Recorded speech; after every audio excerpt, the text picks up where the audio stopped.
live. Pop the chat out. I forget that part.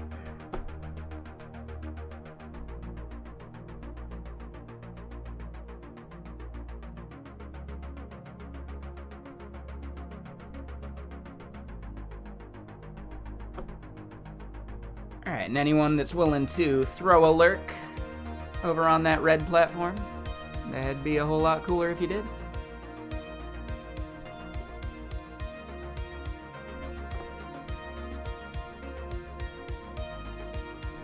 Yeah, no worries. And not required. But I do appreciate it. So, here's where we left off yesterday. We are doing some templated code gen. Right? We're not doing it for a whole lot, but we're doing this so that we can get sensible like constants to use inside of our Go code if we're consuming the SDK. So basically, we've got the SDK that you would use to plug into your app, and it would make requests out to places. We also have a CLI tool that will fetch your flags for you and extract the types into wherever you want to save them, which means we end up getting something that looks somewhat like this, completely generated from the features you have named and their IDs that we actually want to use.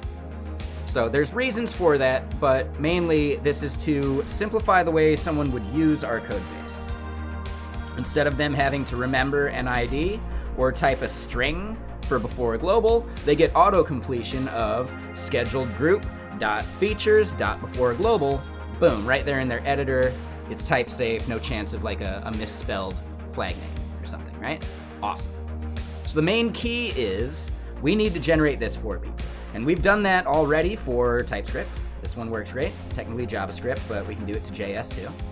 We've done it for Rust, right? Rust makes it really easy with modules as a namespace and then enums within that namespace and constants when we need them. Here for the Go, though, right? We need to make these things constants, but we're also messing up colon-based definitions versus non-colon-based definitions. And what we're ending up seeing is, number one, I can fix this. It was just, that and then colon equals, but that's only going to work if we're inside of a scope so that it can know when to clean it up, right? Garbage collection wise. So instead, we need to make it a constant so it doesn't get cleaned up. And then once we do that, we start seeing errors about this. Let's just double check. Yeah, run, error, here's our problem. So gradual group here, we are mixing, value of type gradual group is not constant, isn't it though?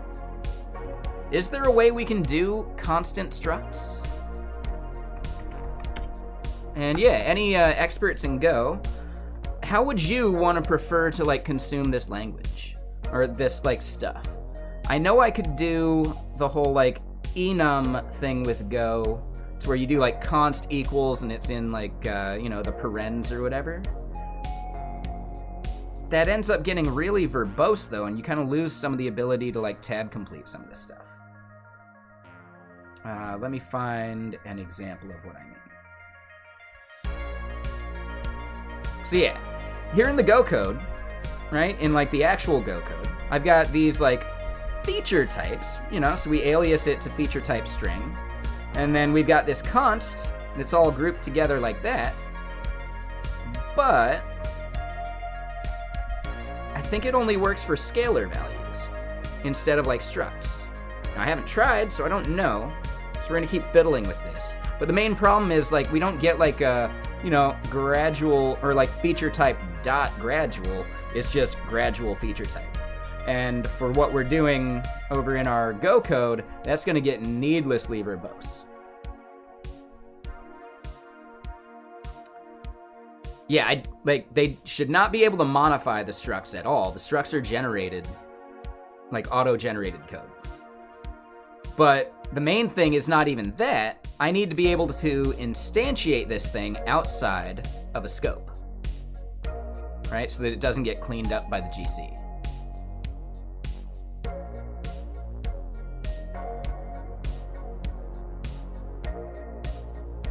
one way I could think of doing that is, you know, putting it behind a function, but then you got to call that function every time you need it. I don't know. That feels wrong, but it might be the only way. So yeah, no such thing as constant structs, which is going to be an issue.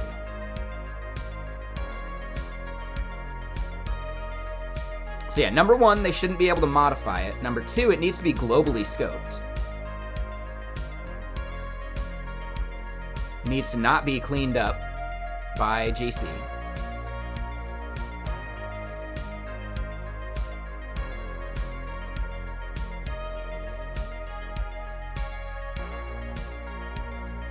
So yeah, the colon equal syntax wasn't working.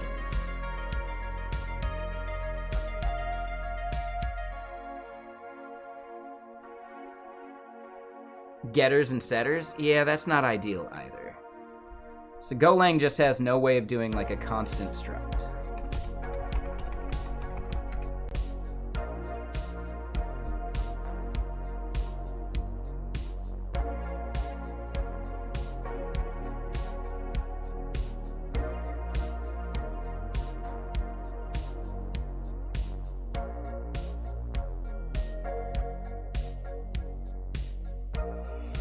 Yeah, it would have been a handy language feature. Yeah, wrap it in a function.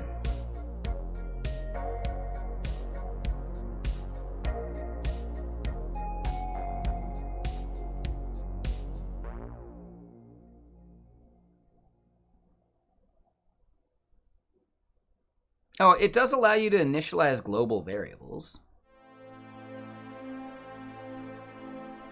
And yeah, Go has no way of maintaining immutability. So I could just initialize it as a var? Okay.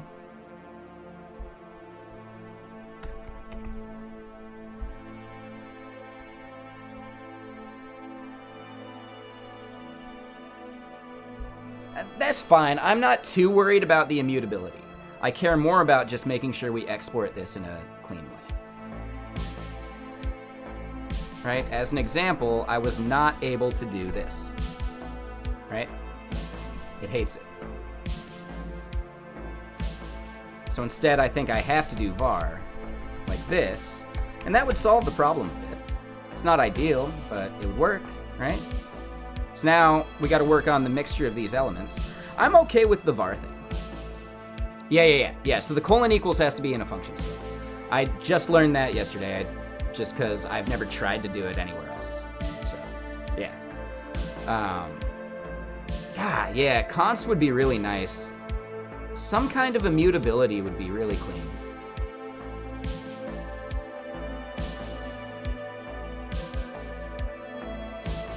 But, meh.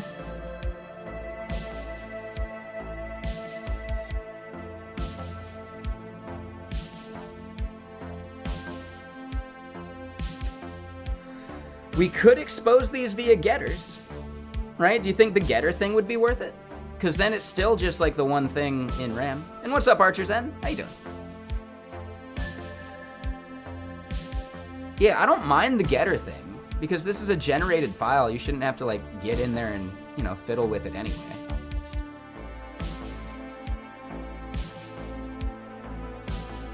I mean, TypeScript you can do, yeah, you can make a read-only object, like globally for sure. Now it's only enforced by TypeScript, it's not a JavaScript thing. There are ways to make objects, like you can do object.freeze to freeze things with JavaScript. With Rust, I'm pretty sure there's some way to do like a global constant struct, but I don't remember, I haven't looked.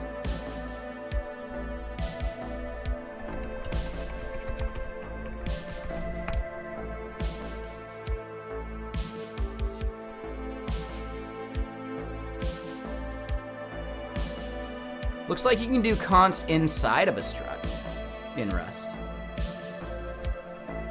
Oh, in Rust you wouldn't call it constant, you'd call it static. Pretty sure that would be it.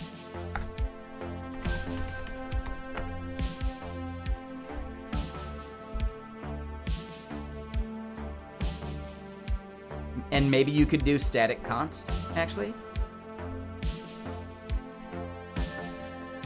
No, looks like it's just constant with the static lifetime. Okay. But I don't know if you can do that with structs. It looked like maybe, but again, it's one of those things that I do just so rarely.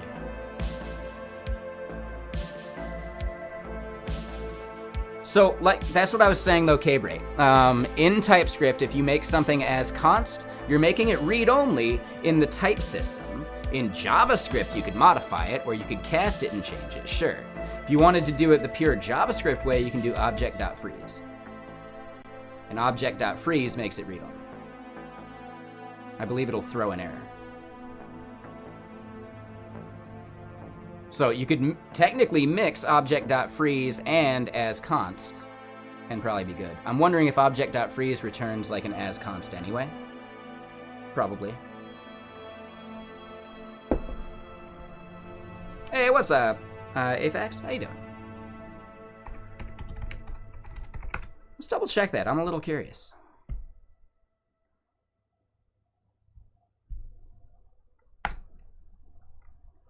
Let's see. So const foo equals that as const bar baz cool, right? So yeah, that just outputs a standard const, which does not do the object.freeze. But here's my thought: if I do object.freeze at this point. Now, it's not going to do asConst for us. It's just going to, yeah, it's directly just object.freeze. Yeah, so that's the tricky part. And here, if we were to do like foo.bar equals bot, right? We get that error. So it's really like, are you looking for the type system to enforce it, or are you looking for the JavaScript runtime to enforce it? Freeze would be at the runtime level. This would just be at the type level. Right? So your editor would still inform you that you shouldn't be editing that. That's all I'm looking for.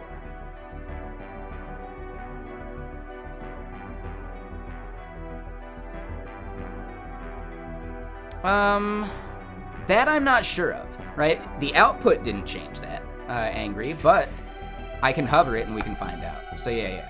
Let me do that again. Yeah, I would expect it probably does.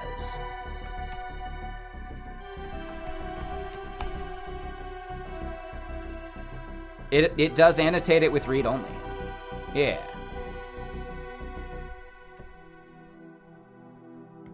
It does give it a read only. Yeah. I mean, don't worry about it, Afax. It's still worth checking out. Yeah, still worth double checking.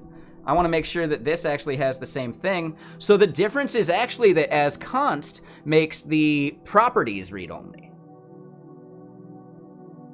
rather than the entire object, which is interesting. Yeah, so it's not perfect. You know, the end result ends up being very similar, though.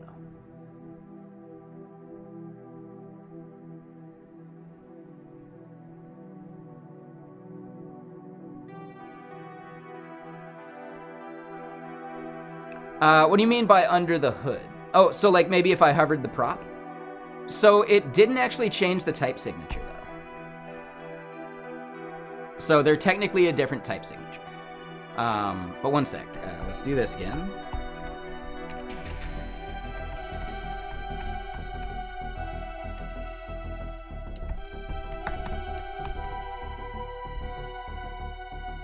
So it doesn't know that the prop itself is read-only. It only knows that the object itself is. So it's not necessarily the same thing.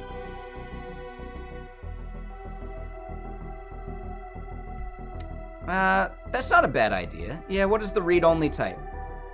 Does it actually affect all the props too? Okay. So it's more like a recursive type or something like that? Okay. So under the hood, the prop is still read-only bar. It's just the way it annotates is different, which is interesting.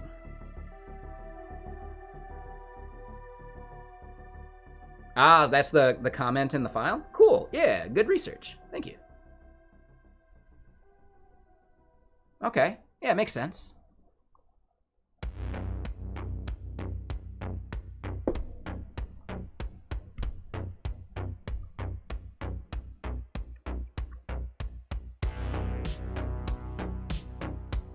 Ah, there you go. That helps a lot. Yep. Yeah, good call. Oh, so yeah, definitely learned a bit more type system wise. So yeah, digging back into this.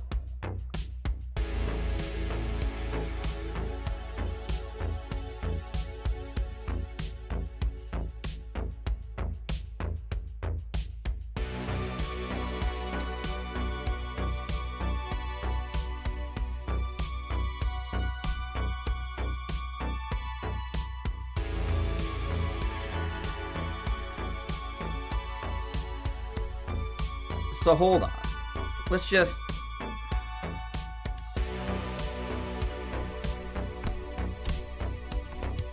Can we do this part?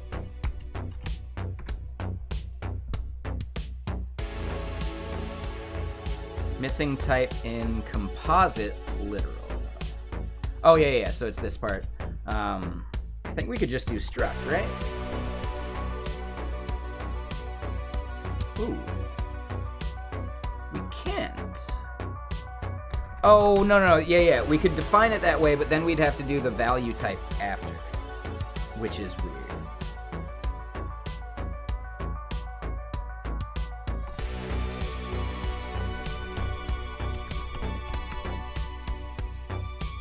I forget the exact order we'd have to do that in. But yeah, so here's basically what I'm getting. Ignoring what we got up there, and we're gonna have errors for it.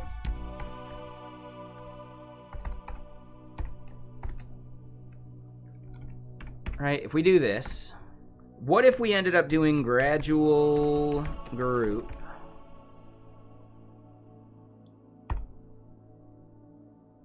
dot, and that, I guess this would just be name, right? Would that be a problem? Would any Go developers be upset that they have to use a function to access it? And the part where it gets weirder is if we do something like this, where it would actually be more like features dot, let's just say foo.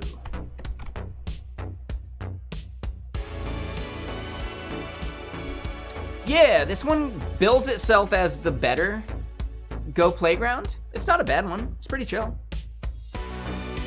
Is that pretty common to enforce immutability?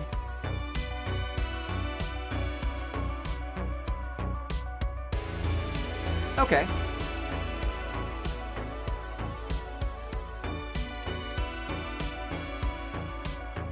It does make our code more boilerplatey, but probably not too bad. So let's go look at how we're generating some of this. Here in our template, I define the struct.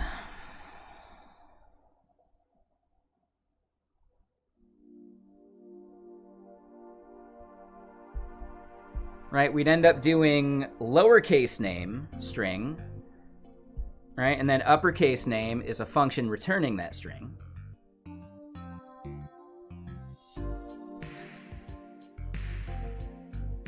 At which point, then we'd have the implementation that creates those with the values we want. So it's still like this separation that we got going, right? We have to loop over, well, we don't have to loop over the groups twice at least. But we will need two separate structures in which we need to loop over internal things multiple times.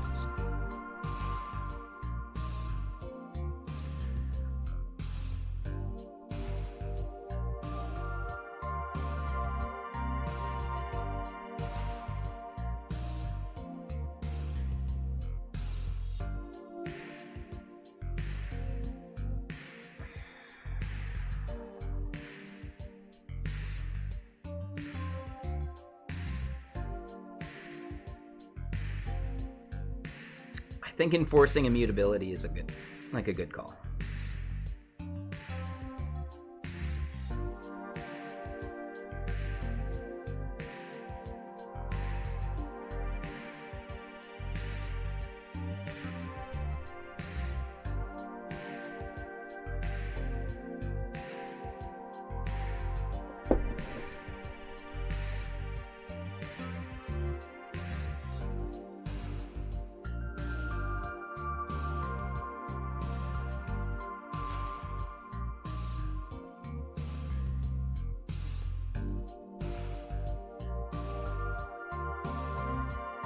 Yeah, I'd say it's worth it.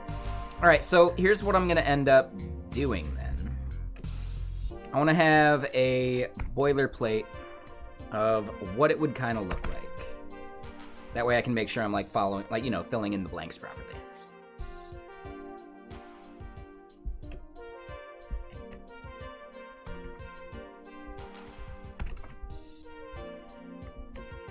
I don't know why I'm just commenting those instead of just modifying them. But it would be something like this, and then name.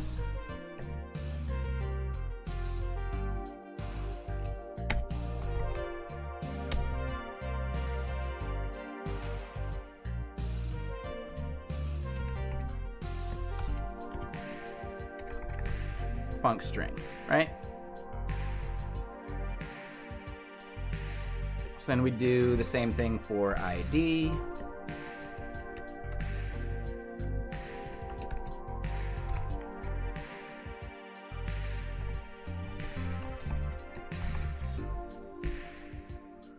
Right, and this is just the definition of it. Yeah, let's think about how environments would work.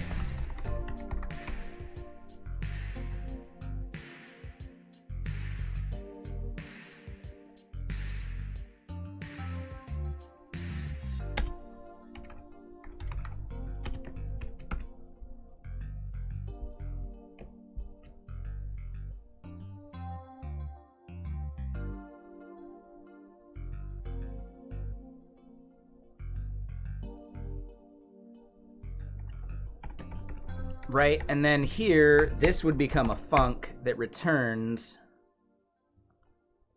hold on.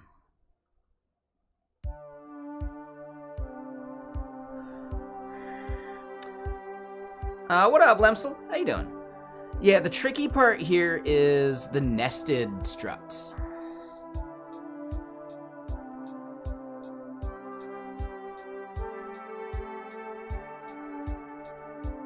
Oh, no, it's actually not that tricky. Right, the function here would return...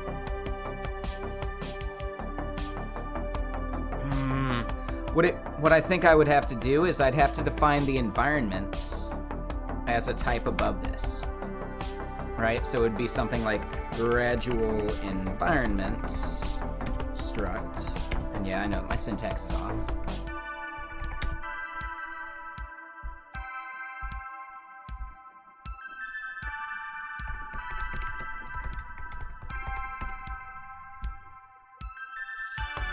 So yeah, the code we're generating gets way more complex, but I think it's kind of worth it. So then here we'd have a similar thing in which, let's see, this would be... glad I didn't delete this. So dev, which would be string, and then the function for it would be dev, which would be func.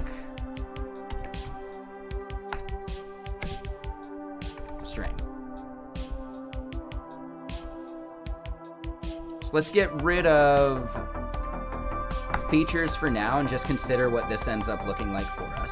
I kind of want to space these out, and I probably would in the source code just so I could read it better.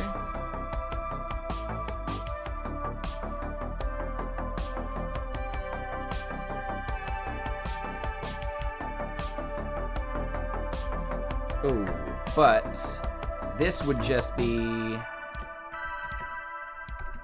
gradual environments.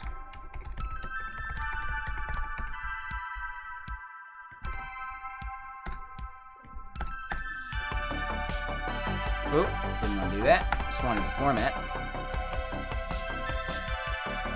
Button again. Shift tab. What? I don't know. Whatever. So yeah, then we'd end up doing something like that.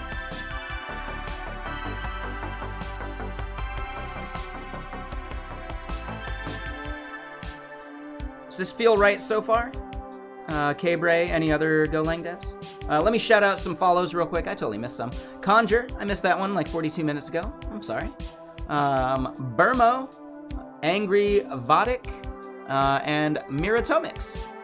Yeah, thank you for the follows. Welcome.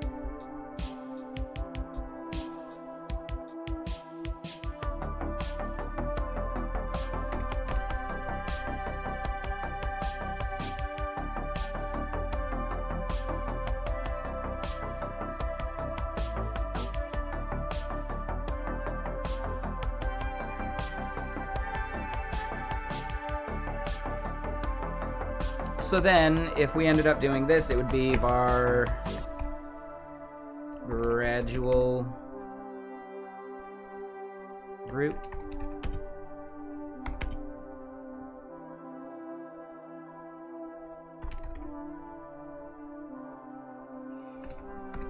Oh, what would be the right way to instantiate this thing? Yeah. Never mind. I know. So it's gradual group.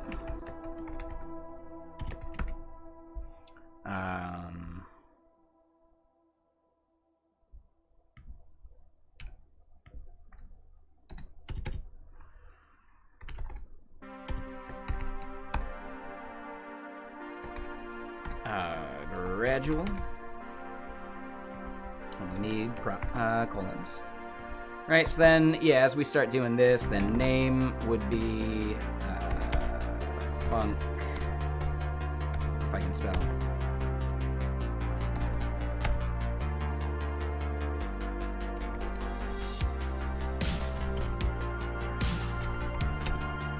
Where'd that come from? Right, so then we'd return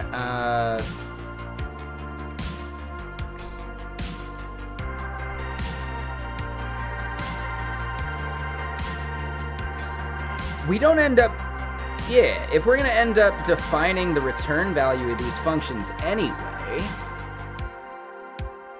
right, we could just get rid of the private ones, and it's just a function returning the value. So we don't actually need those. It would just be something as simple as this.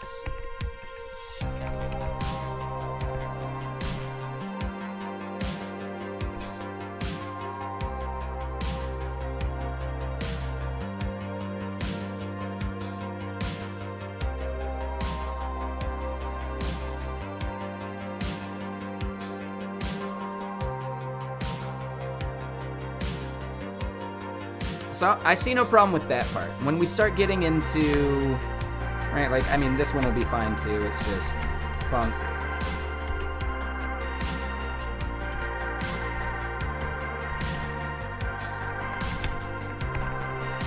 Blah, blah, blah, whatever, right? And then from here,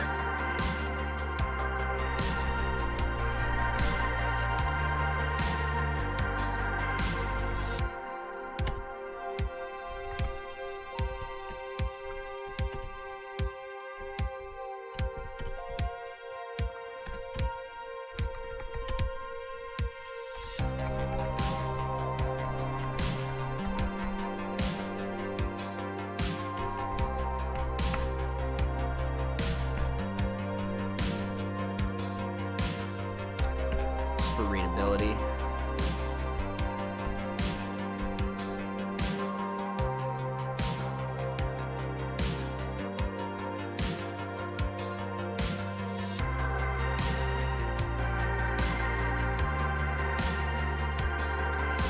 That's true. So gradual group itself would have to be a function that returns a gradual group, right?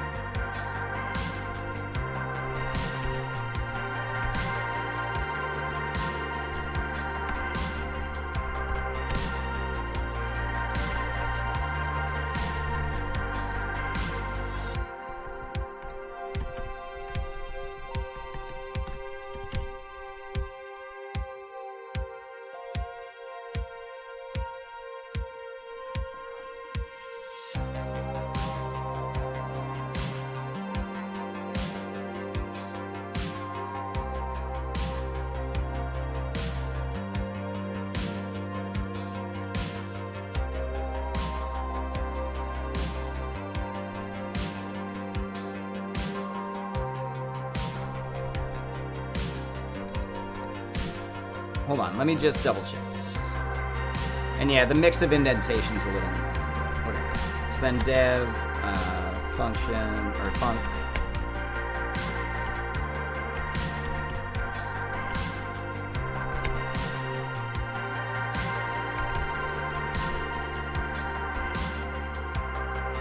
Oh, and this is actually just some ID, right?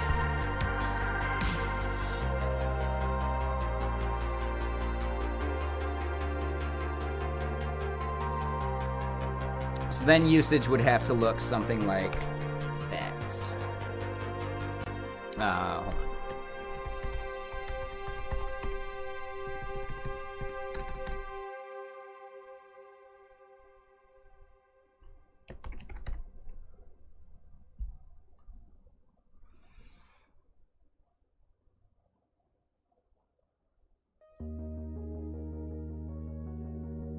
right? As a Go user, would you be bummed about this?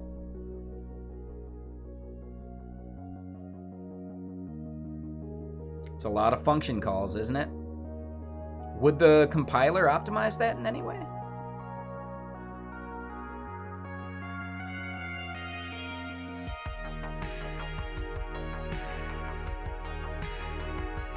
And you said it's a common enough thing. So I can see it being useful.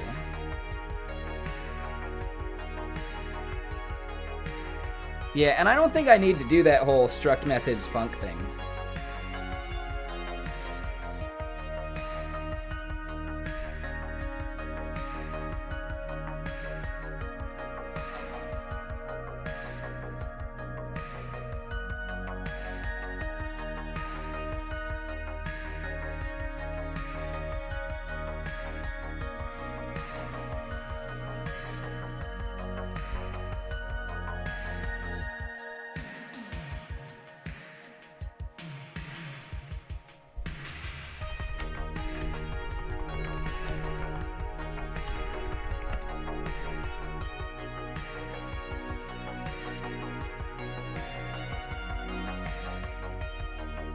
Yeah. So we'd have to like write. We'd have to write our own benchmarks for it.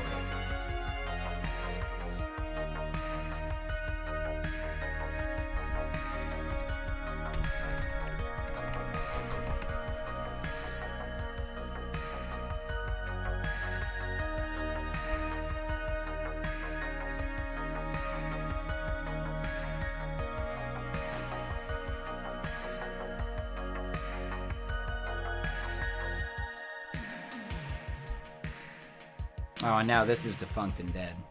So yeah, profiling it in Go would make a lot of sense.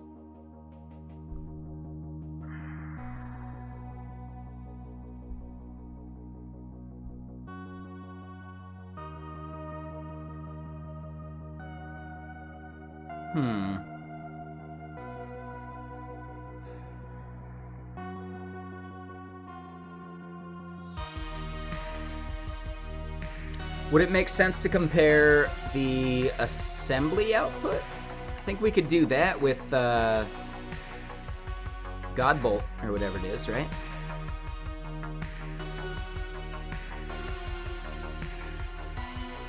Do you think seeing the resulting assembly would make sense? Or should we go through and set up a profile of it?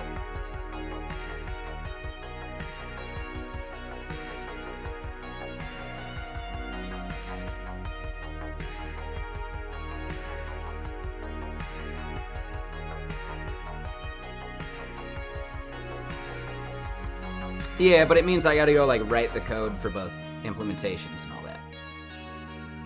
If it was just a matter of running the profiler, yeah, it'd be done by now. But we don't actually have the implementations made for the profiler.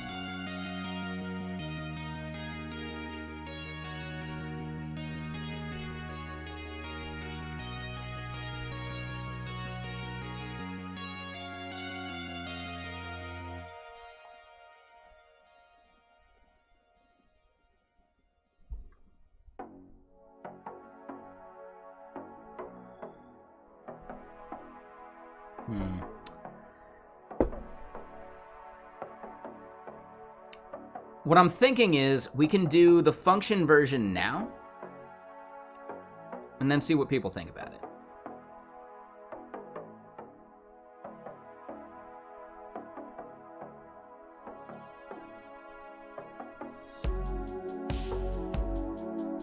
That's what I'm saying, Cabre. Creating that example is a time process that, like, do we benefit from actually running it and doing it right now?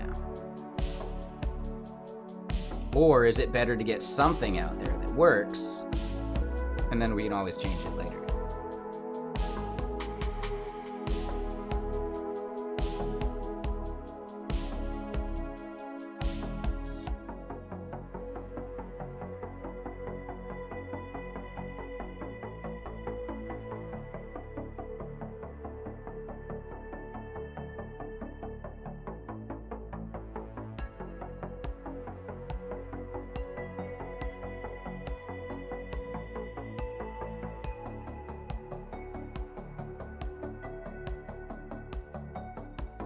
Okay. And as you've said, there are other things that do it too.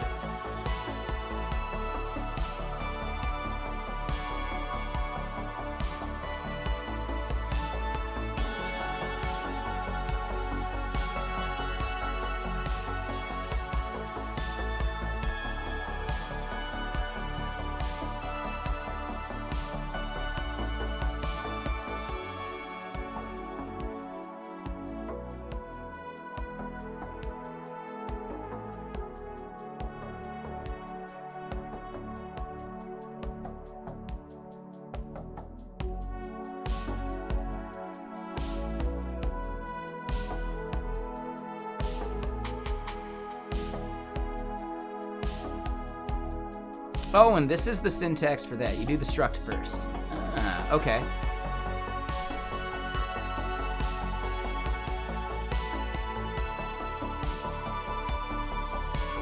But I still don't think I want to do that. Yeah, okay. Yeah, I think we're good. Do you have any examples of libraries that do that? I think that would help me out a bit.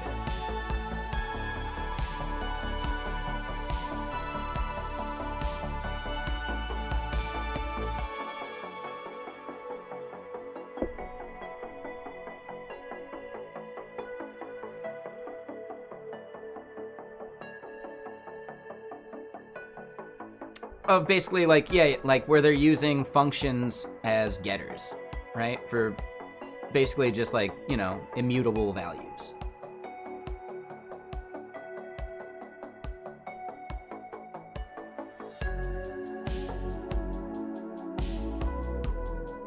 I just want to be able to, like, cite it as a precedent, you know, if it ever comes up. And I don't do enough Go code to know where that would be coming from. Damn it. I didn't mean to time out my bot.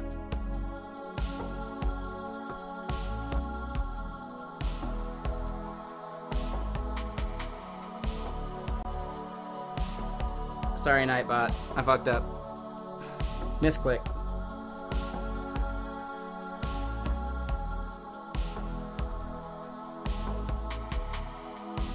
I know. Poor Nightbot.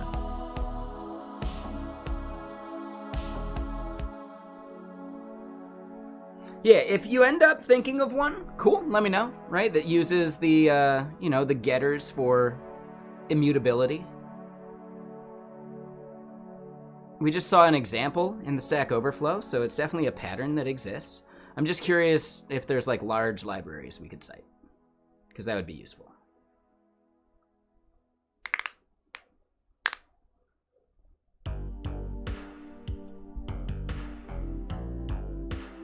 Not large, but like popular libraries. But yeah, I think I'm okay with this pattern.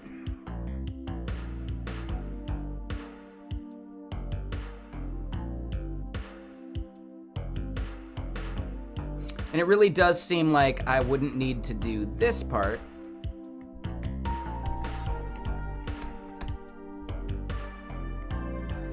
Right, so like the lowercase things, not necessary. Right? They're just functions.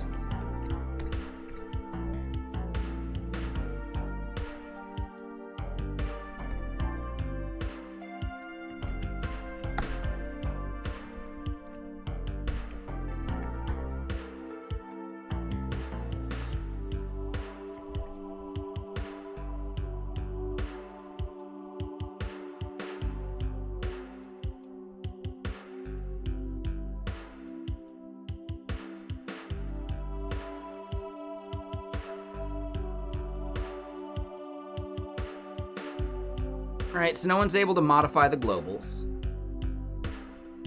We wrap it all in functions.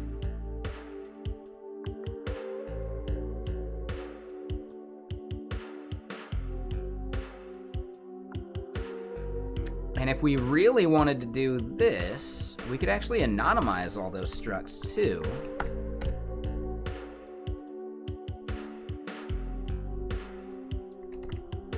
Right, in just one chunk.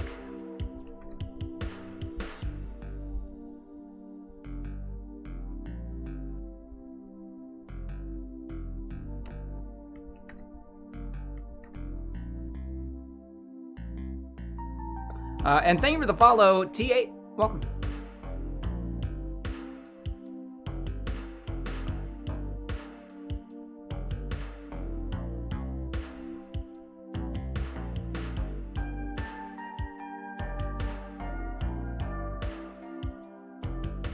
Oh, I'm messing this up, though. I'm messing something up there massively. Aren't I?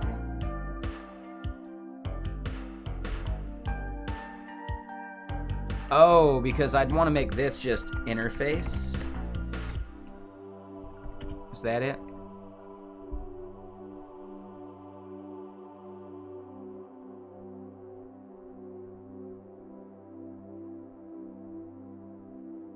Oh god. Oh god. Yeah, I messed something up massively here.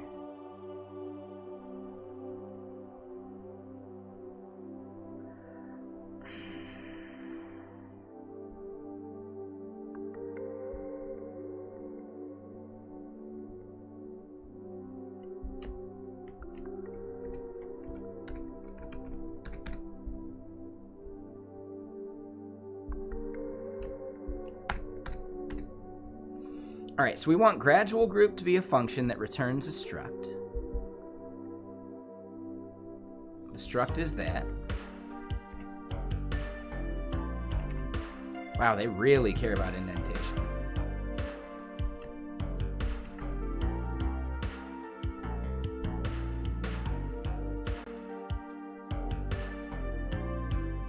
Is the empty interface getting me?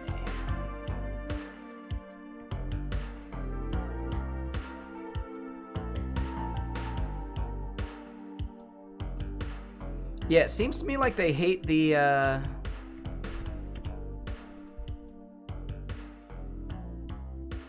they hate the anonymous struct.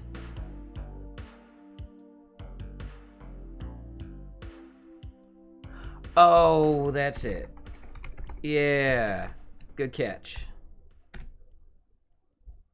No? Oh. Yeah. Wrong place. Yeah. Stoner.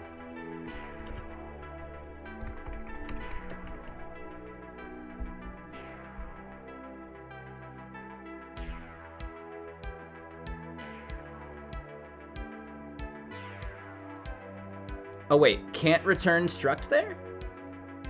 Oh, why can I not return struct?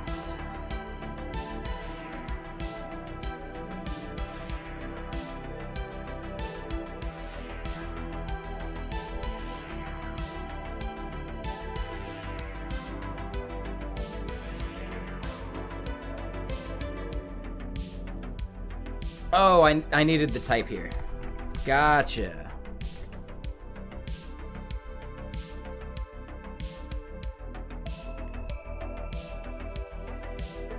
Alright, that improved part of it. They still don't like... Oh, and the... Yeah, all my functions need that type in their implementation. So yeah, I need string here. Yeah. That's right. Same thing about that, like, interface part.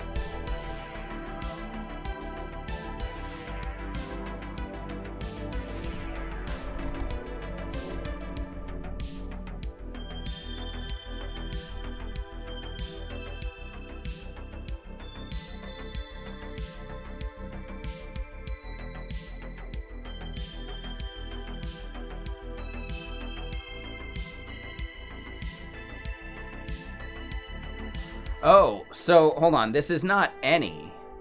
This is just interface. So I would actually still need to type what goes into the environment, like return, right?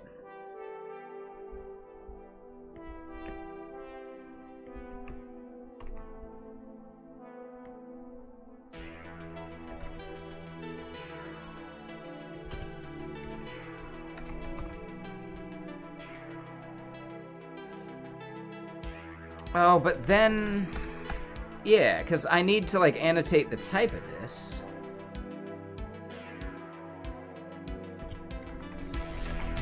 Right, and that's not gonna work. Yeah, okay, so...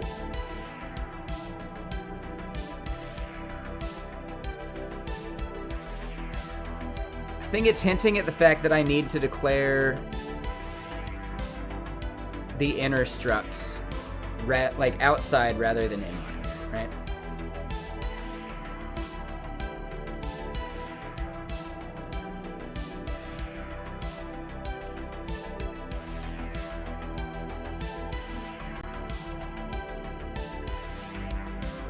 Yeah, the inner structs need to be defined outside.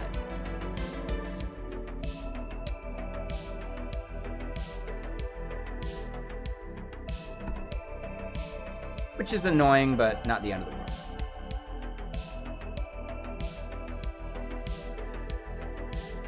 Well, no, because what it's telling me is that, right, these props don't exist on there.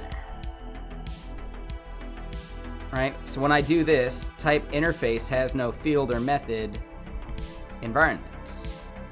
So they actually hate this. That's not the return type they're looking for.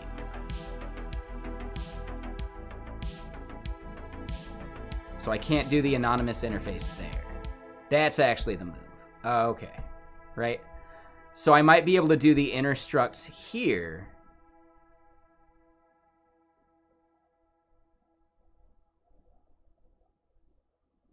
But this part they hate.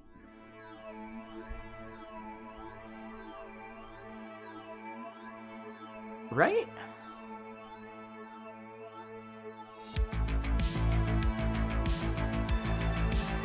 Here's the thing, though. Just remember, this is generated code. You're not expected to be able to read it that well. This is like trying to read the compiled JavaScript that we ship to the browser that's been uglified and minified and all that. There's no need, right?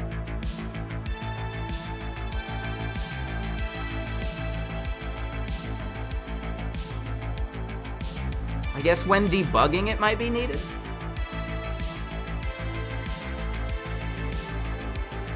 And yeah, anyone else that does go, feel free to chime in. I just want to like double check, you know? The more consensus we get around this, I think the more valuable it is. Just to make sure that it's as idiomatic as possible. But yeah, I think splitting them out makes sense.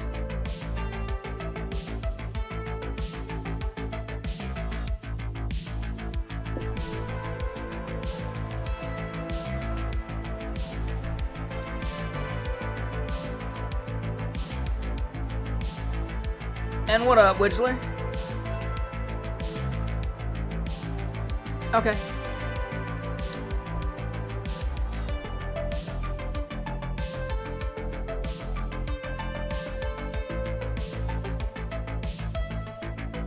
Yeah, so struct name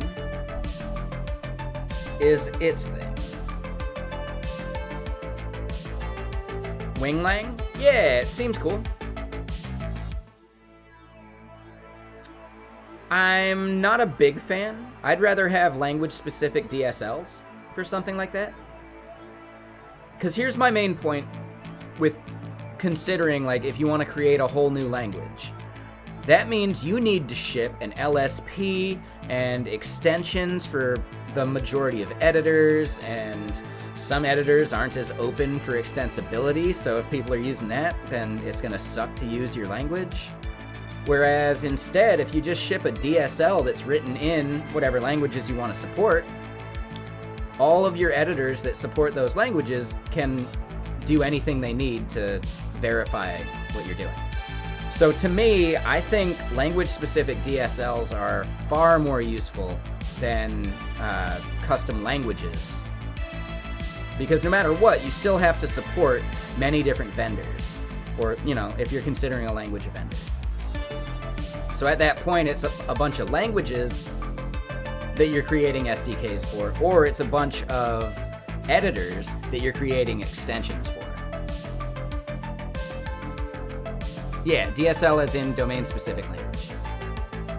So in this context, CDK is a DSL, right? The Amazon CDK allows you to do infrastructure stuff, right? Using whatever language you're familiar with. And your editor just works, and it supports that. Whereas something like Winglang, you end up needing an extension that supports it in whatever your editor is. So no matter what, for the maintainer of the thing, right, the stuff you're trying to create, the maintainer of that thing still has a bunch of shit they gotta support.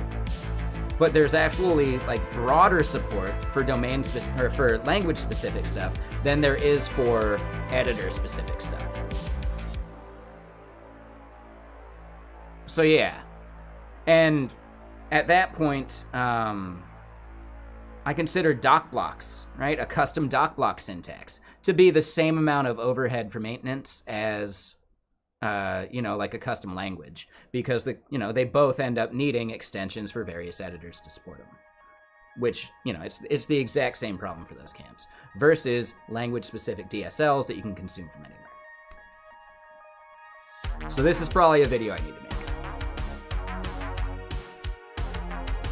Right?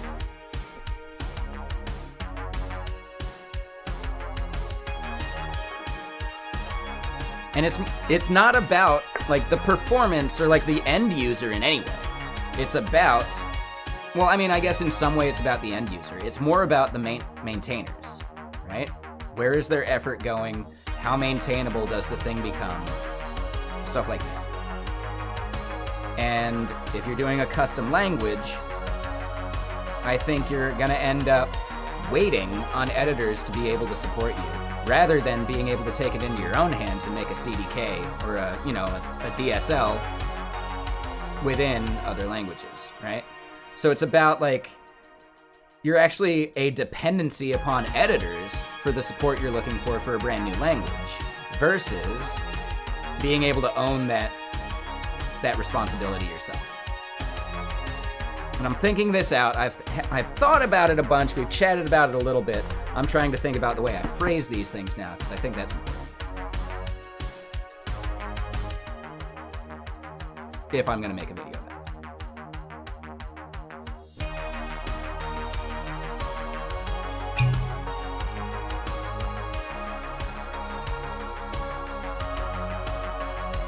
So yeah, nothing wrong with it. I'd say check it out, use it, see how you like it, Widgeler. I'm purely thinking about it from a maintainer perspective, not from a consumer perspective. Even though it's slightly related to the consumer, because the consumer still needs to be able to install an extension for whatever they're using to edit code.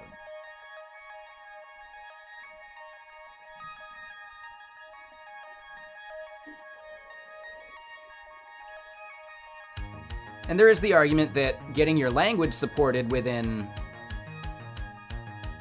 like, you still have a dependency on whether your language is supported within some editor too, right? So you're not completely throwing away dependencies.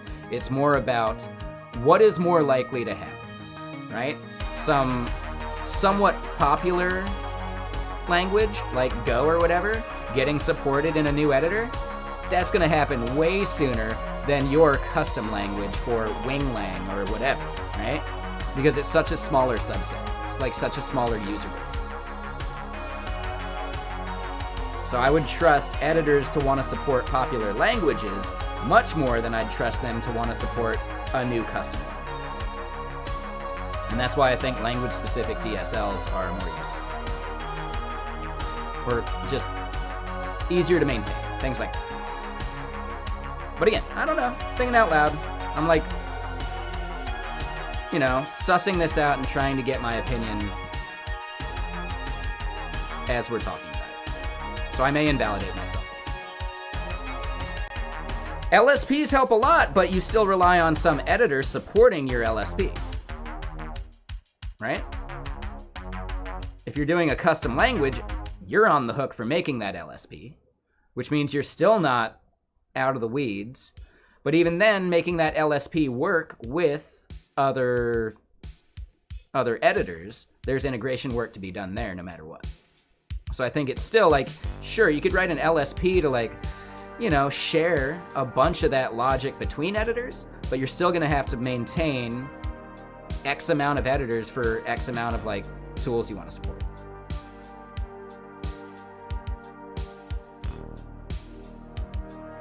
Or like, you know what I mean, right? The more like editors you want to support, the more extensions you have to create. even if you create an LSP to like take away some of the common stuff.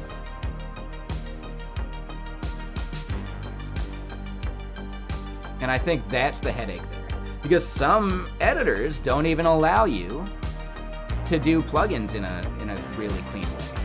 Technically, when Fleet was beta, during the Fleet beta, you weren't allowed to modify plugins or create your own or even look at the APIs. It was actually part of the agreement that you were not allowed to fiddle with that stuff. Right? Meanwhile, if you just needed it to support Golang, then yeah, you got Golang support in Fleet. That's fine. So that's where I'm kind of like getting some of this from. Do you want to have your dependency be on editors, or do you want to have your dependency be on like language support in editors? So I guess it's like your language support in editors, or just broad language support in editors. And I think it's easier to count on broad language support. I think it's a more reasonable dependency.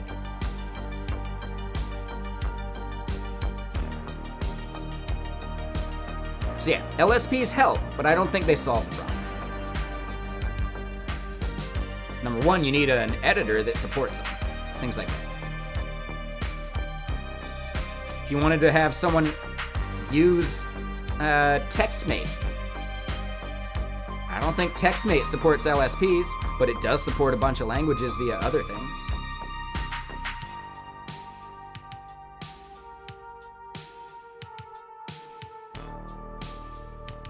I don't know, actually. I'm not sure if TextMate supports LSPs these days.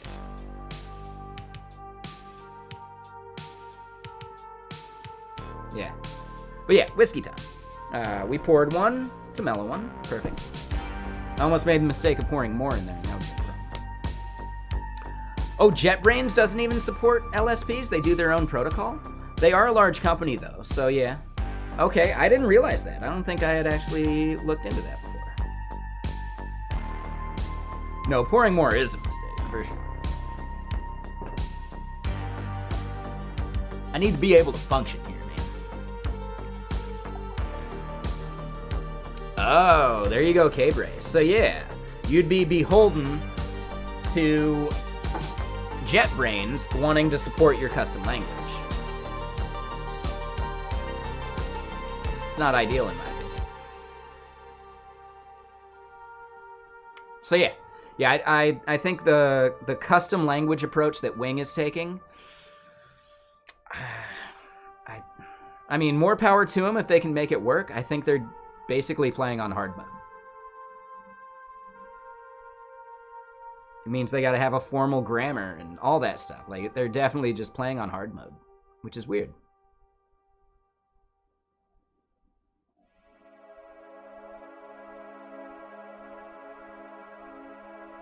No, I can understand why, Jay. Like, we're not debating the why of those things at all. I don't give a shit. The why is meaningless about why an editor would choose to use LSPs or not. The only thing that matters is whether they do or don't. Right? That makes your job as a language creator way harder. Which is why they end up creating their own very specific language-specific editors, right? Yeah, no worries, Jay. I'm just trying to make sure that we maintain, like, a focus on what we're actually debating. You know, like, I don't care what the editors really do. Like, that's their thing. I'm just trying to think about where I want a dependency to be for what I need. And I trust JetBrains to support Golang way before, or some new language that's broadly, like, used way more than Winglang. Right? Because Winglang is already, like, a niche. Right? It's just DevOps. Whereas a more general purpose language is probably more likely to get support. And again, I'm trying to like understand the way I want to phrase these things as I'm saying it, so my bad.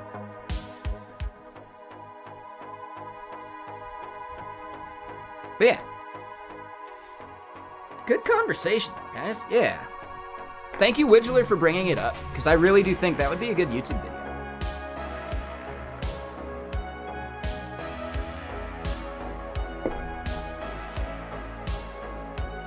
Maybe a blog post. Maybe both.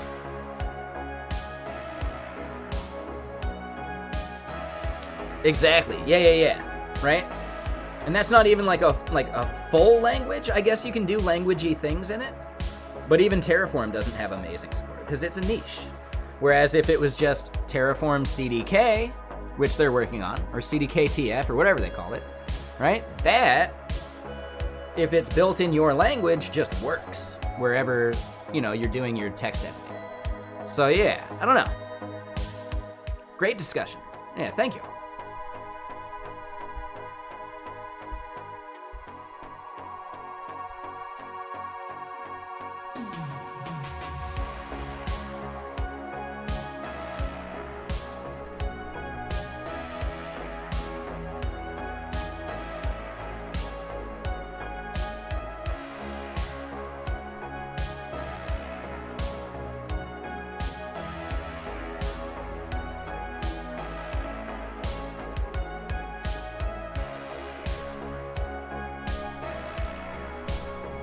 All right, so let's keep going. What that means is we want to really change how all this happens. So we want to create the group.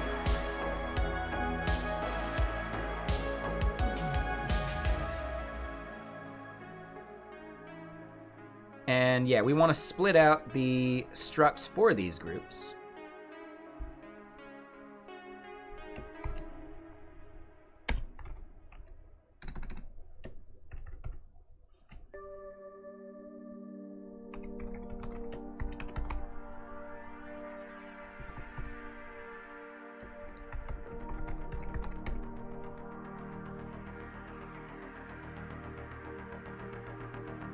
This isn't even Go templating. This is Mustache.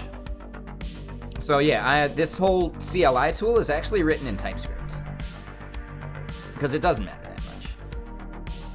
Right, it's just combing some JSON and generating, files like this example.rs. Right, where we're trying to prevent our users from having to do magic strings. I mean, why wouldn't you use Mustache? Are you kidding me? Have you not seen... Hold on, I zoom in immediately because it deserves it. Boom. Right? Why would you use anything else?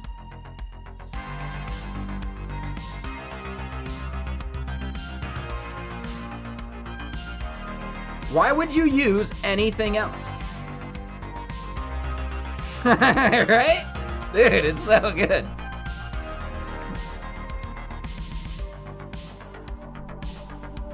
But yeah, basically we didn't need handlebars because we didn't need any logic.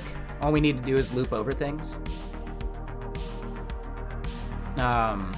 So yeah, at that point, basically any templating language would work. I know Mustache enough that it's fine. But I would also say Mustache has some of the broadest language support of any templating system.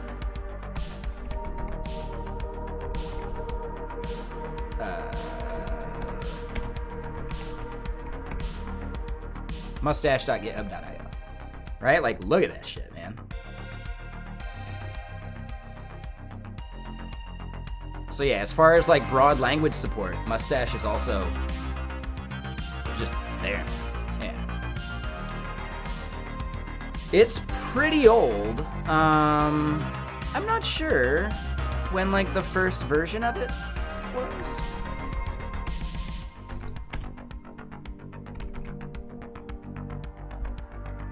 Right? Can we see when it was started?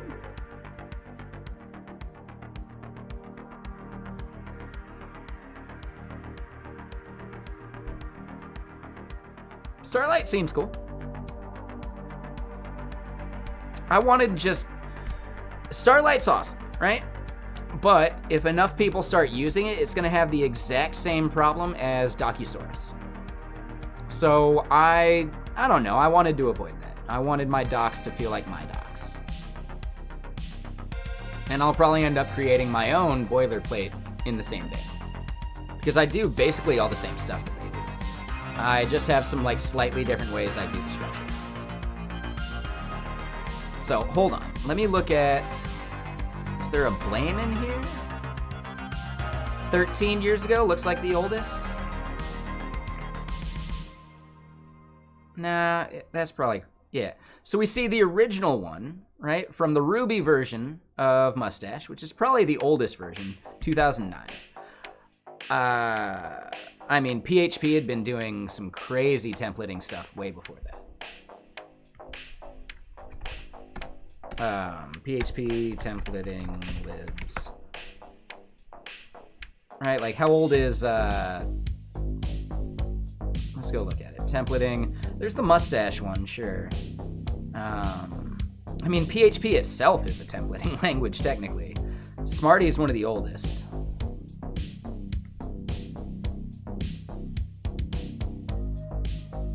Where can we see, like, when the first version was? –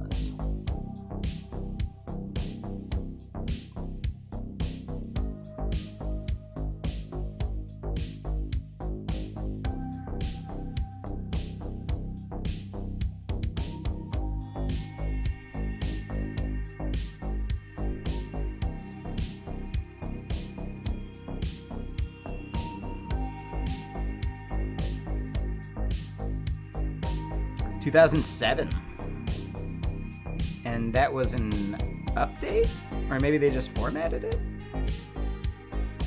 So yeah, PHP actually had to solve a lot of problems, templating wise, etc., before a lot of stuff. I'm sure there was templating languages in other languages too, right? But yeah, Mustache is actually kind of a new kid on the block compared to some of these other things.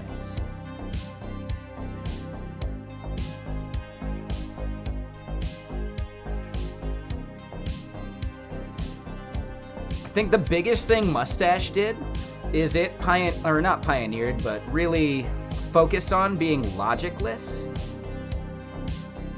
Whereas you can do all sorts of stuff with Smarty, right? By like linking to functions and randomness and blah, blah, blah.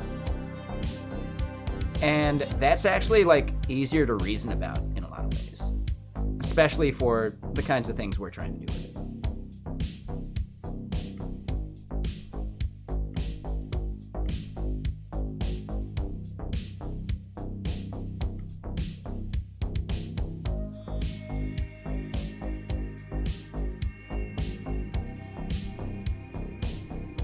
But yeah, I don't know. At the end of the day, it doesn't matter that much.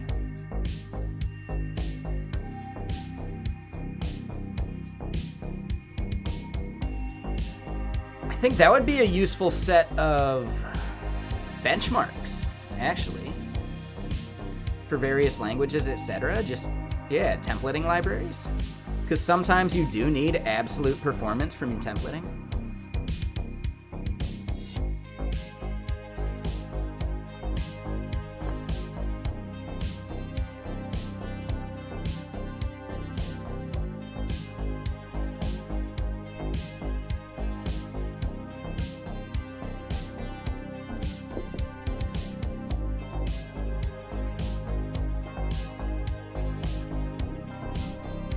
But yeah, anyway, let's keep doing what we're doing here.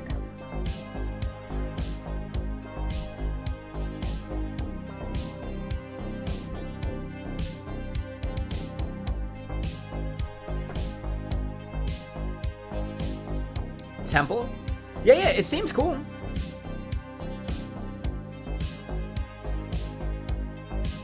Call any Go code, though.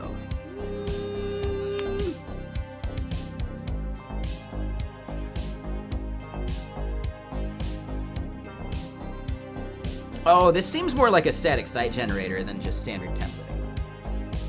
Seems cool and all, but yeah, like, that seems more in line with, like, Hugo, basically.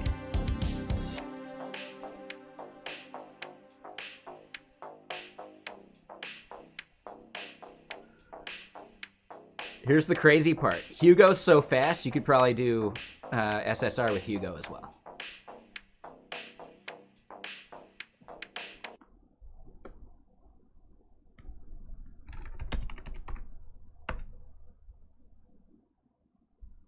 I'm not positive. I haven't looked at it. I don't know. Doesn't look like anyone's doing it. I'd be really curious to see someone do that, though. That would be kind of cool. Right? Like incremental static rendering. First time, build it to cache, or technically like statically build it. Then you got that as cache. Next time you fetch it, you do a re-render under the hood for the next user to get it.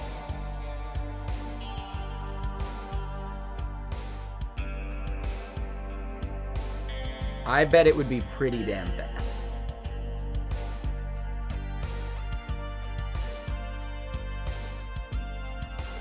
Especially if you could do some magic about it.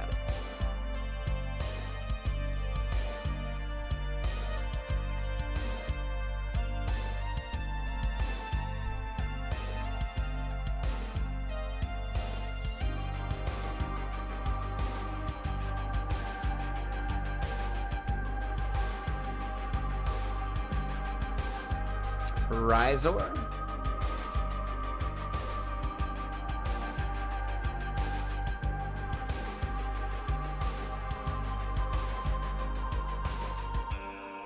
Oh, okay. Yeah, so it's for, like, if you wanted to allow people to write scripting, like their own plugins for your system, etc., right? That makes sense. Have you seen this? And it's going to take me a second to remember it.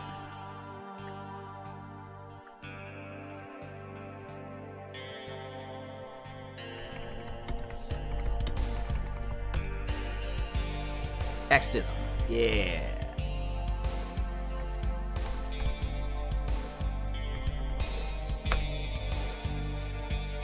Really? Rizor resolved for me.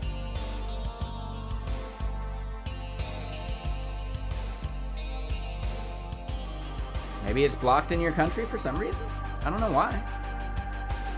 But yeah, Xtism seems really cool, right? Just imagine bringing the Xtism stuff into your code, right? For Go, Ruby, Python, whatever, and allowing plugin authors to write in whatever language they want, but compile to WASM and then use it within your application. Right? Kinda cool. Kinda cool. So yeah, I'd say give that a shot. See what you think about it. Maybe it doesn't fit what you're going for, but as an idea, fucking genius.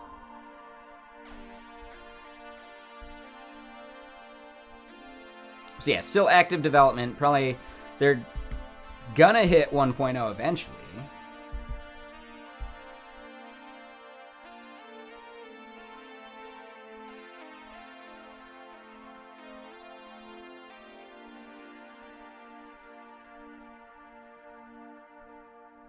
Oh, really? You have a lot of options for scripting and stuff like that? Yeah. Sorry. My bad. But it's still like a genius idea. I really like it. I think it makes extra sense for if you're shipping like a compiled binary, but you want to let other people run their stuff too.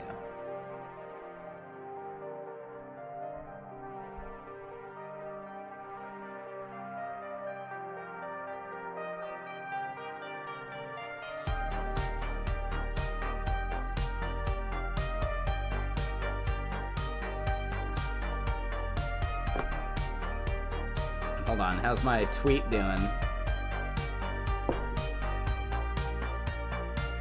Yeah, exactly. Sorry, Jay. It happens, though. So yeah, real quick. We gotta hype up this tweet.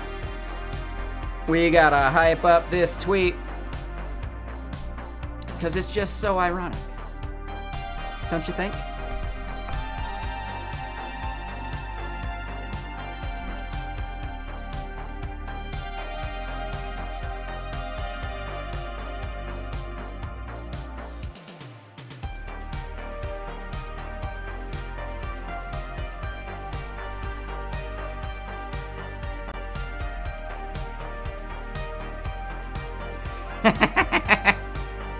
That's a good name, hello, cool Chris.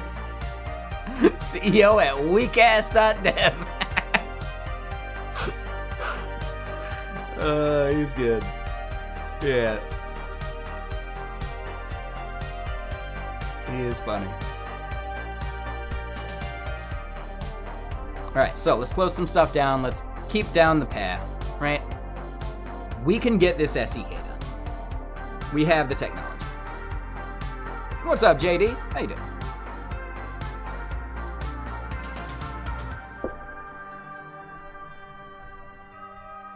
And what's up, Darren, Mr. Sir?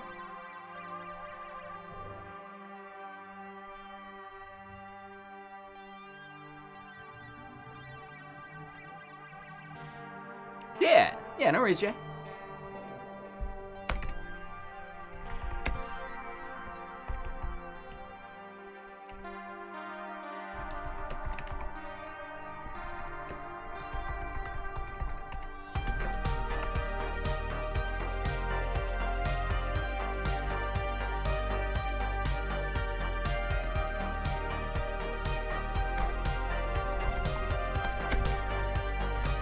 Alright, so funk.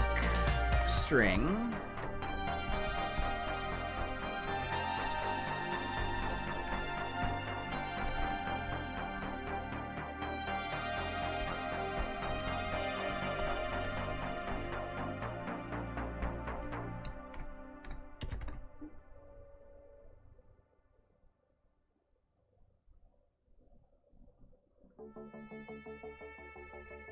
But yeah, what are you up to today, Darren? Mr. Sir?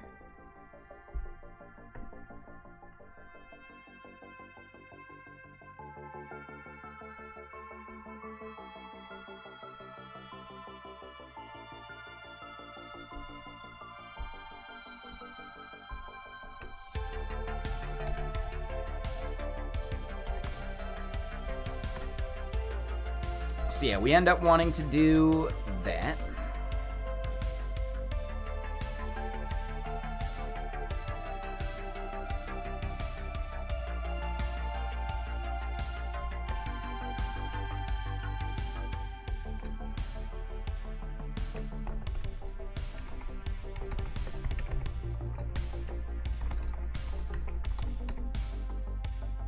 Some Call of Duty, nice. What happens in 4 minutes? Is your clock off? Are you making a 420 joke?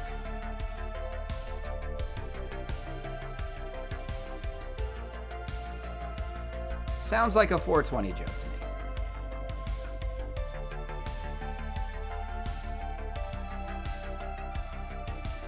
Oh wait, you're over... Yeah, you're like a time zone over though, so yep, it's not a 420 joke.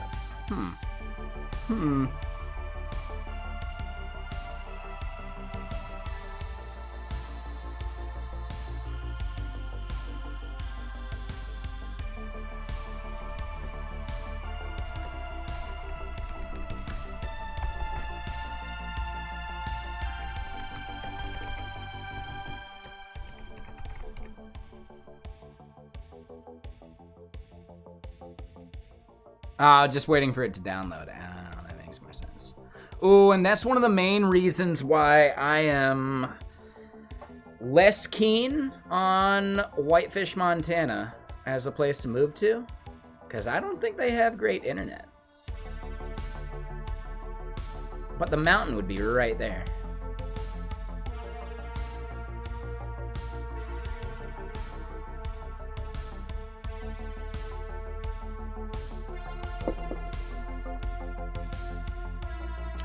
Tahoe's not a bad move. Tahoe would be pretty good.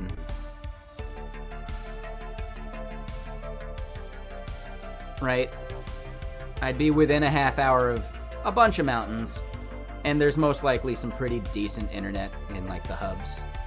So that could be worth it. And Utah, land and rent is pretty damn cheap. So Utah's way up there too.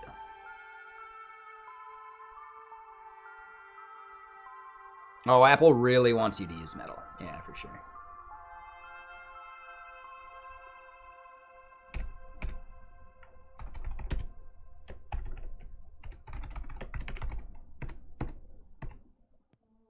Whitefish has fiber? Oh.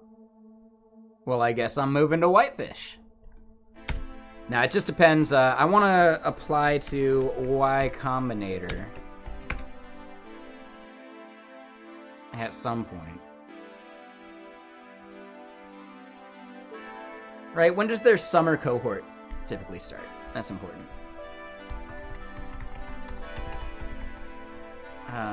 Batch deadlines.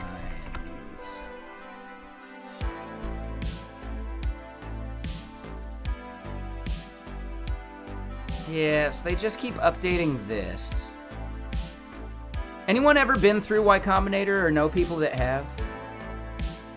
Do I need hipster coffee places productivity? Nah, not at all. I would like some decent food around, but I'm getting better and better at cooking the stuff I like to eat, so I'm good. But yeah, when does the spring cohort typically happen? And hold on, we can just go back. No, so that's for the winter cohort. I'm not talking about winter. I'm talking about summer cohort because my lease is up here in April. Now, I could go month to month if need be before I decide on where to move. And it would cost me a bit more, but it'd probably be worth it.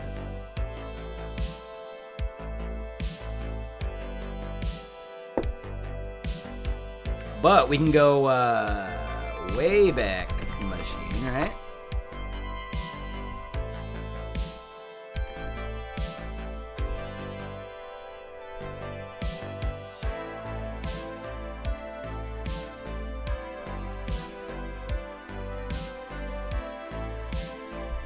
Sure, let's just see this one.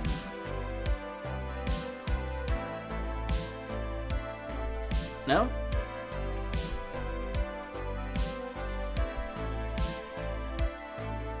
Bueller? Okay. Takes place from June to August. Deadline is, you'll hear by May 26th. Okay. Video interviews, April to June. Okay. So yeah.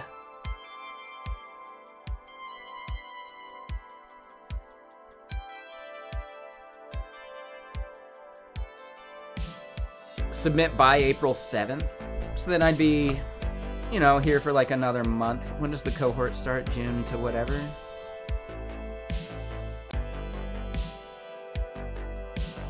So April to early June.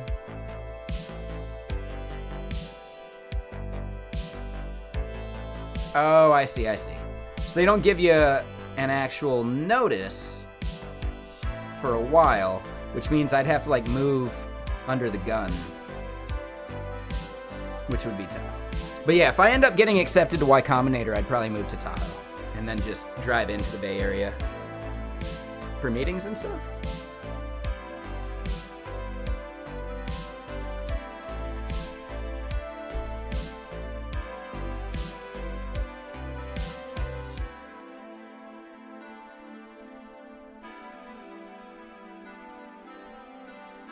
Weekly meetups in San Fran. Yeah, exactly. So I could drive into town once a week. That'd be fine.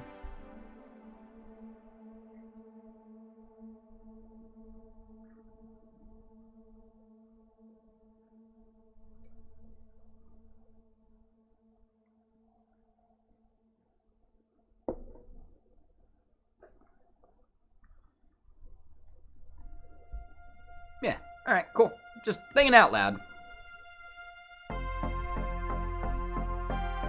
And really, they're not the only, like, incubator or boot camp or whatever you want to call it that I could apply to. So I'll probably end up trying to do that, too. But, yeah. Just thinking out loud.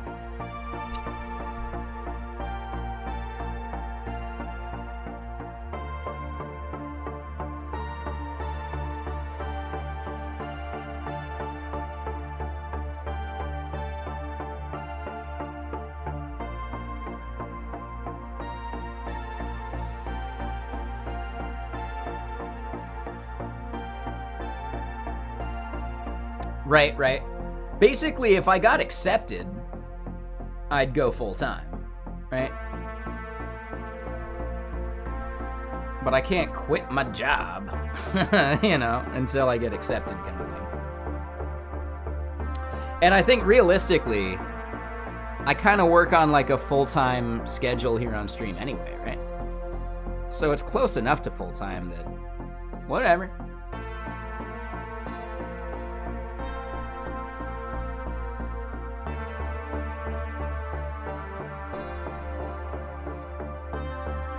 Yeah, having co-founders, yeah, that's the tricky part.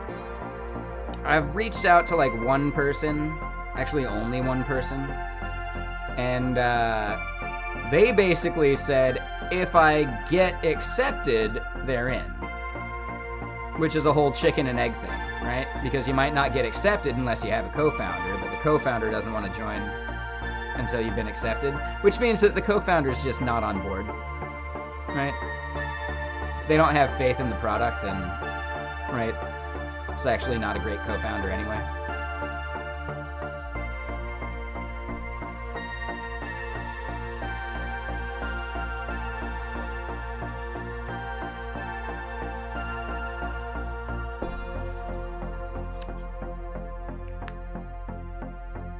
But yeah, I'll have to think about it. I'll have to consider it. I do know that they do accept solo founders, though, right? It's probably more rare, but they do it.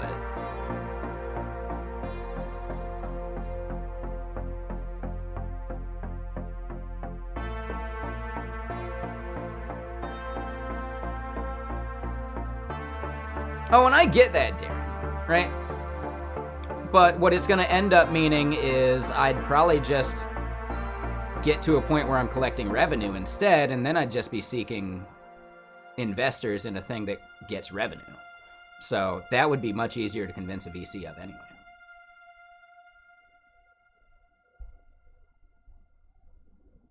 And again, they're not the only fish in the sea. So if I got something that seems valuable and worthwhile, you know, I can probably make better terms for myself. I did read a thread the other day, though, of someone who's in the VC world basically saying, don't expect to own more than 50% of your company, even if you're like a solopreneur. They were saying that owning more than 50% of your startup is akin to, or no, like 45% of your startup is akin to co-founders owning 90%, which basically just doesn't happen, right? Which I find strange, because I'd still want to have control. Yeah, other accelerators is probably the way I do that, yeah, there's plenty of accelerators to approach. I think the YC thing is worthwhile if it's the right project.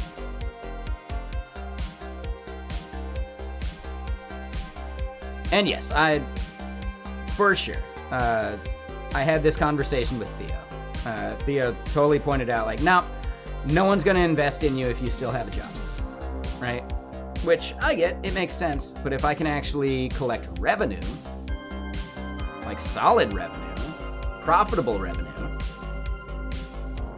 I think I can make a case for myself, maybe not for YC, but for other investments.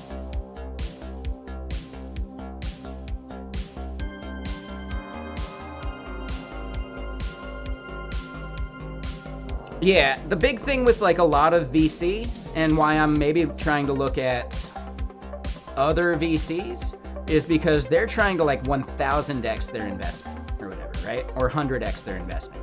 A 10x isn't even worth their time. Right? So sustainable growth isn't worth a VC's time a lot of the time.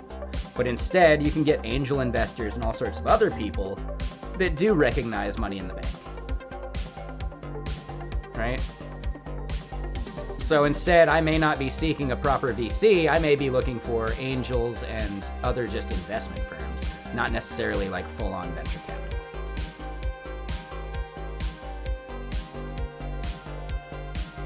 Yeah, I'd be bootstrapping to get profitable, and then I'd be seeking investment to grow it.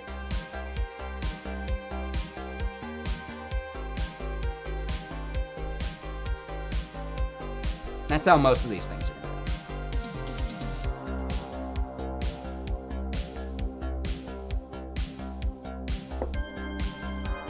I'm almost positive you can still consider it pre-seed, even if you're like bootstrapped and profitable though, right? And because of how, you know, funding rounds work, it's nicer to take a pre-seed rather than an initial seed.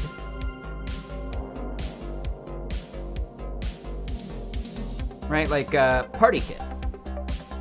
Pretty sure Party Kit's already profitable, right? No, not Party Kit. Wait, is it? It is Party Kit.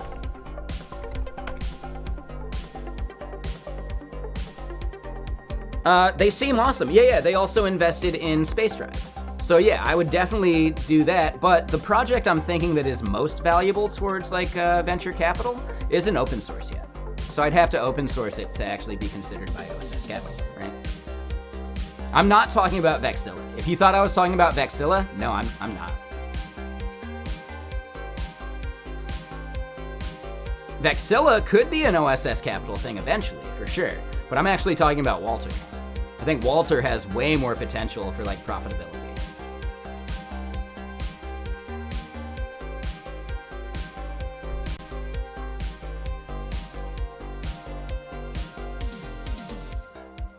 Basically, with Vexilla, the open source part, I can't make any money off of anyway, right? I would need to create a platform around it and blah, blah, blah. And then, right, it would basically be a pivot of what the open source software is.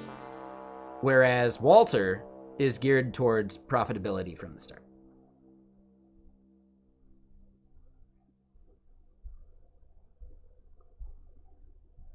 Yeah, maybe they're not profitable yet. I don't even see a pricing page. So it's just a library. Okay. And that's how they did it. All right. But yeah, if we look at, you know, what their pre-seed round is. And oh man, dude, I've seen that picture all over the place. I didn't realize he was an angel investor.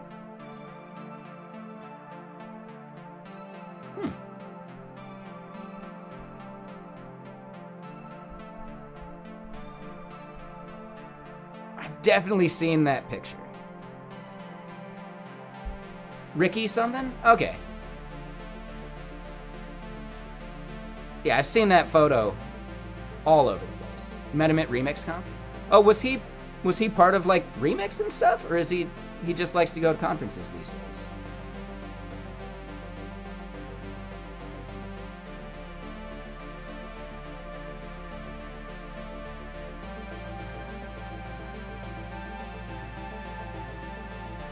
Oh, that makes sense, Darren.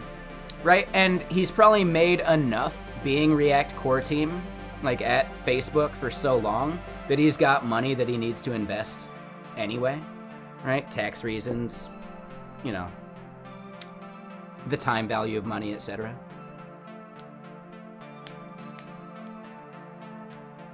So that makes sense.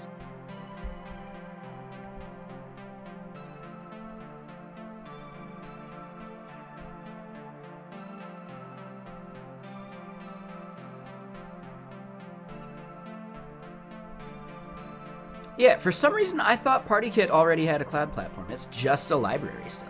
That's crazy to me. So, even more power to Sunil for just killing it. He was on a panel at RemixConf. Ah, that makes more sense. Is he also a fellow, like, beanie all the time kind of person? No, he doesn't have a beanie on in this panel. How dare he? Ricky Hanlon, that's it.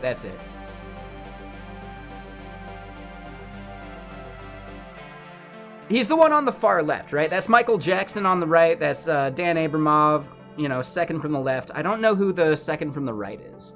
I'm gonna guess that's Joe Savona. Okay. Cool, just making sure. Cool. I was about to say, Beanie Gang, rise up.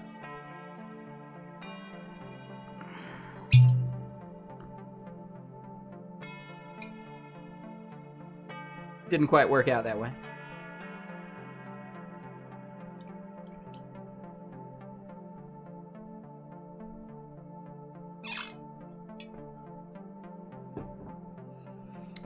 I gotta use the restroom real quick.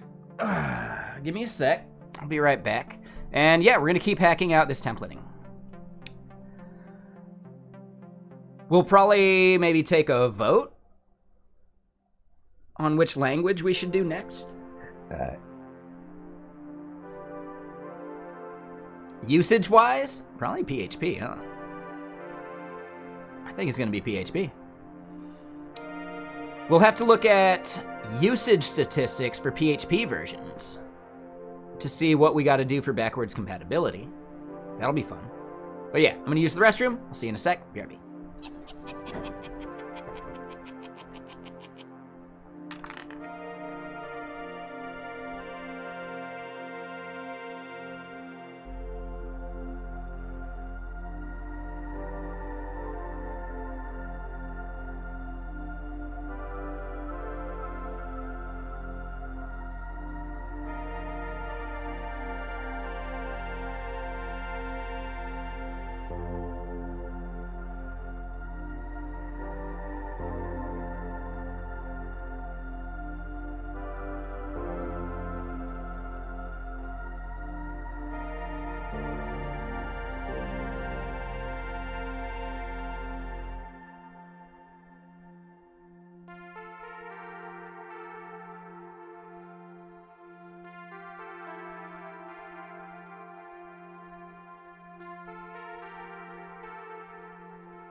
Alrighty.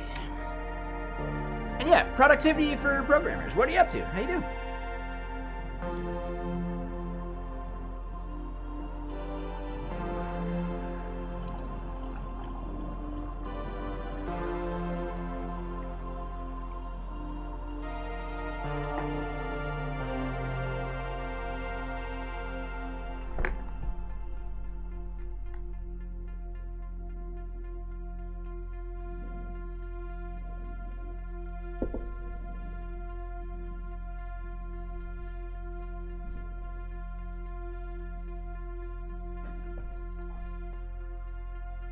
Okay, so yeah, we got environments and not that.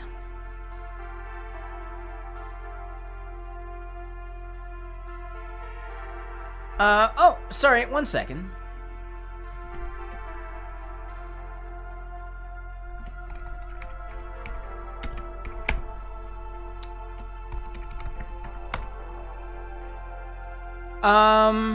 How would I do it? I don't know. I've never done it besides, like the way Hugo does it, but Hugo has like its own... No, they use Go templates, right? Yeah, so Hugo, you can do snippets that basically call functions. Oh, wait, no. So the snippet you would define would have the function stuff in it, which uses Go templates. But then your snippet would be separate. So, I mean, I think technically Go templates support functions.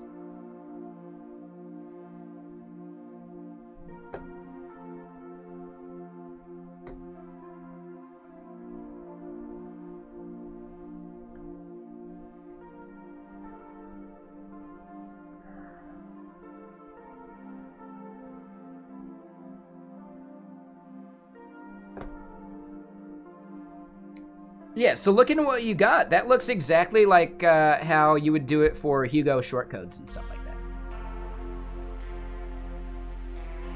that. Yeah, that makes sense, Jason. Like, that's basically just Go templates, right? Yeah, like, that's exactly how that works. Oh, but I see. You don't want to do it, like, transforming. So you implemented like your own like end operator or something, right? I get it. That's trickier. Yeah. I see what you're saying. I think I'd still want to expose that function in a different way.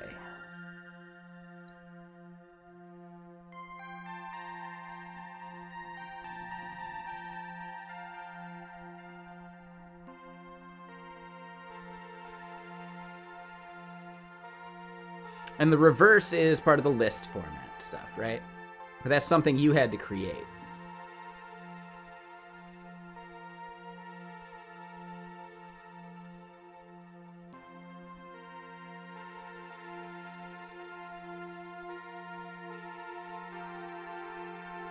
Do it on the client with JS?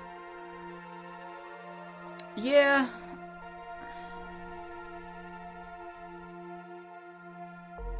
So, I think what's happening, though, is the template shouldn't be that concerned, right? It's why, technically, Mustache is logicless, because logic in your templates actually fucks you up. I think instead it'd be better to just expose a function that outputs something and call it good.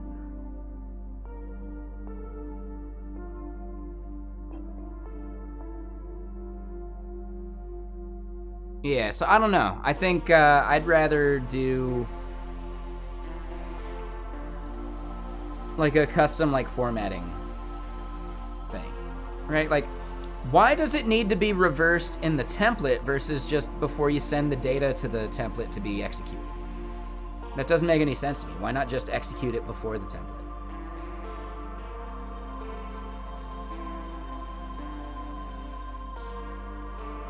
So I know it's a meme at this point, but I think separation of concerns are being violated.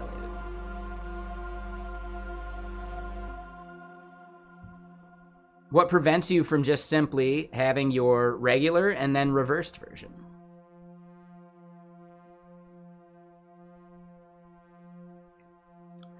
Gotcha. So this is more for like a meta tool rather than just outputting something.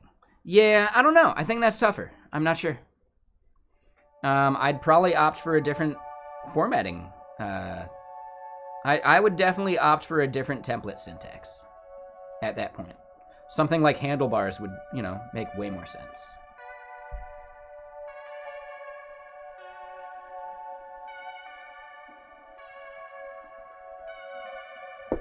Right? Go templates are meant to be fairly logicless. So instead, I would look for a logic-full templating syntax in Go, rather than making it myself. If they don't exist, then that's even weirder to me, but yeah, I don't know.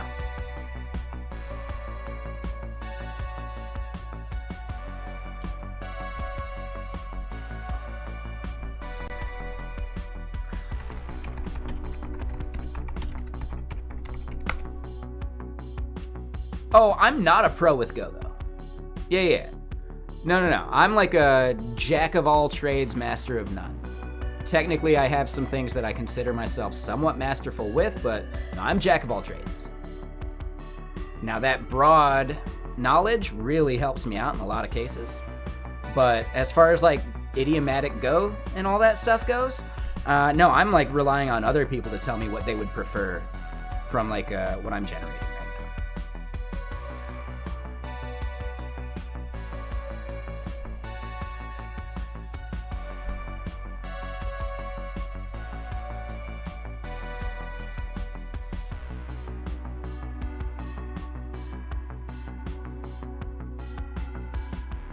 A complete handlebars implementation in Go. Handlebars might be what I'd reach for.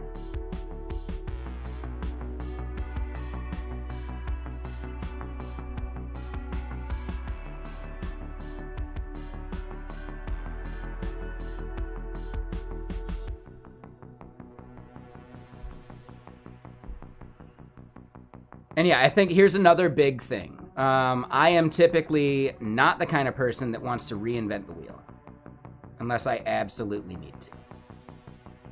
So I would not come up with my own way of doing that type of logic. I would find something else that just does it, or at least supports something like it.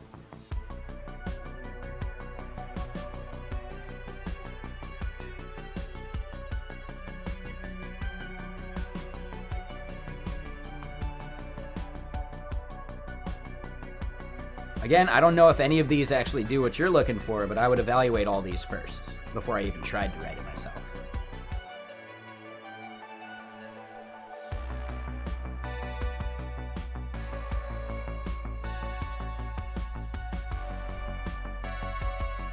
What it sounds like to me is that instead of, right, attaching the reverse function to a list T, I would instead expose a bunch of like utility functions, possibly through generics that you could just call from your Go template.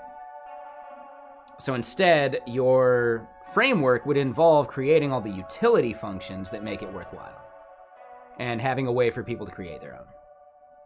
So that's probably the way I'd do that, right? The way range is available, I'd just implement my own wrapper around range that does what you're looking for, and then we're done. That kind of stuff.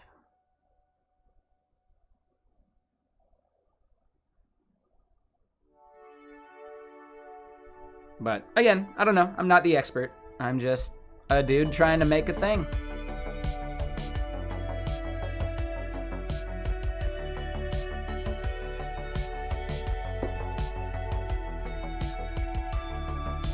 But I highly recommend the jack of all trades approach. Learning a new language makes you better at all the other languages you already learned. It's so worthwhile.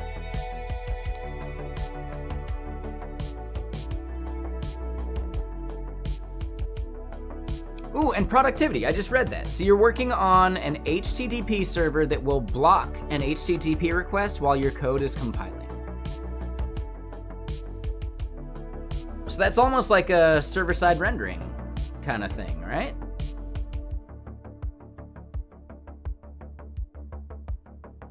But it's more like a wrapper around the compilation process rather than the server? Okay, yeah, I think I get it. I think it makes sense.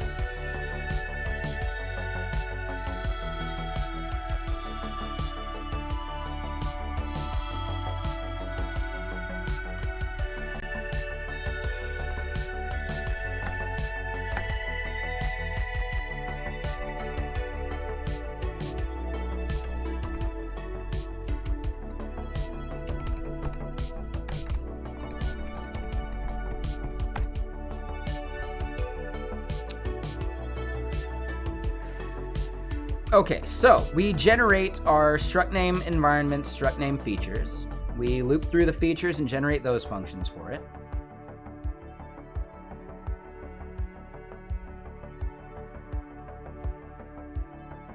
Right, these end up needing both to be functions that return that.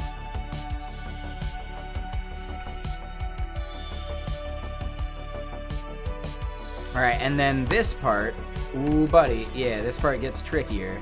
This becomes the func string that return that.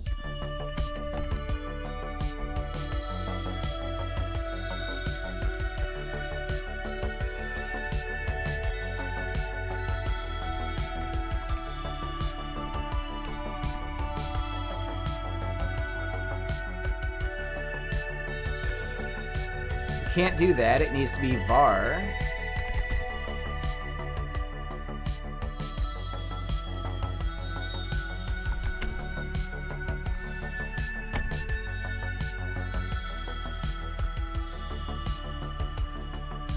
What up, chatting on a yoinked phone? What are you up to? Anything fun?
Landed a job at a local ISP called iDoom.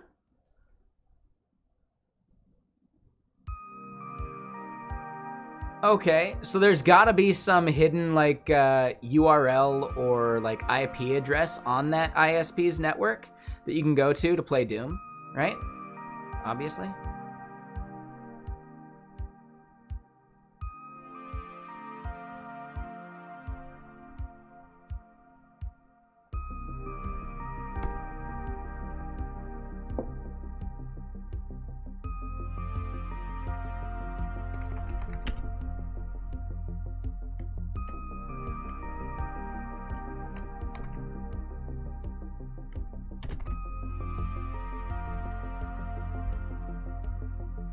I'm just that good.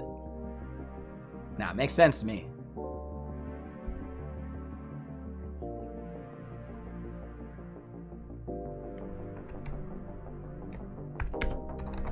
Alright, so we're gonna do this. We can generate this output here pretty quick, actually.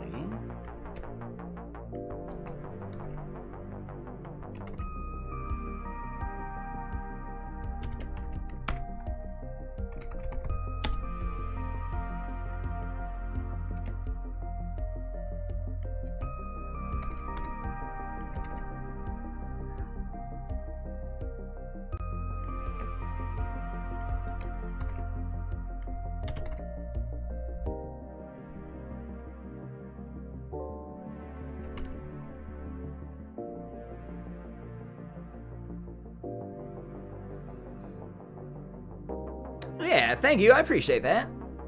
Yeah, glad to have you back. And thank you for the sub. Sorry, I didn't want to leave that hanging. I completely forgot. Thank you for that sub, chatting on a yoinked phone, and thank you for that sub there, Hey Bales. Appreciate you. Hiya. How you doing? Hiya. Oh man, there is a character in Baldur's Gate 1 who's so annoying, he just runs up to you and goes, Hiya! Hiya! Like, I don't know, it's like so good. Baldur's Gate 1 is a solid game.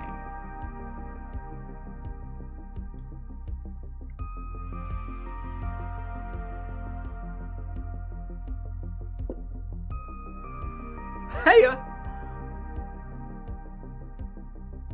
And basically, they just annoy you until you give them money.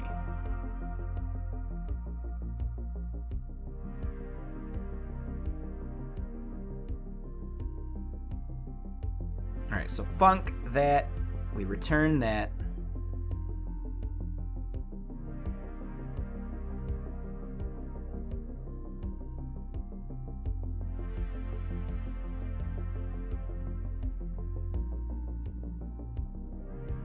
I think we're good.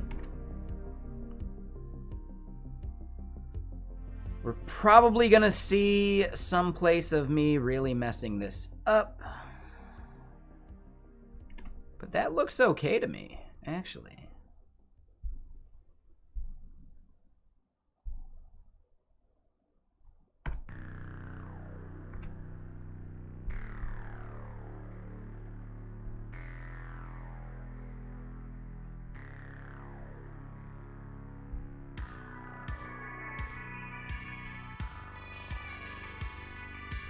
All right, so we see gradual environments, gradual features, right, and gradual group. Those are our structs. And then we get our function that's going to return all these. So let's just grab all these and see if that's going to work.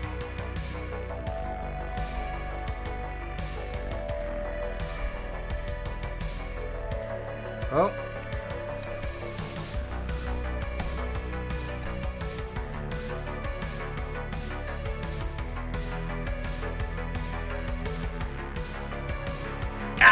Damn it, I messed that up. Yeah, so we're close, but not quite.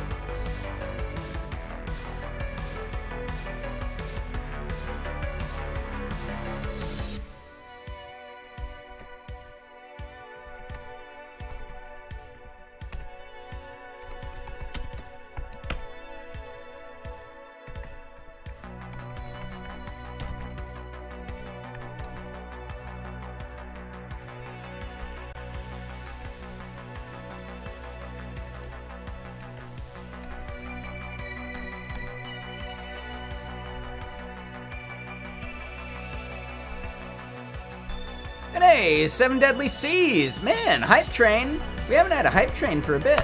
Yeah, appreciate y'all. Thank you.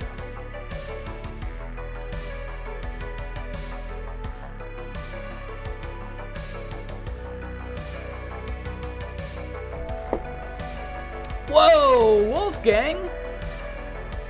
Dude, thank you. Oh, I appreciate you. Dude, that's a bunch of bits. Hell yeah. Man, y'all are the best. Thank you.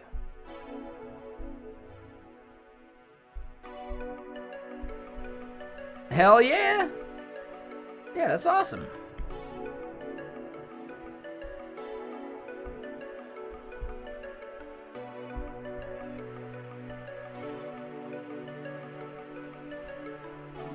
I think we're good there now. I'm gonna go and remove what's no good.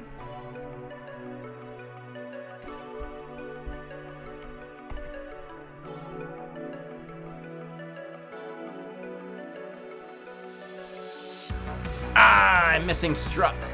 Okay, we're close. We're real close. And hey, Hector, Mr. Sir, thank you. Ah, we're so close.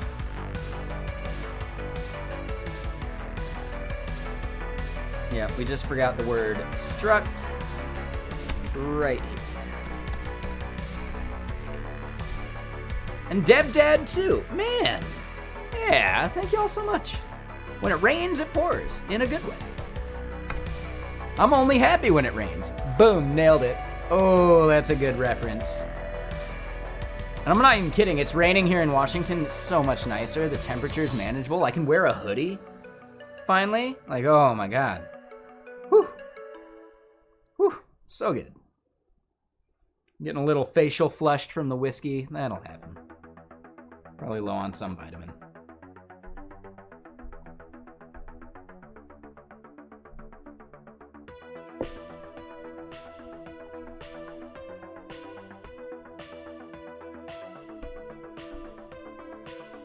I work front end,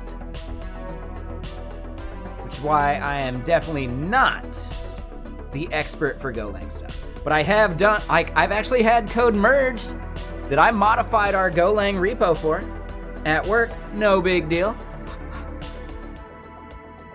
No big deal.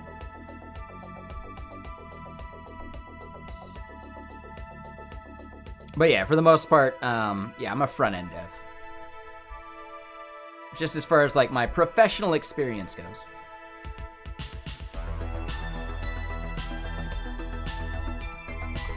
Side project wise, I do everything. But professionally, I've been on the front end for a long time.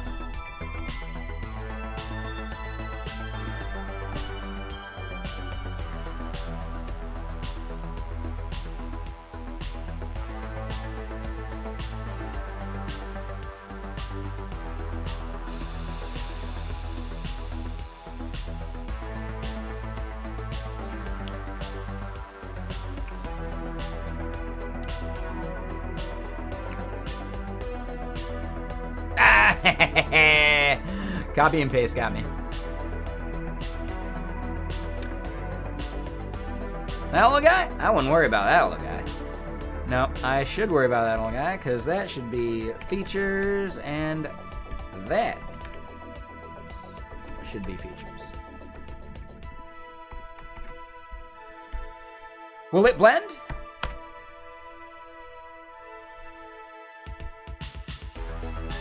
So yeah, I would think based upon a lot of the dev that I do here day to day, you'd probably recognize that I'm mostly a front end dev, like in my career. But the fact that you didn't know, I'll take that. Thank you. That's a compliment. It's like the quote from Dodgeball, right? Might shock the biceps, maybe the glutes. I don't know. Keep the body guessing.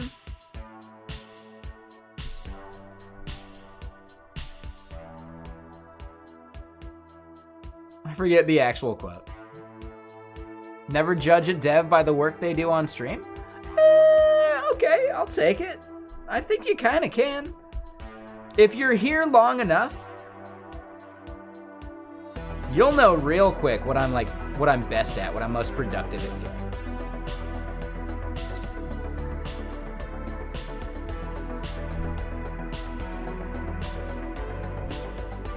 Oh, and Hector, thank you for the bits again, Mr. Sir. Yeah, hype train. Yeah, thank you for the hype train, everyone. That's awesome. That's huge. Four sub gifts, 1,200 bits. I don't know why they called it sub gifts. Those were just regular subs. Twitch has a bug in their hype train text.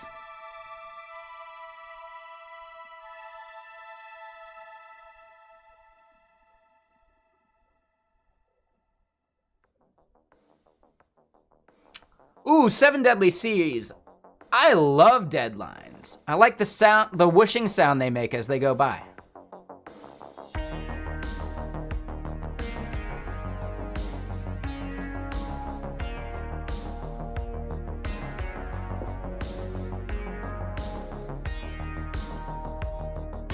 I mean, I don't think Theo would say friends. Friend is a very strong statement. We are mutual acquaintances that are happy to grab a beer if we're at the same conference or something. For sure. Friend is a strong word. I don't throw that word around very much. And I would assume he wouldn't either. So, yeah. Nothing against him. I assume nothing against me. But again, friend is a very strong word.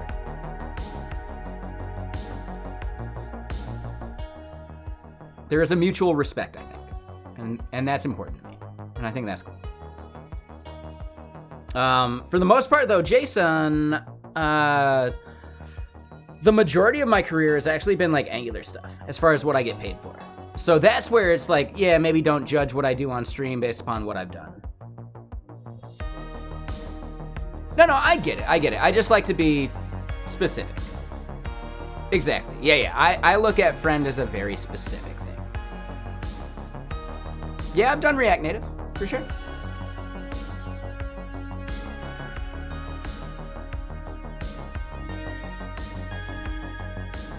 So, buddy, chief, guy, pal, those are fine, right? That's usually what you call someone when you forgot their name. Oh, hey, what's up, buddy? Oh, yeah, there's, you know, this guy I know. How's it going, pal? Yeah. Honestly, if you ever call someone pal in public, it means you forgot their name, right? Change my mind.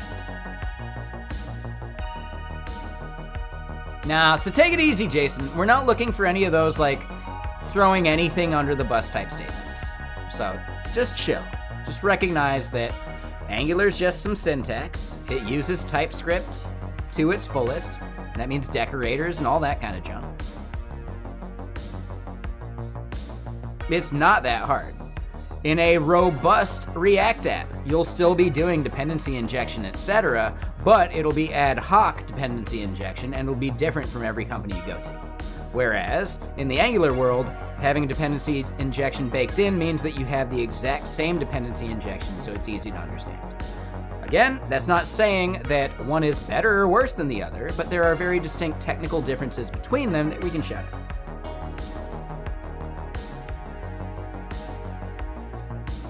So remember, an X versus Y argument is a fuzzy argument in which you're not actually making a point, you're not pointing out any major differences between them. Learning curve is a bullshit X versus Y argument, right? Because it often depends on which one you learned first. So instead, we can just point out the technical differences between them. Yeah, React doesn't use decorators. No one's going to debate that statement. No one's going to get up in arms and clutch their pearls about it because React doesn't use decorators. It's that easy. Boom, done, simple. Not modern React. You can do it with class components for sure. One of the major reasons you might be wondering why they went from class components to functional hook components, look at how they minify. A class versus a function. No, so Han, again, easier to learn is bullshit. And that's a terrible, terrible argument to make because it's subjective. It's about how you perceive ease and what is hard, etc. Instead, we can simply say things that are facts, and that's better. And let other people use their own emotion to decide how those facts matter to them. That's internal, right? Making that position external is exactly wrong. Because instead, we can focus on the facts, and we're good to go. So Han, you're not banned, but I'm just saying, like, you missed my point. Easier to learn, learning curve, etc. All that shit is bullshit. Don't use any of that to convince anybody of anything. Because it's not truth. It's fuzzy. Fuzzy things fucking suck to argue. And there's usually no winning an argument like that. There's no facts that are going to come out and change how someone thinks about it, because it's just fucking bullshit fuzzy arguments in which people clutch their pearls and want to defend the thing that they're used to. So if we can avoid those conversations and simply talk about the technical differences between them, internally you can decide if those technical differences matter to you. But don't try and tell other people whether they matter to them, you know?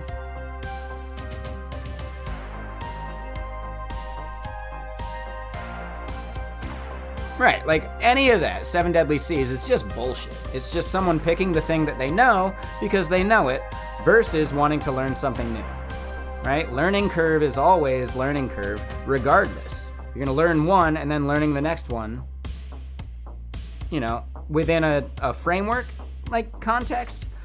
Your first framework's going to be harder. Your next framework's going to be easier. That's almost categorically true. Because you're not learning the framework when you learn your first framework. You're learning the patterns that the framework is actually abstracting away from you.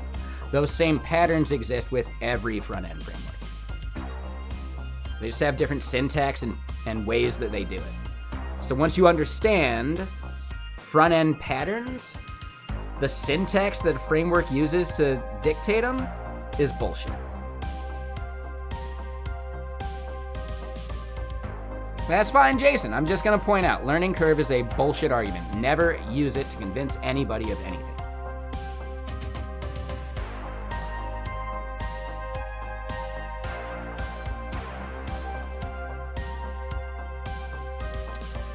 DevDad, I think the opinions are actually worthless, right? Someone else's opinion should not matter to you. Instead, let them expose the facts, and then you can form your own opinion. That's how we actually get better as devs. Understanding the things that form our opinions rather than just parroting someone else's.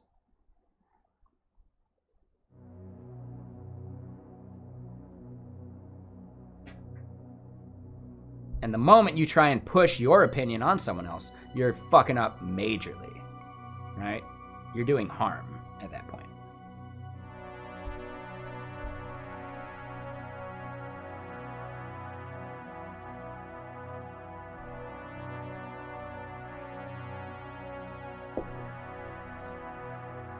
Yep.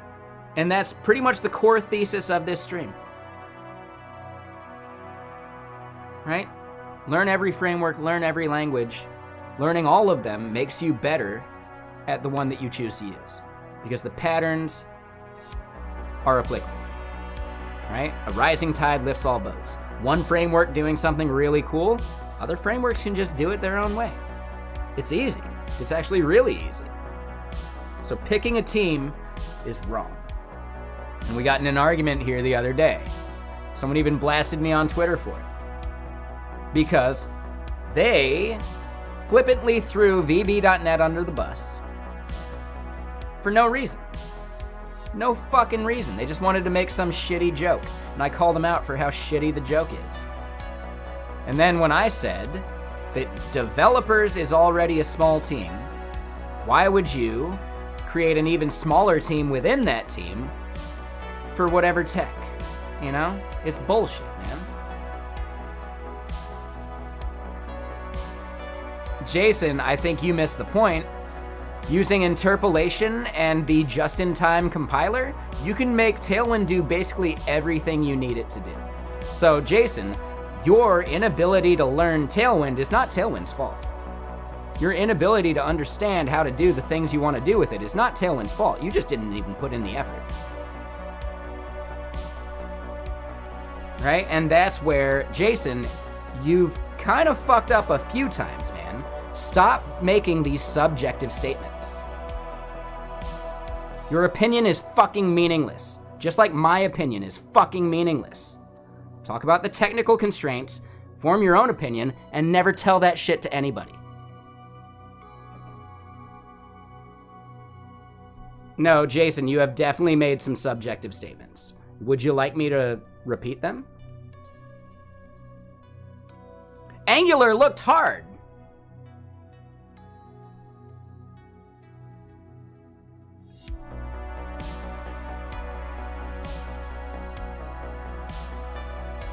Right? I'm not saying you're wrong by making that statement, because it's impossible to say how you felt about a thing, but your feelings about a thing are fucking meaningless. That's the point I'm making.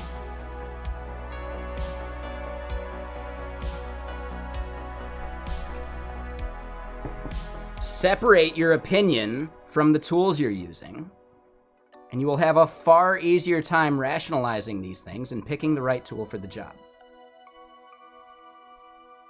Yeah, I don't like that phrase because shitty people have used it too much. Fuck Ben Shapiro. Let me just point that out right now. So I really don't like that phrase. But again, that's my own personal opinion about it.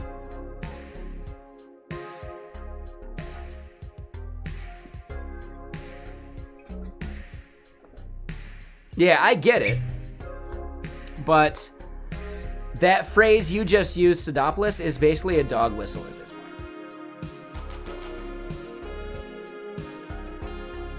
And we can avoid using those dog whistles.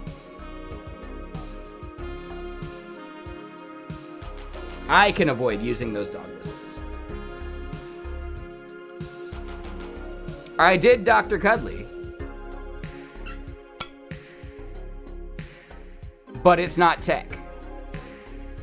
You can say if you like playing RPGs. That's different from technology. I am more than happy to weed out the people that think Ben Shapiro is cool. I don't want to separate us based upon the technology we choose to use. There's a very specific difference. If you look up to and idolize Ben Shapiro, you're in the wrong fucking chat.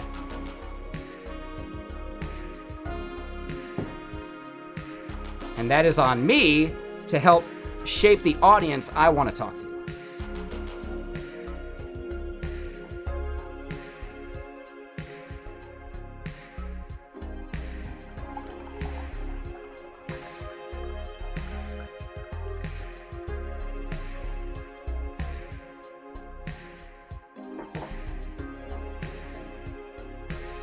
I do not know who that is, Sidopoulos.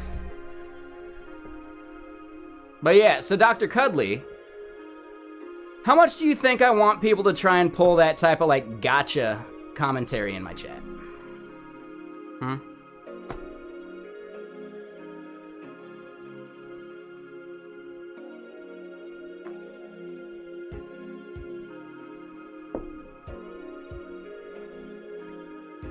How much do you think I value a person who does that as a viewer?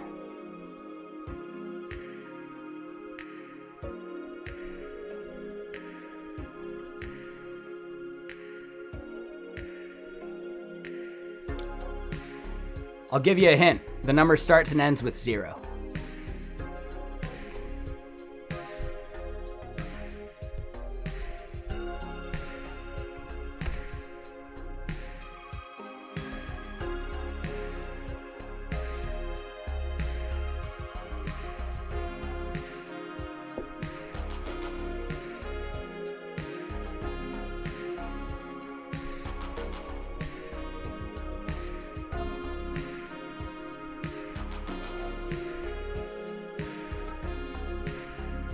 We just ran that.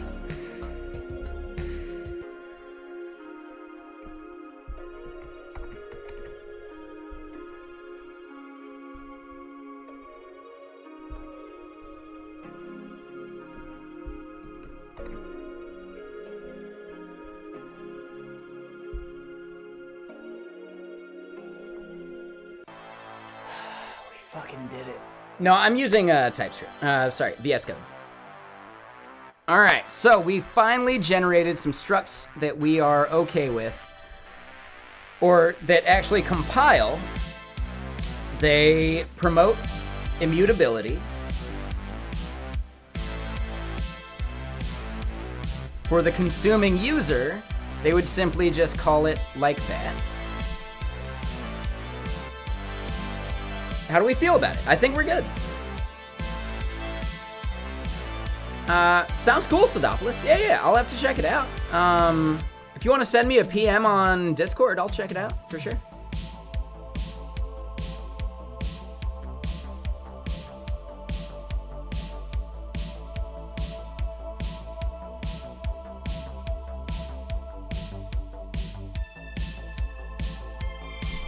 Cool, so I think I could grab all of these, and let's just double check and make sure that still works.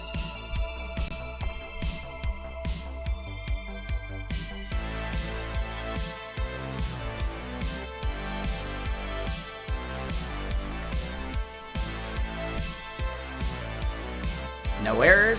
Perfect. All right. So yeah.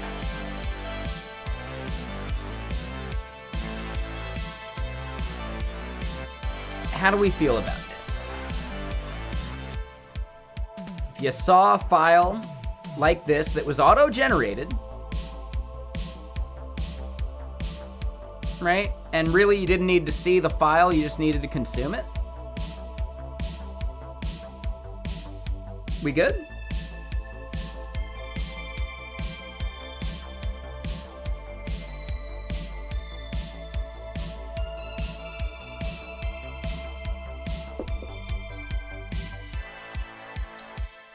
So there's something important about that J and DevDead, right? Passing tests are something that make us as a dev feel better about the code that we're making, right? And they're useful for a lot of things. But when you're making a side project, you don't actually know what features are going to work and which ones don't, right? So the amount of refactoring you'll have to do, the amount of tests that you're going to have to completely rewrite, it adds like a little bit of like tech debt to deal with tests that are testing something that doesn't exist anymore, right? And how do you decide what doesn't exist? Well, on a side project with only you, it's easy. When there's 2 or 3 people, well, shit. So yeah, startup-wise, I would say unit test the things that need unit testing. And maybe write, like, your happy path tests for other stuff. And then actually figure out if the thing is actually used by anybody.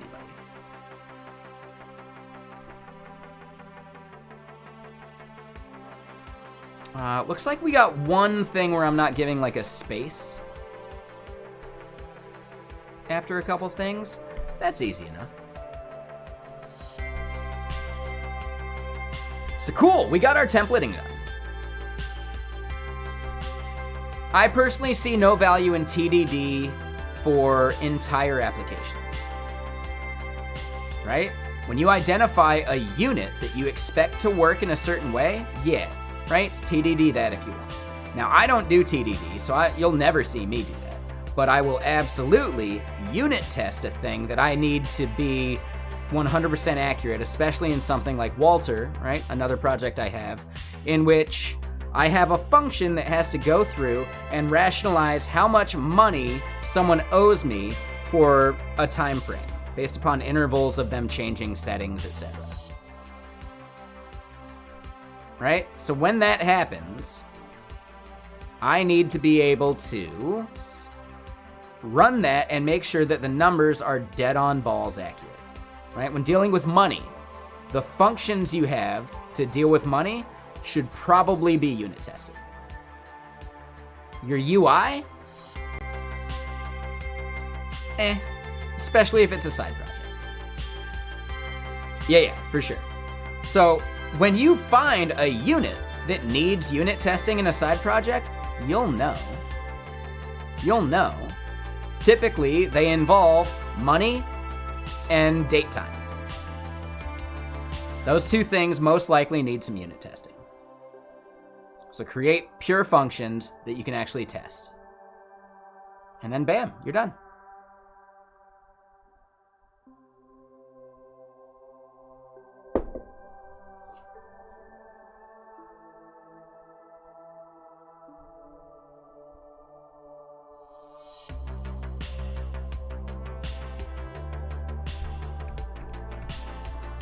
Yeah, so most of these look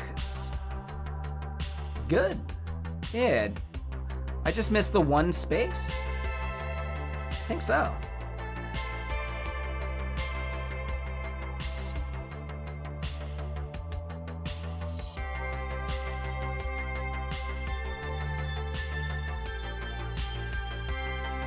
Yeah, exactly, right? Unit testing any regular expressions you have is a really good idea.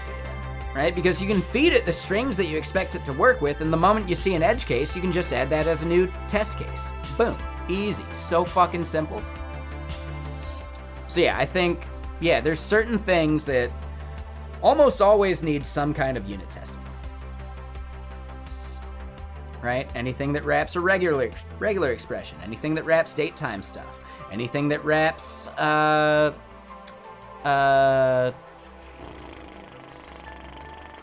I just said it. Currency. Yeah. The absolute shit out of pointless units. Yeah. Because those units will change probably. Now your core functions might not.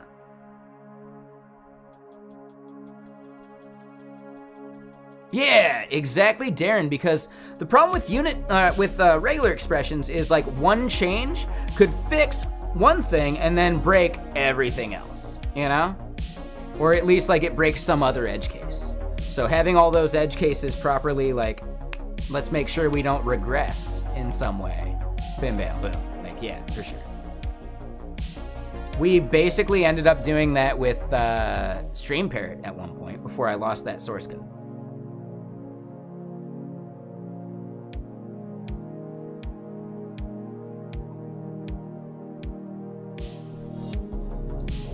And yes, that's a great point, Sadopoulos, right? It's good practice. Learning how to make your code fully unit testable. I mean, you immediately become a fan of dependency injection, right? Pure functions are your bread and butter.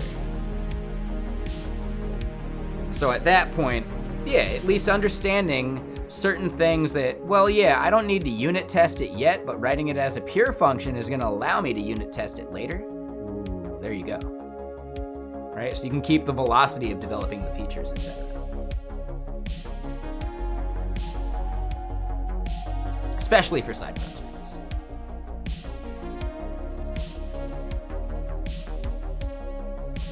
Using float for currency is not recommended. Exactly. Yep.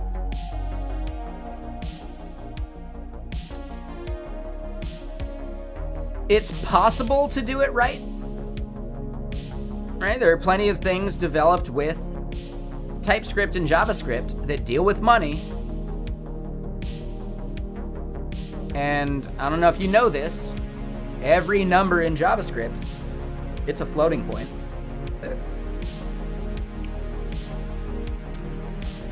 So yeah, there's certain things you can do. Typically, you don't want to round anything until you're done with the calculation.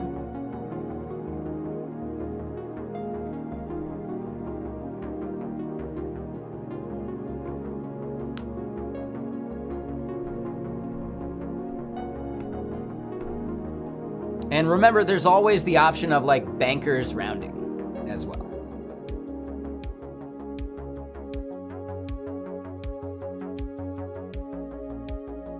Which is a very specific version of like how you round numbers.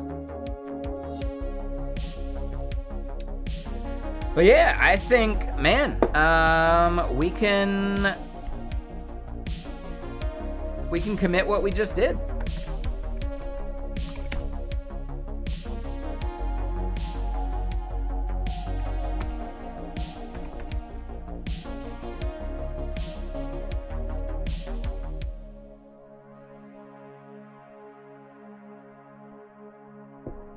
Oh, and yeah, sorry, Luke, you said hi, and I totally spaced on reciprocating. How you doing, man? Yeah, what you up to? And yeah, it's not even like that much of an effect. It's like just a different terminal you can install. It has a bunch of bugs, but, you know, it's totally worth it. If you want to have one that you're just like using as your like main driver, and then others where you want to maintain like tabs and like long-running processes, that's the way I basically do it. There might be another approach that works better, sure.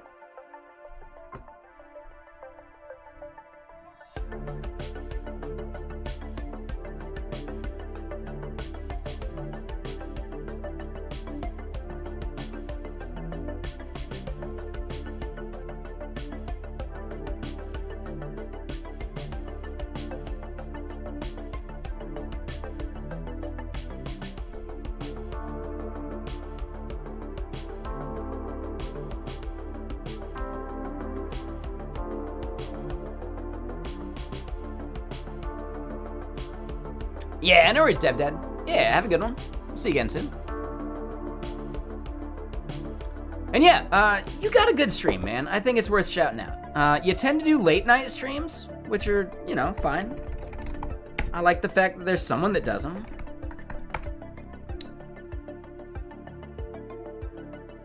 I am thinking of your streams, right? I swear their name was something like the DevDad. If I mixed you up with someone, well, shit.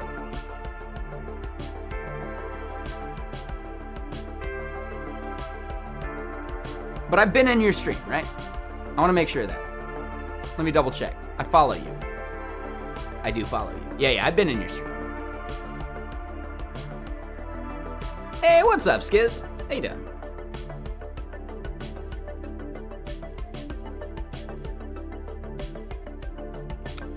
Yeah, DevDad, if you're still here, feel free to shout out like what you were working on last time you streamed.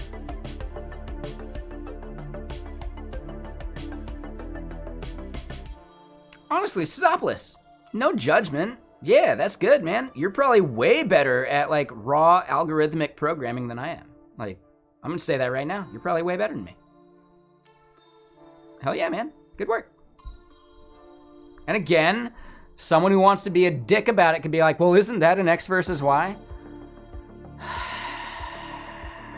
I could not sigh loud enough to that. Okay?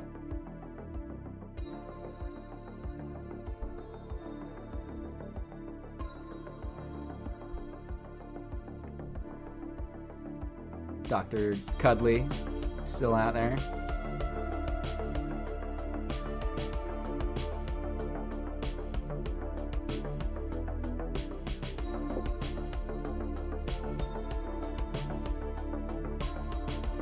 Oh, shit. Hell yeah, man.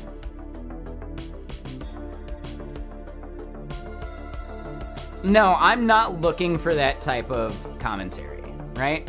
Because I don't consider that breaking the rule specifically. The X versus Y is about technology. It's about the Angular versus React. It's about the fucking Go versus Rust. Like, any of that bullshit.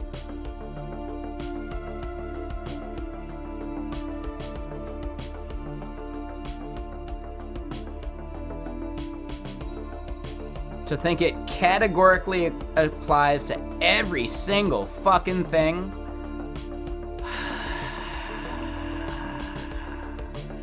You can have a preference. You can say you like comedies more than bromances or, you know, whatever, right?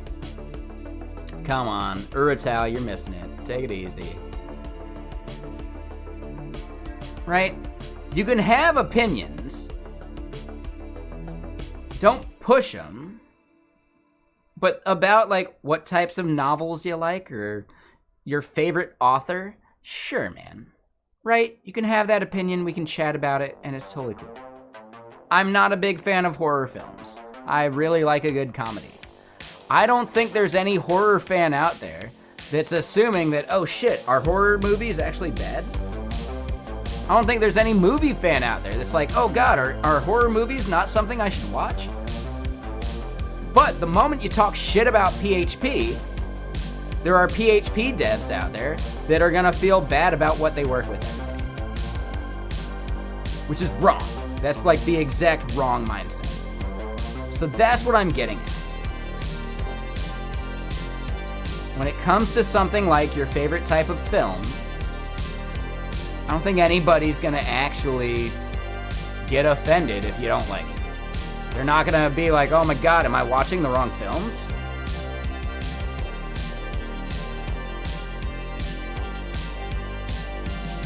Han, it really seems like you just refuse to get it.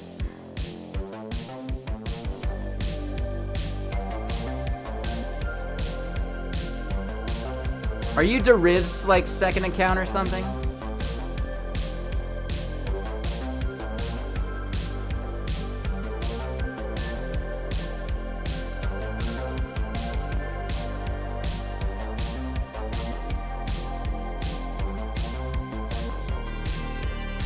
Again, those jokes are not welcome.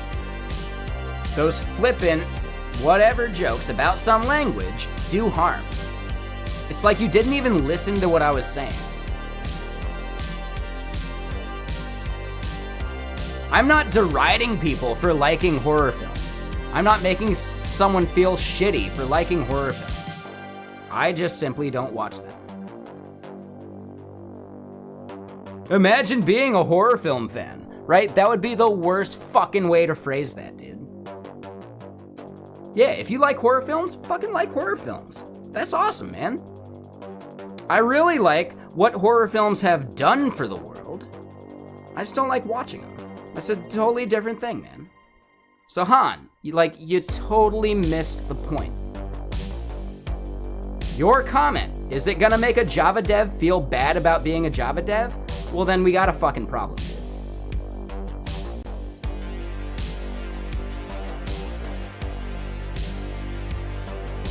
I don't care if you're a Java dev. Dude, how many racists use racism and then say, well, I got an ex-friend? Dude, I don't fucking care. No, not okay. Not okay.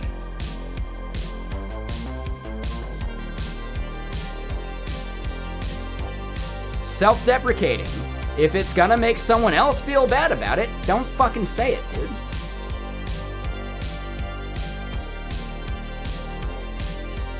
Right? And at that point, you can realize that you're just hiding behind the fact that you are one.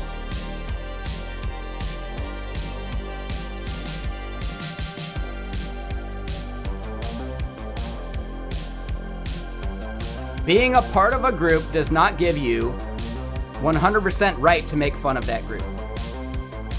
If other people can't make fun of it, you can't make fun of it either.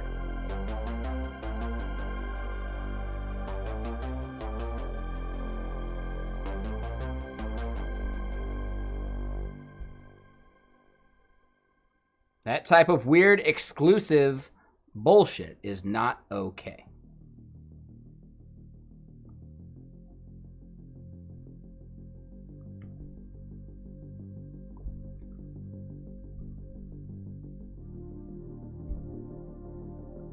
I never actually watched Seinfeld.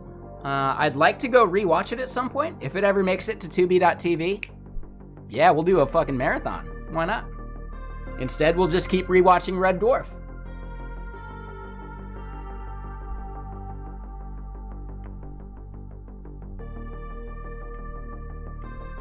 But okay, so we got some really good code done. Like, I'm really happy with where we got.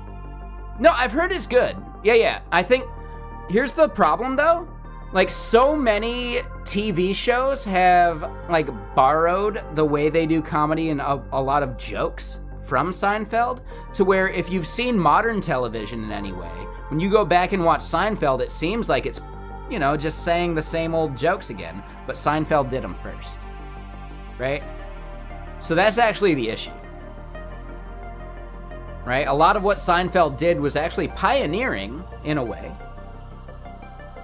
but now that so many shows have done the same exact thing, if you've seen other shows and you go back to Seinfeld, nothing seems revolutionary. Nothing seems special about it.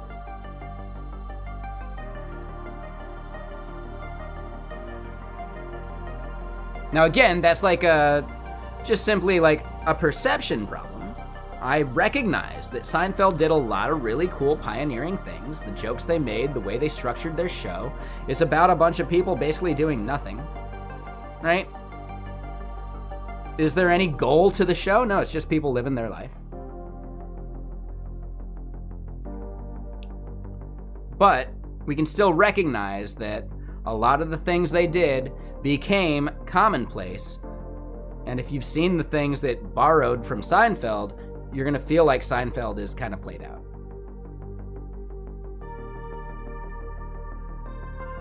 No, I get that, Lemsel. That makes a lot of sense to me.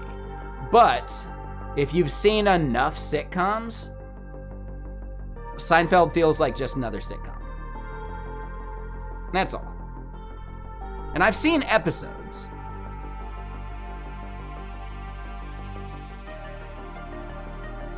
But yeah, I haven't watched like the whole series.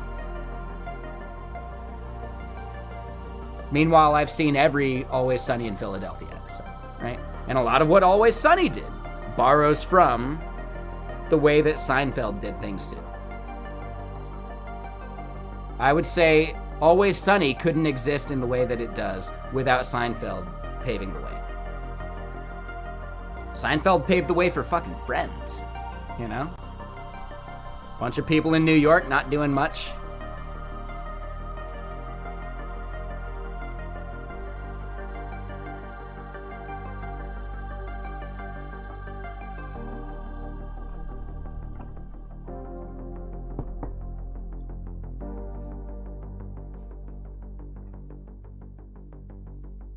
Anything? How about that?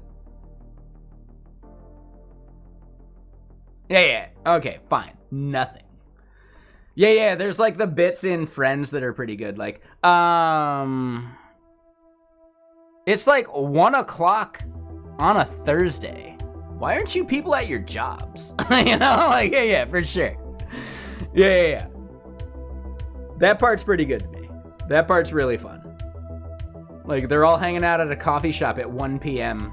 on a Thursday afternoon, you know? No, this is during the 90s when that shit didn't happen. But I get you, Han. Yeah. That's a fun way to phrase that. And I'm glad you didn't take my comments offensively, so appreciate you. Yeah, I mean, just recognize there's some people that like going into the office. So Skiz, you're talking about Friends specifically. That was actually called out in the first couple episodes. They're in a rent-controlled apartment that someone's, like, aunt owns or something like that. I forget whose aunt it is. Monica's? But yeah, that was actually established within, like, the first couple episodes. Yeah, they're in a rent-controlled apartment. Technically, they're not the leaseholders, you know?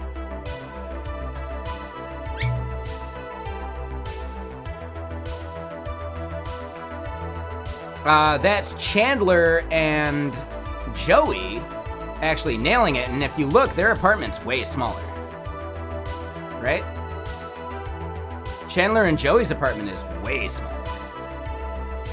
And Chandler works a job that can afford that shit.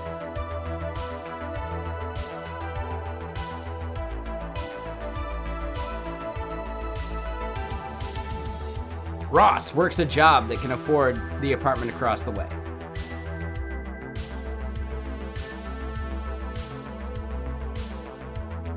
Yeah, no worries, just pointing it out.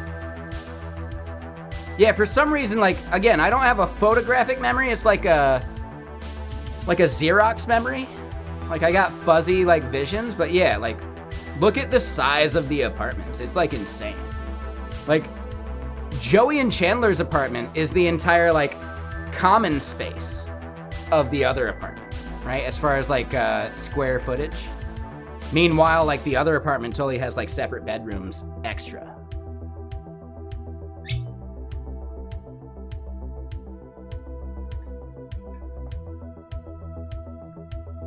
That we never see, actually. Have we ever seen into those bedrooms?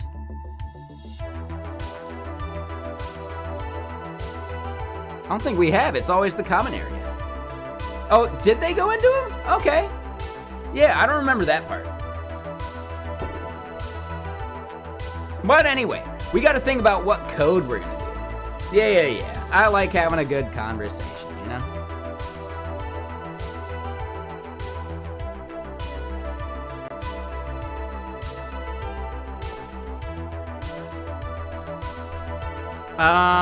We should probably put it to a vote. What's the next SDK we should do?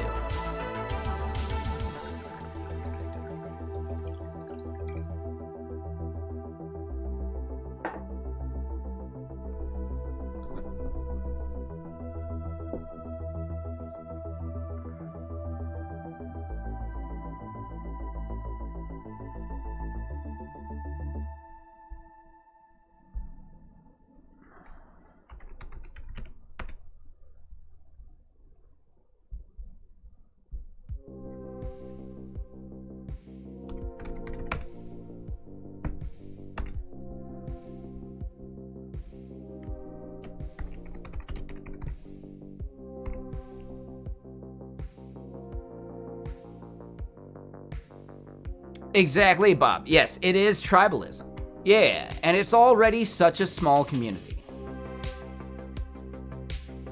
Yeah, exactly, Bob. For sure. 1 second, Lemsel. Yeah. We'll go into that. I just want to, make the point, right? Software developers, as a profession, is already a very small part of the world.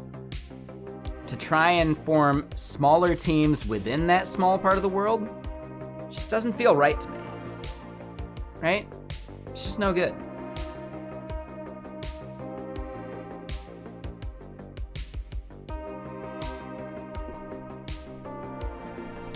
So yeah, right? Basically just don't treat tech like sports teams, and we're good to go. So what does having a different SDK for Vexilla mean? Well, basically the SDK is the house of all of the logic for the application, right? For feature flagging at runtime in your application. Because I don't have a server.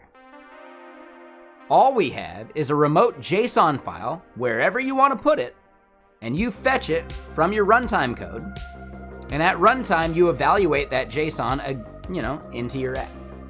So that means if your app is written in Go, you need a Go SDK to consume that. If your app is written in Rust, you need a Rust SDK to consume that. So it's all SDK or client driven. There's no server. There's just a static file server that I have no control over. That's your job.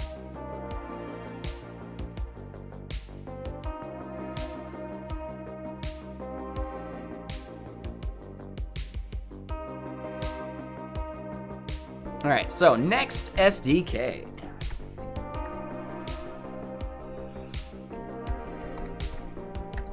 We'll say PHP, Python,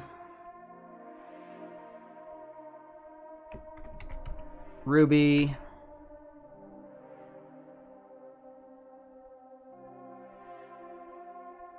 C# probably the next big one.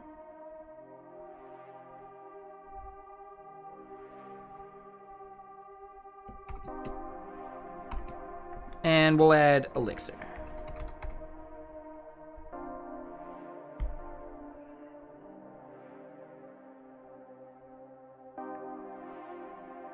So yeah.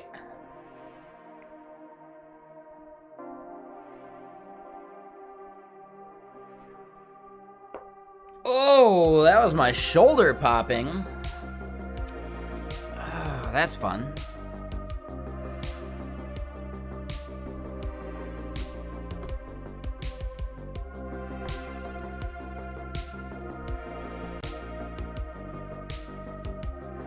So get your votes in. Come on, make it happen.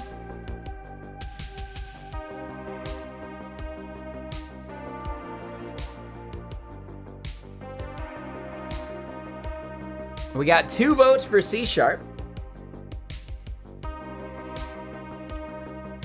Couple people need glasses because they want a C#. Boom, nailed it, right? Yeah, I don't mind doing it. Yeah, we've already released the older version. right? It would involve us porting over the logic. So we can do the C#. I think PHP is actually going to be one of the more broadly applicable.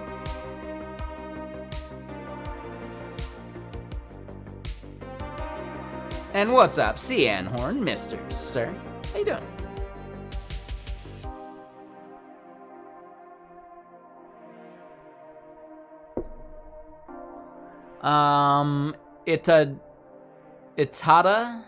Itada, how you doing? Oh, we have a version for all of these languages already. However, that's on the 0.x version. We have massively upgraded the schema and how we handle these things, so we're in the process of porting. So we've done JSTS, we've done Go, and we've done Rust. We need to actually get all of these others up to snuff, which means we got 7 more.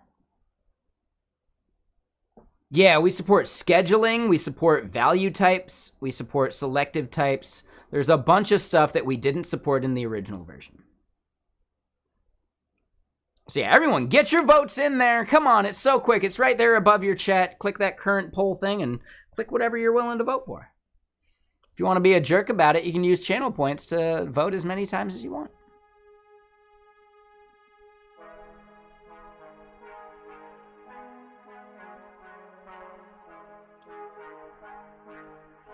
Ooh, so the C and C++. Basically, I'd like to pick one, because if you do the C, you can bring it into C++, right? So basically, Bad Cop, I think, is gonna help us do the C or C++ version. Most likely, they'd prefer to do C++. And then after they've got some knowledge about what it takes, we could bring them on to do the bash stuff too, right? Because they want to do a bash SDK as well. We're also working on an OCaml SDK with Dylan Mulroy, which is awesome. Dylan has booked basically recurring Tuesdays for that stuff. And I think Bad Cop is trying to maybe do recurring Thursdays. So from here on, Thursday is probably going to be our day in which we do the C stuff. Yeah, that's why I wanted to do C instead of C++, because C could be used and wrapped into a C++ version as well as an Objective-C version. So that's where I'd be really pumped on a C version, just in case, right? Because a C version would be broadly compatible. And realistically, maybe a C version could even be used with Zig as well, because Zig has really good C interop.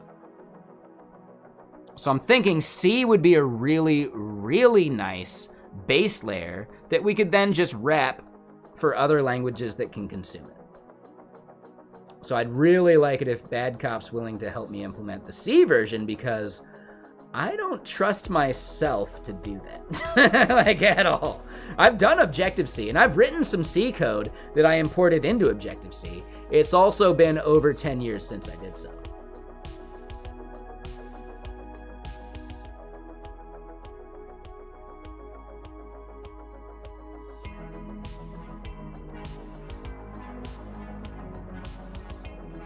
Yeah, I wrote a libssh2 wrapper inside of Objective-C. It involved the C code that I needed to then expose as functions that I could call in Objective-C.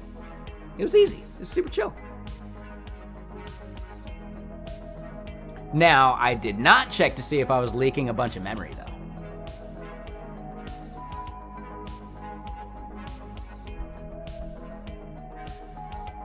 That makes sense, Luke. I actually have the benefit of the certificate I got from UW for Objective-C development. For the first 2 semesters, they forced us to not use automatic reference counting, which meant we had to do the manual retain release cycle.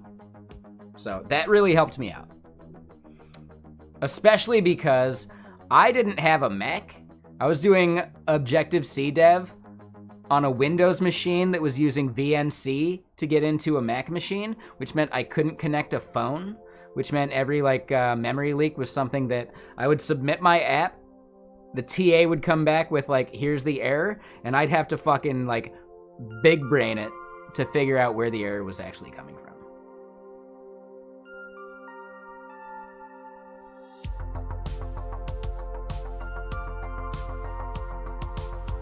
Maybe Spirit, sure.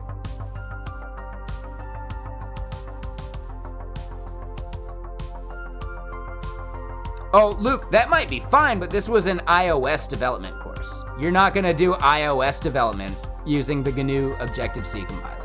Good luck. Not going to happen. Yeah, you need the simulator, you need Xcode, you need all that shit for packaging and releasing the app. Like, this was an iOS dev course back when iOS was like, you know, the golden land of being able to release an app and make some money off it. Nowadays, good luck competing with like those people. Technically, you can do it without Apple. It is absolutely possible to do so, but it's just easier with Apple. Right? It's easier with Excel. You can absolutely do it. There are people that have done it. There are blog posts about compiling iOS apps on a Windows machine. Oh my God. There are people that have done it. I was not capable back then. I know me back then, and I was not capable.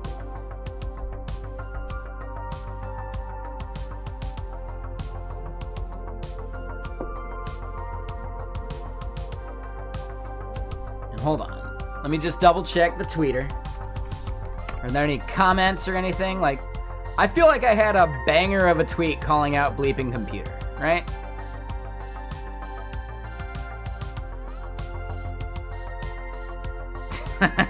Dex. Dude, Dex trolls so fucking hard, man.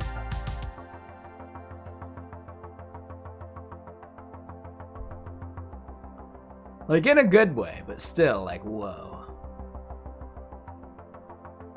Alright, so yeah, thank you all for the likes, thank you for the retweets. Just wanted to make sure there wasn't, like, a comment I was missing. Seriously. This is probably my best tweet of the month.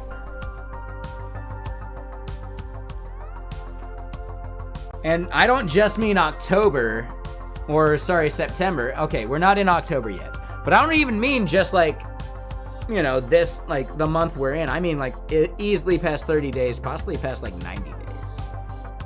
This is my best tweet I've done. Only 520 views, come on! Come on, Elon, I rebought fucking Twitter Blue. Make it work. Make it work, man. See, I need all your engagement. I need comments. I need people chatting. Any comments you want to make, go for it. Even GIFs. I'll settle for GIFs, man. For sure.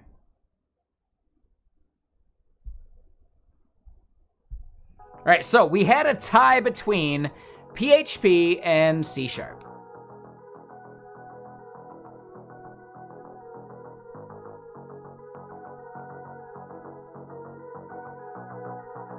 I know, it's getting real cold here in Washington already. Yeah, it's crazy.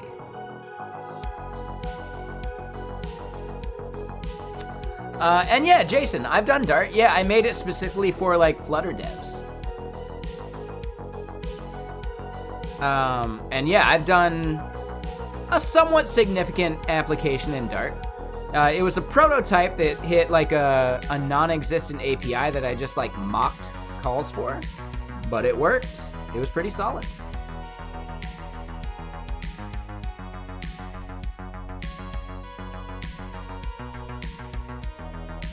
Yeah, if y'all don't know,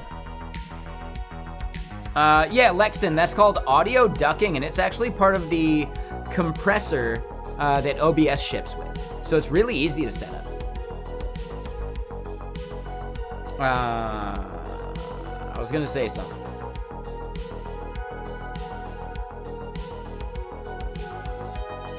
Shit. No, I just rebought it yesterday, and it takes them a couple days to give me the check mark.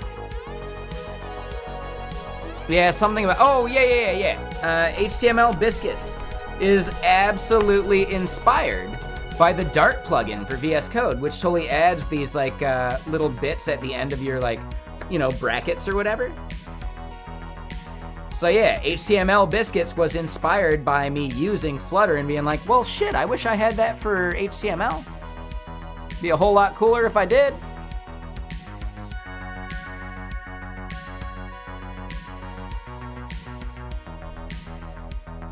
And then if we look at other code biscuits I've made, right? JSTS assorted CSS. Assorted biscuits solves a bunch of languages.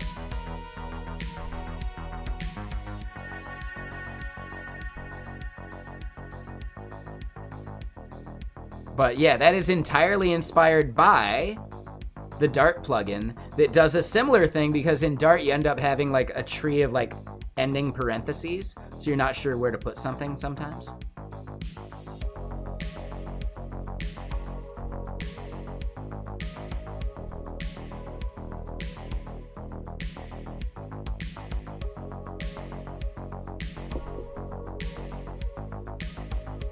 So yeah, fun stuff.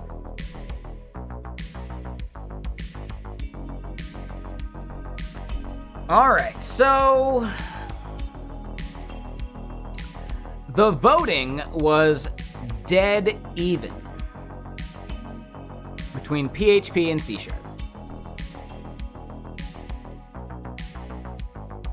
And what's up, tacos? How you doing? Yeah, eat them tacos, man.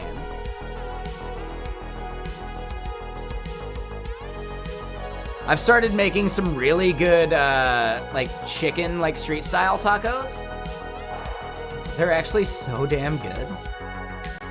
Oh, they're so good. Yeah, I'm really proud of my chicken tacos.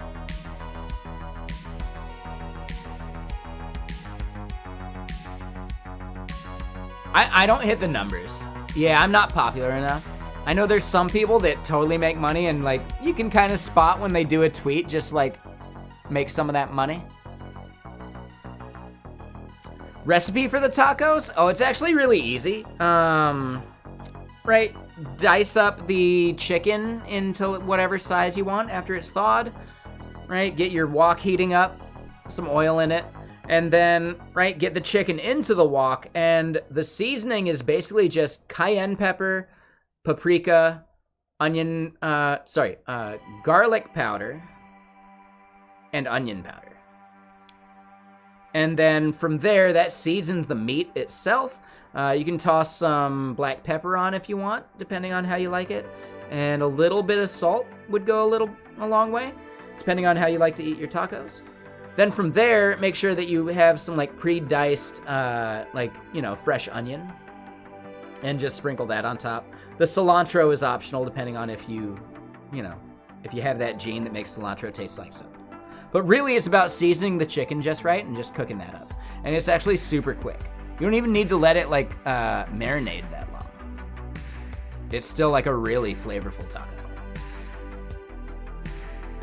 And then, like, your corn tortillas, you just heat them up in the oven.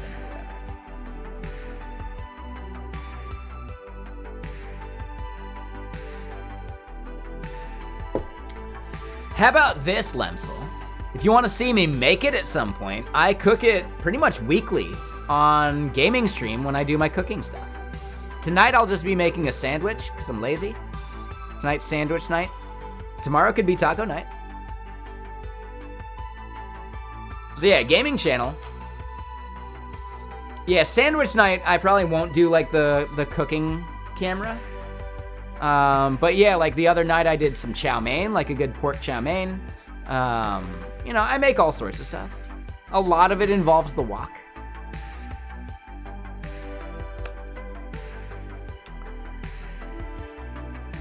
I got like a breakfast potatoes dish I really want to cook again and get in the habit of. Because it's basically like potatoes, onions, and summer sausage, and that's it. You don't even need to season it other than salt and pepper. The summer sausage really brings it together, flavor-wise. Oh, this is soft shell. Yeah. So, Luke, I'm talking purely about, street-style soft shell tacos. If you're talking about, hard shell, I don't make hard shell tacos, so I don't know what makes a better hard shell taco. Typically, if you're doing hard shell tacos, you want the core of the taco, like the meat, and the other stuff you put in to be a little more like moist, right? Like, so if you're doing like ground beef, you want it to have a bit of that like juice on it still, and like the flavoring and all that, right? So I typically do soft shell street style tacos when I'm cooking my own. I've even done carne asada that wasn't bad. I've had better, but you know, it wasn't bad. I need to like figure out a better, quicker, easier way to make carne asada tacos though. But yes, I'm a soft shell like street style taco eater. Unless it's like purely like, yeah, you get the old El Paso like ground beef seasoning and the hard shell tacos. I mean, that's a good old guilty pleasure, but I don't put anything on that. It's just the fucking meat and the shell, and yeah, colon blow later, you know?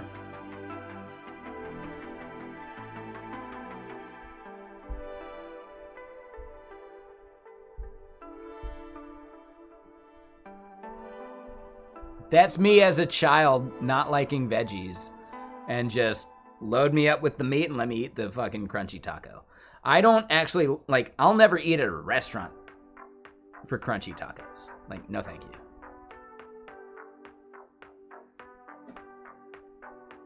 Place called Bar Taco. Where's that at, Luke? I'm guessing that's not here in Seattle? Because I've never heard of it.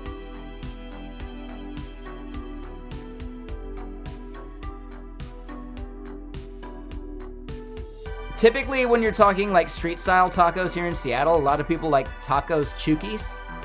Tacos Chukis actually has more of like a... shit. Hold on. Like more of like a Tijuana-style taco, or like San Diego style, where it's basically like, yeah, you get your like good ingredients or whatever, and then they just throw like guacamole or some fucking salsa on it to like mask how dry their meat is. So yeah, I typically order like no guacamole, no salsa, just cilantro and onion and the meat, and let's eat it. And if it's not a good taco based on that, well then yeah, it's not a good taco place. My favorite places I've ever been to are when I say like, and you know, if I can't read the menu right, like, so yeah, I'll get like 5 carne asada tacos, no guacamole, no salsa, just the cilantro and onion, and they look at me like, duh. Like, yeah, that's how I know I'm at the right taco place. If they look at me and go, come on, man, what were you, like, dude, I'm in the right place. Fuck yeah. That's how I know I'm at a good taco joint.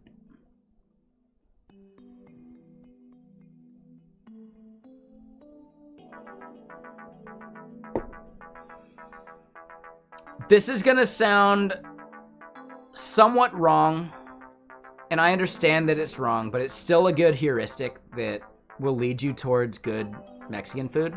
If you walk in and you only see people of my complexion, probably not good tacos. Not authentic, at least. If you're looking for authentic tacos, you want a place that doesn't predominantly serve people with my skin color. I know it's not a great thing to say in this climate, but it's actually a really good heuristic.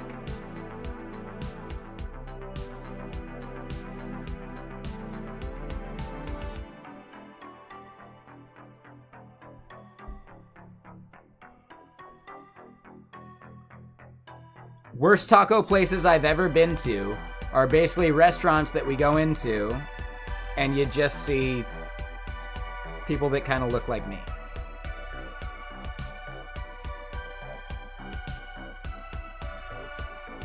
It's really not a good sign. Meanwhile, if you go to Portland, they have a chain called Don Pedro's, and you can see people that you would kind of consider are expecting an authentic taco in there as well, right? It's not just some chain. It's actually a chain that takes over defunct chains because they're in the wrong neighborhood. So yeah, when a Burger King spins up in the wrong neighborhood, Don Pedro's is sitting there Like that meme of the guy going, right? Because Don Pedro's will absolutely take over that place without having had to build like the building, etc. And they can just, they're like takeout ready, and it's authentic and it's awesome. So if you're ever in Portland and you're not sure about like a taco truck or whatever, Don Pedro's is consistently better than Taco Bell, you know? And that's an X versus Y. If you like Taco Bell, then you're probably not going to like authentic tacos. So again, if you like authentic tacos, Don Pedro's sits above like the midline of good enough, right? There are certain taco trucks in Portland that are better, like, you know, the quality, like the way everything gets seared and like the meat is cooked like on the fly instead of like pre-cooked, you know? There are definitely taco trucks in Portland that I would recommend more so than just Don Pedro's, but Don Pedro's is, well, yeah, if you're near one and you don't find a good taco truck nearby or a taco cart, Don Pedro's is going to be fine.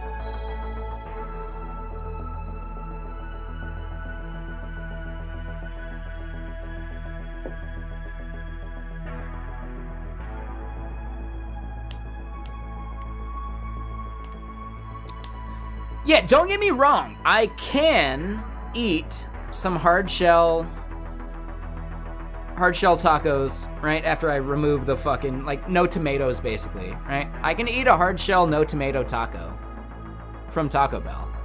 Doesn't mean I prefer it over, like, a standard street taco. But if I'm hungry, I'll eat it. Sure. If I'm hungry, so many things are, like, super easy.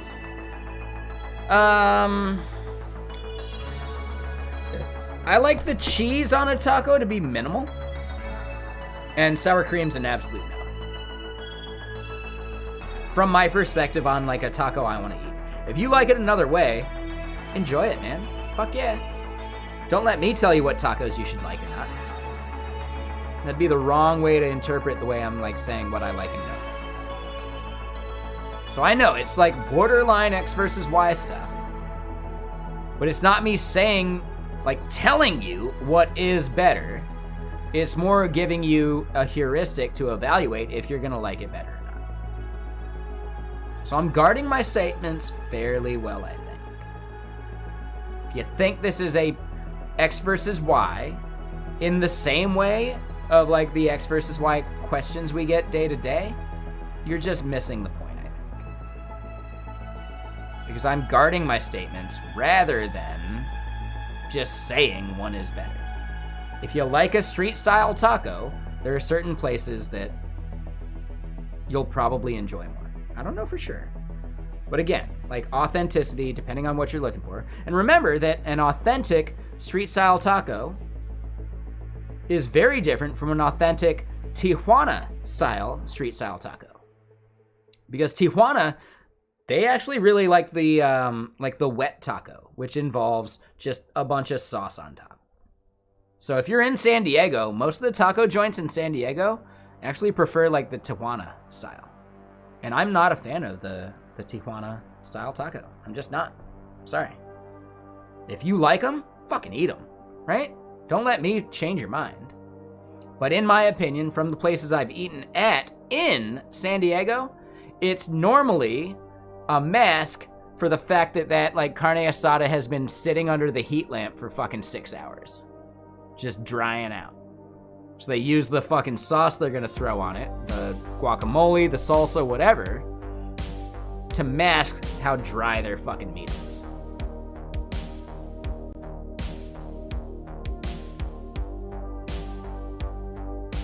Doesn't mean it's always true, but holy shit. I feel like a lot of places hide how dried out their like protein that they're giving you in your taco is by just adding some wet shit on top.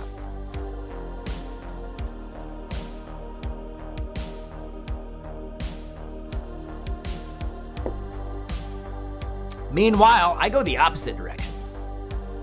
I take carne asada tacos from like a restaurant, and I take tortilla chips, crunch them up and sprinkle them on. Ooh, and it really, really adds like some texture to it that is just awesome. Ooh, I've never, like, let me put it this way. I don't eat, like, chicken tacos anywhere other than home. The only taco I order out is carne asada, which is steak. I use a carne asada taco to judge a restaurant, basically. One of the places I went and ate at in Seattle recently was really fucking good, but their tacos were, like, on the menu, were not authentic, right? But meanwhile, I'm sitting there talking to the bartender, and this is, like, right before I went into the Seattle JS after party, like for the conference they had. I went and ate at this taco place in Capitol Hill, which is not Tacos Chuki's, like the famous one. Their shit's so fucking dry because they're like a San Diego style taco. I went to this one like Mexican restaurant. I forget the name of it. I totally forget the name. But I'm sitting there like, hey man, could I order my tacos like a special way? And he's like, well, yeah, like, how do you want them? I was like, I just want like a standard street style taco with fresh onion and cilantro on it. Carne asada, and I'm done. That's it.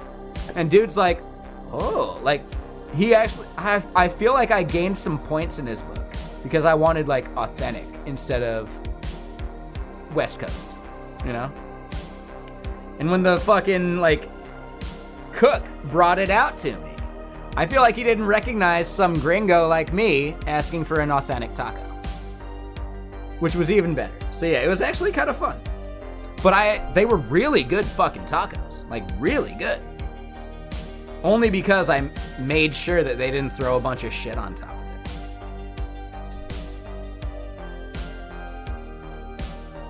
If you like a bunch of shit on top of it, go for it.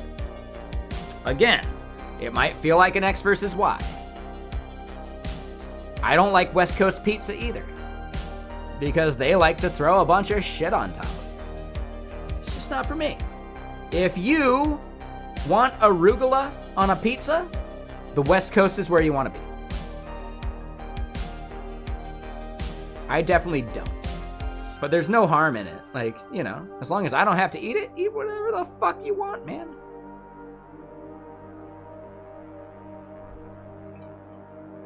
Artichoke hearts on a pizza?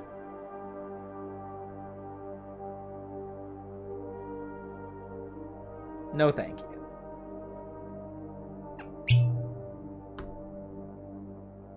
I'll eat your leftover crust if you don't want it, but I don't want artichoke hearts on a pizza.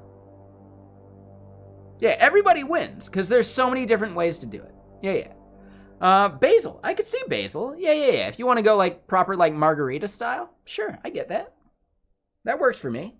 I don't know if it's, like, the way I enjoy pizza, but yeah, sure. Like, dude, eat whatever pizza you want. Just don't force it on me. Don't say one is categorically better or worse, right? And I think that's where the X versus Y argument gets a little fuzzy.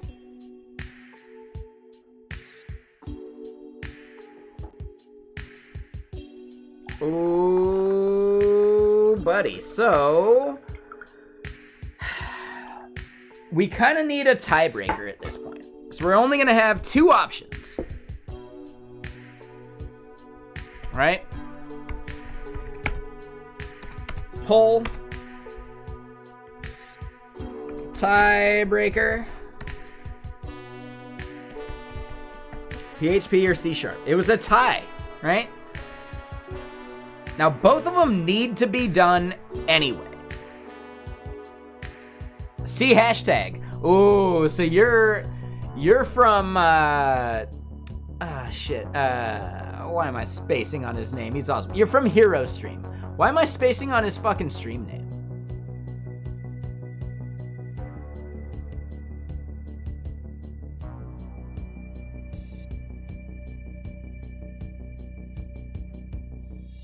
Yeah, my brain is blanking. I blame the whiskey. But yeah, right? We can do some C hashtag. So I need y'all to help me decide. You're a C hashtag developer? Okay. Well, I mean, you could actually be fancy and call it C Octothorpe, right? Separate yourself from the pack. But yeah, BRB, gonna use the restroom, see you in a sec.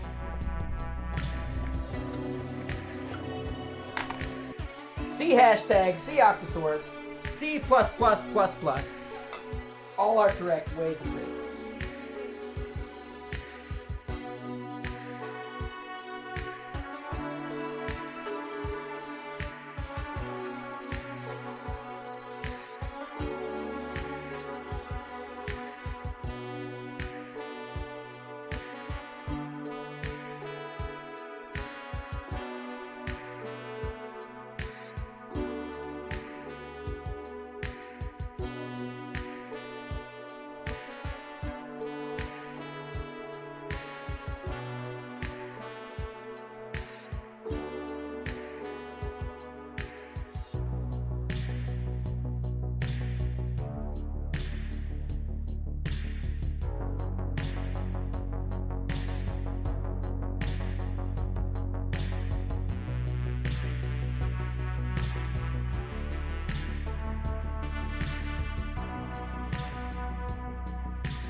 Oh, yeah. All right, so I'm back.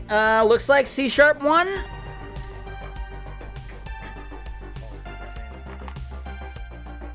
Looks like C#1. All right, so, yeah, the C# thing. I'm going to need help from C# developers, actually, then. Hey, thanks, Colton. Appreciate you. Yeah, thank you for the sub. All right, so, yeah, if we're going to be doing the C# thing, I'm going to need some glasses. Basically, we're going to be building an SDK for Vexilla, which is a feature flag tool.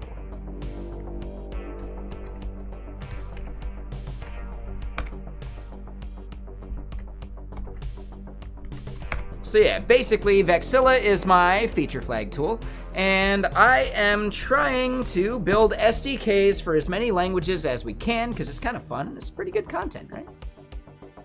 Har har har, yeah, all right, there you go. Exactly.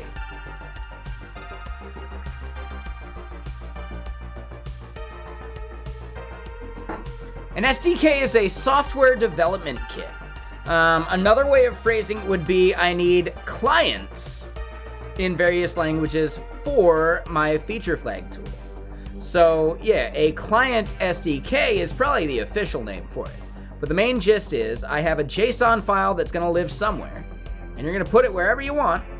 And then within your runtime, within your application, you're going to use an SDK or a client to fetch that JSON and do things based upon it. So that's the main bit of it. That's what it's doing. That's how it's working. Right? It means I have no server. The only server I actually have, I do have to do one server-side thing, and that is basically parsing, or not parsing, but handling login stuff for certain things.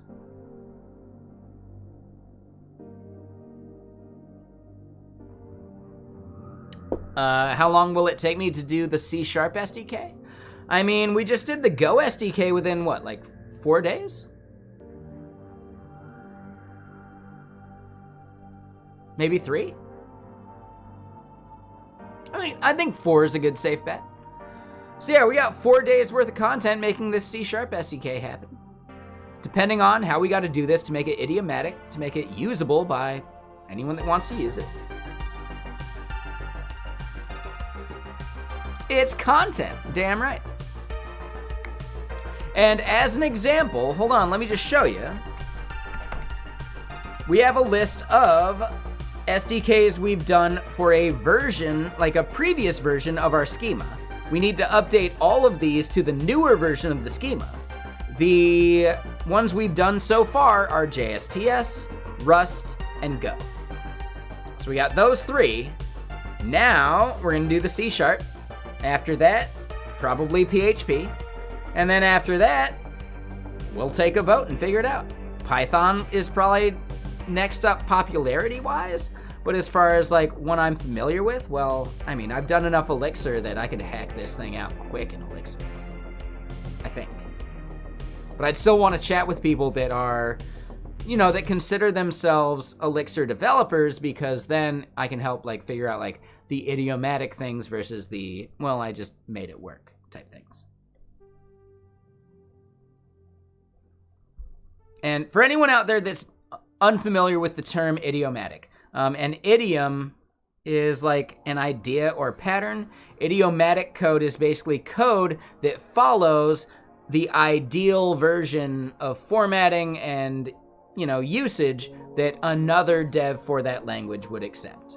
So, as an example, in Golang, if you're implementing your own http.request object, that is non-idiomatic code, because idiomatic code in Go typically relies upon the standard library's version of what a request and a response is.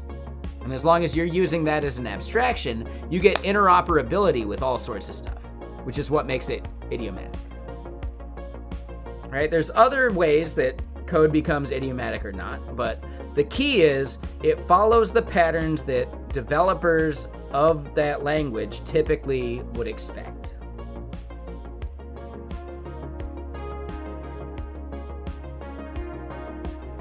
Just throwing that out there. I know the term idiomatic might not be useful to a lot of people until you actually understand and get it, right?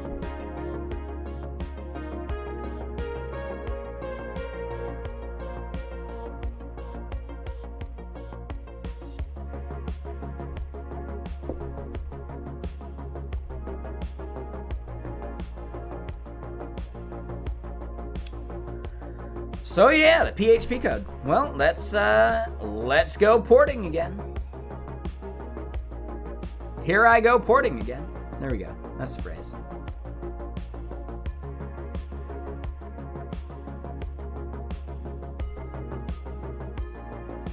So yeah, C#. Here we go. That's the one. Ooh, buddy. Yeah. I think.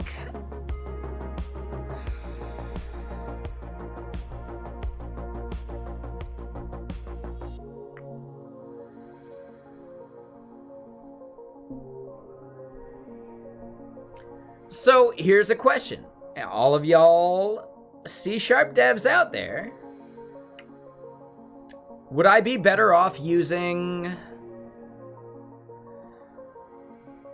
Visual Studio rather than VS Code? Remember, I'm on a Mac, so it would actually be VS for Mac. Is it worth it?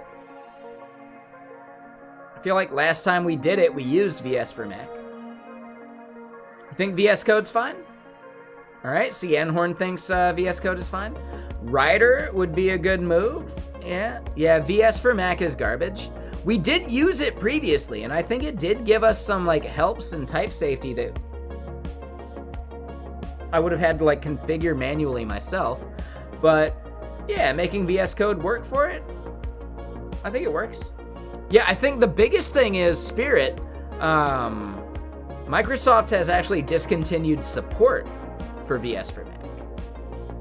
So even if you prefer it, it's still not getting updates, basically.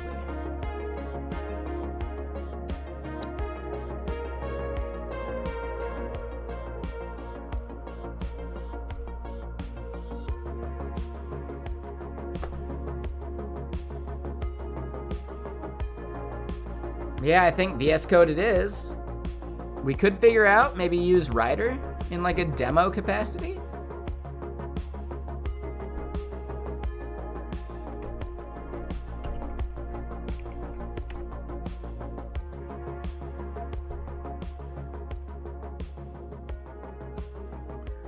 $30-day trial?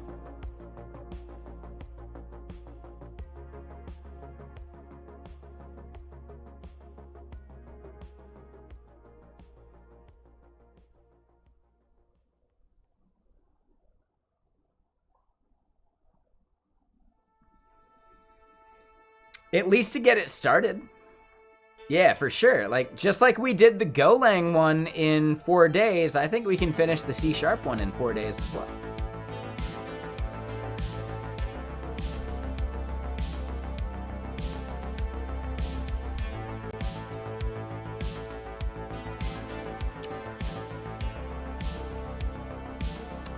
There are certain things that become much easier by having a dedicated IDE. And I think for C#, it's the way in which tests need to be run, etc. Maybe VS Code ships a really good plugin for that. But I don't know. But there are certain conventions, Lemsel, about like how tests need to be structured. Like if we look at my current client.C#, we got the SLN file, we got the NuGet config, we got the new spec. A lot of these things, like the new spec, the NuGet config, and like the testing and all that stuff, is something that was really more of an opinion that like Visual Studio forced on us rather than what we needed to actually do. Like a lot of this stuff got updated for us. So maybe it'd be better if we just understood VS Code's approach to it. Oh, is that it? Okay, Luke. I had heard that they were going to cease doing it. I didn't realize when the date was. I mean, that's a full year. So that's not bad. I've seen worse.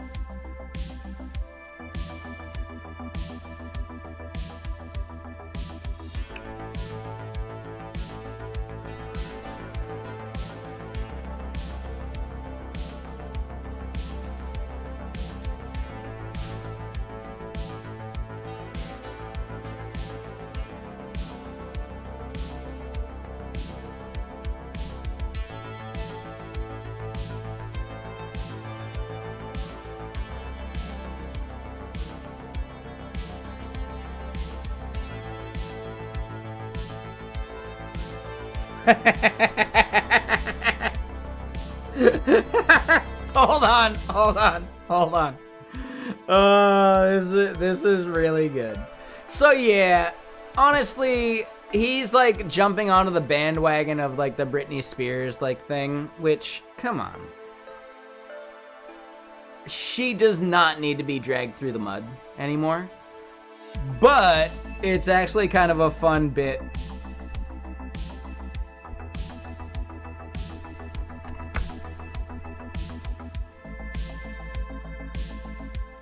Right? Here's the amazing part. So, do we see any cuts on his finger right now? No. Right? So we see him wanting to do like the whole dance thing. Oh, Britney Spears posted a fucking video of her dancing with knives. Again, it's not a big deal. Let her live her life. She's been exploited for so long that I don't think any of us would be sane. Yeah, be nice, right? Like, I don't think any of us would be normal anymore after what she's been through. It's not her fault. I mean, I haven't because I have a shoulder that dislocates and I'd be scared of what happens when it does. I might drop a knife and who knows where it goes at that point.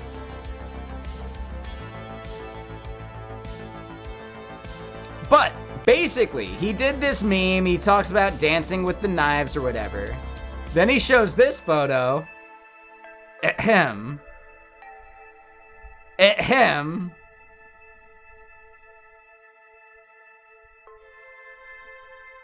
He definitely tried to make a meme and cut the fuck out of his finger doing so.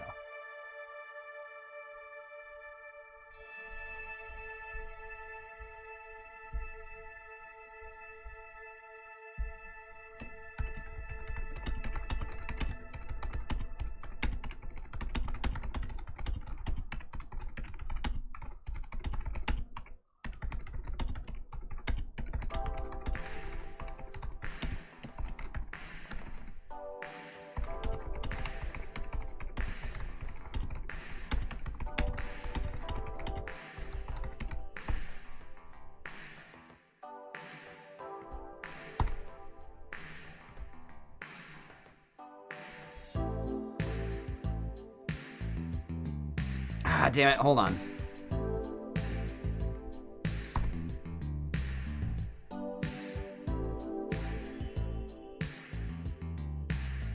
Wait, did she, Colton? I didn't catch that part. Did she actually have another video in which she was bandaged? Oh, really? Did I forget another comma? Fuck. I didn't realize that she did another and she had like a bandaged finger from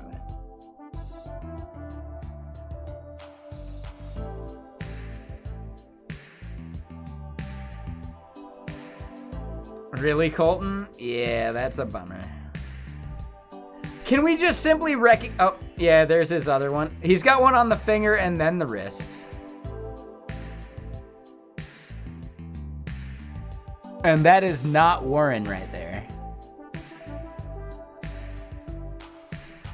Oh, maybe it is. Okay, no, that is his mustache. I don't know why the mustache seems so different. Every subsequent photo has more bandaging. Oh, he needed another one around this wrist right here.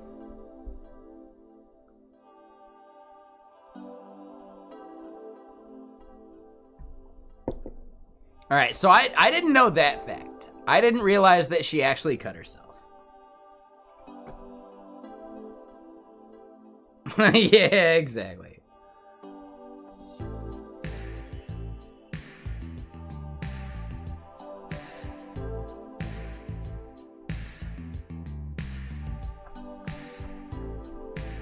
Yeah, as a joke. Yeah. I didn't realize that she had posted another thing with a bandage.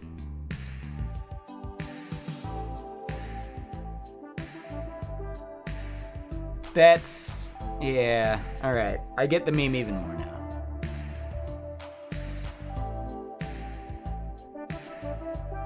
Ooh, she could be just memeing? I don't know. I'm not sure. Not sure. In the clip, it is kind of interesting how the dog like gets into frame and is like, oh shit, I'm out of here. Right? Which is kind of funny. But again,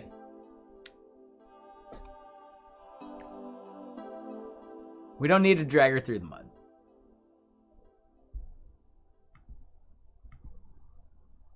Stuff is funny. It's hard not to laugh. Sometimes we should feel bad about laughing.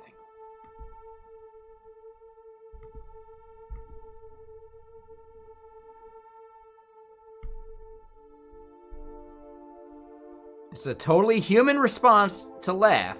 It's also an actual human response to feel bad about laughing.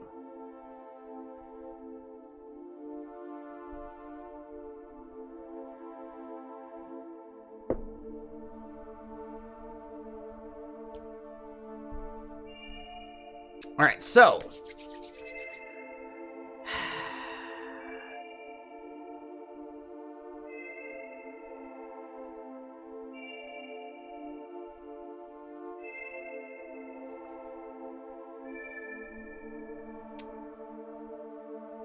should we try it with C#?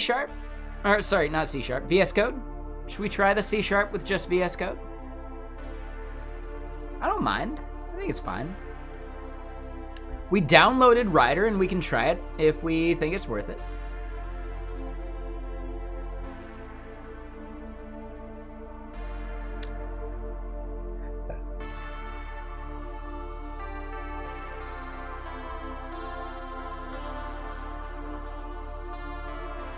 Let's reload VS Code.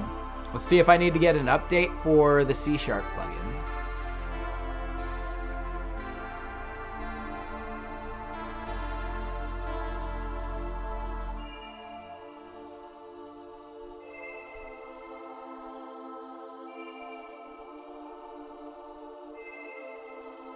Installing. Okay.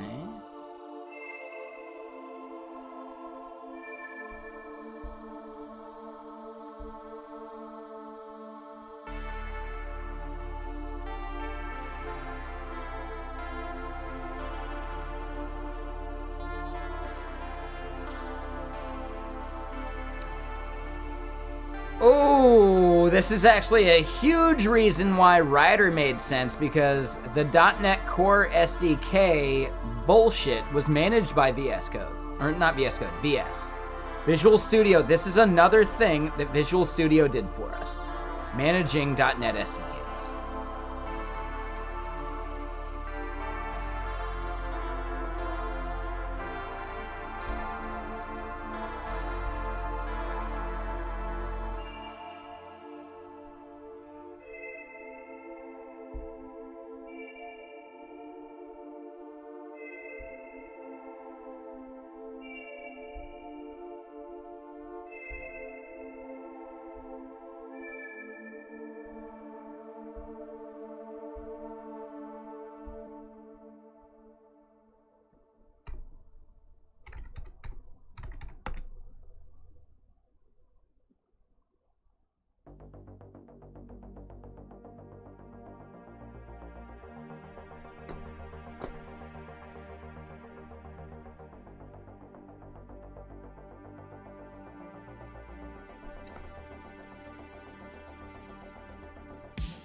Yeah, I mean, I can see why they do it.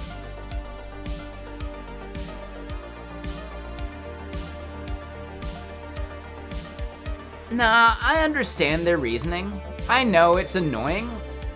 Could they release a tool to manage those things for you?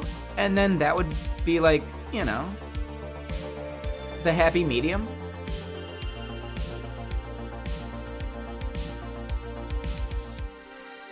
They need to ship an SDK manager as its own bit of software, rather than it being some of that. Oh, they actually tried and the community did not like it. Wait, Cianhorn, are you saying like a community-based SDK manager, or are you saying like a previous 5 versions like SDK? Right, like a fat SDK. An SDK manager. Really? Why would they not like that? Like, oh my god. Why?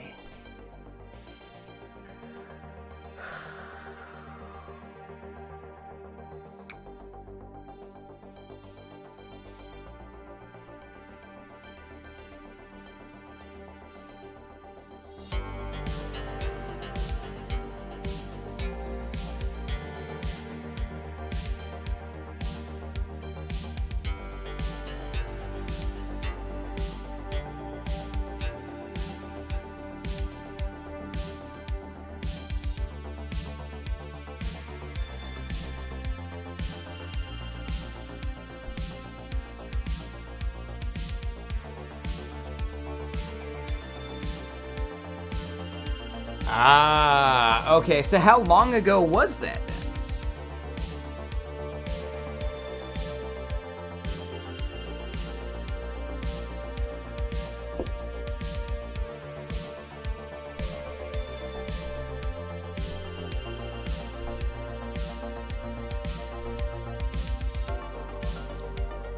Oh, okay.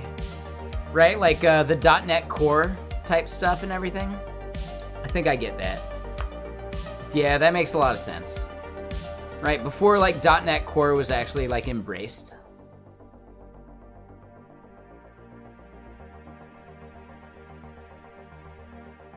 Yeah, it's so weird to me. Like I had conversations with like C# devs like 5 or maybe 6 years ago that like some of them were way into it and then others were not. I think the biggest thing I've recognized is that old school style like C# devs tend to expect Visual Studio to do like everything for them. So when it comes down to like an npm install, I've met C# devs or .NET devs that had no idea what package.json was actually for, or like how any of that stuff actually worked, because VS Code or Visual Studio did it for them. Now, granted, they weren't the best developer anyway, so I wouldn't blame C#, or I wouldn't blame C# for them.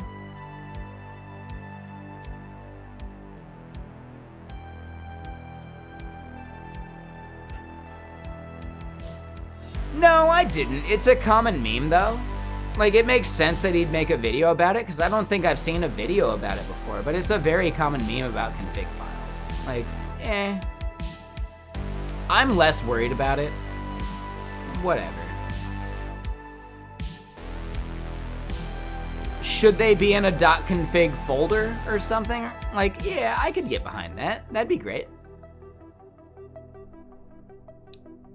But would you actually want to have all of these config files mixed into one config file?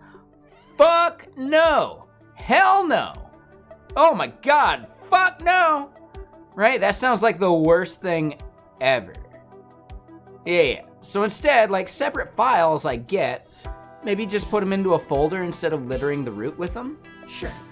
You know what all these tools actually ship with? A way to tell the fucking tool where your config file is. So it's up to us. If we want to do that, we can do that. None of these tools actually prevented that. All of these config files, all of these tools actually allow us to say where the config file is coming from. So it's not actually like a tooling problem. It's a lazy developer problem. Which is one of the most unfixable problems I can think of.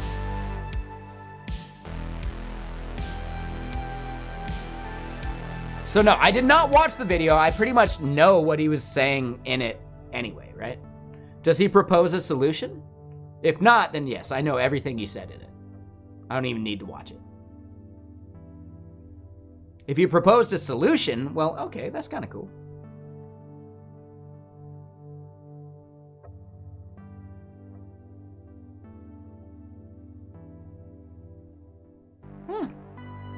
Well, that sounds awesome.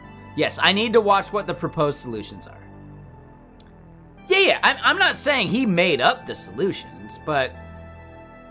No. I think that's, like, valuable. I think that's worthwhile. Like, dude, a folder for it. I didn't come up with that.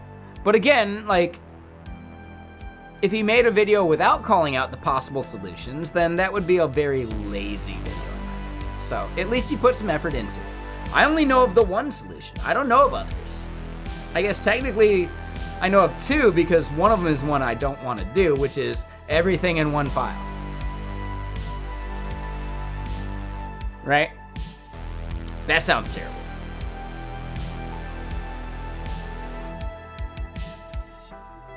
Everything in the package.json. That sounds fucking terrible. Right? So yes, I think separate files make sense. I think some kind of like logical config to scope these things into a folder makes a lot of sense. Were there other solutions that I haven't even thought of, which I assume there are, but yeah, I have no idea. It almost makes sense to like stick all that shit into like a vault config or something, right?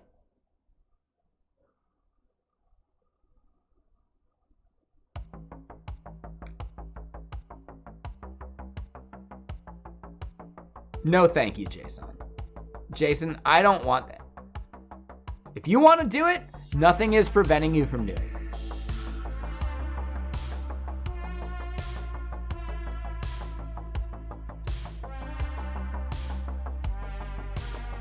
Directory paths in your package.json that tells you where config files lie, and then tooling just needs to like look up where that is. Yeah, I can see that. Yeah, that's basically the same thing, but it's no longer individually configuring the lookup path for one tool, like each individual tool. It's more just like a global lookup path that you could theoretically pass to everything, or more likely, you'd put it in your one package.json, and that would be something that these other tools look it up in. I like that idea. I could see that being added to the specification of what a package.json is and like what the props on it are. And if you want to add a config path, boom. Or like, config directory maybe. Bim, bam, boom. And then all other tools that need a config file can just look up within that by looking at the package.json data. That's a really good approach. I like that. Yeah, that sounds awesome.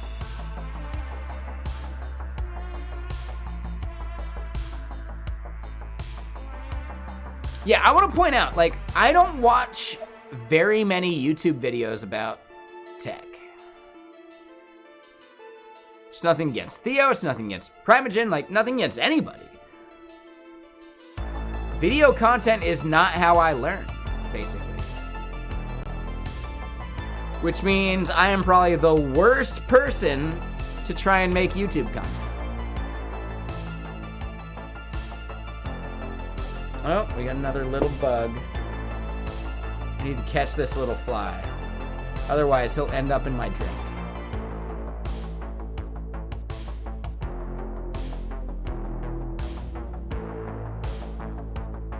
They like to land on my fucking microphone for some reason.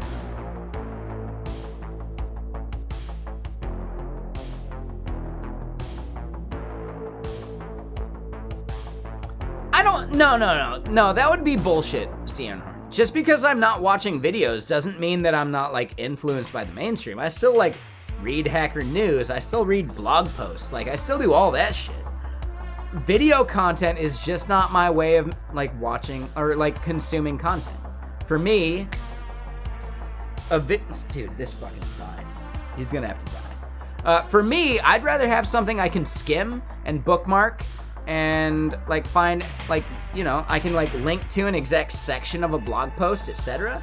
To me, that is far more valuable than some video that I gotta listen to someone talking about it, rather than just like, I can skim faster than I can put someone on 2x speed, right? I can skim someone's blog post and retain more information from it than I can from someone's like massively sped up video.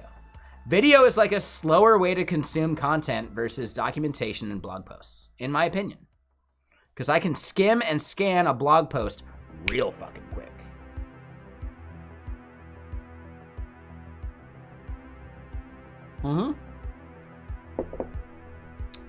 Which makes me the worst fucking person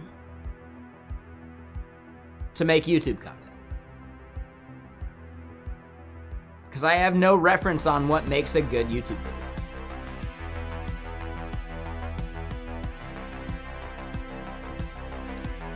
No. So Lightspeed, the key is you'd have to configure that path for every tool, right? One by one, right? Versus setting one config value in your package.json and then every tool that relies upon that package.json simply knowing to look in that folder. That's what we're getting at Lightspeed.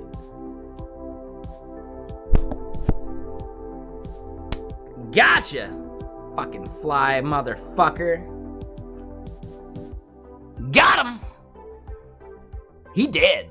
Oh, he did. Damn it. I was actually hoping I could raid Brooke Zerker. Fuck it. We're gonna shout him out. How about that?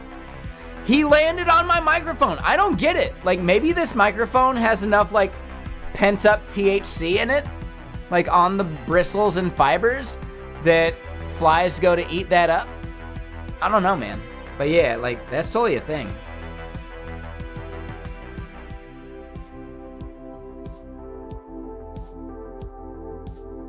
No, like, again, Colton, like, better, more interesting. I'm not looking for any of that.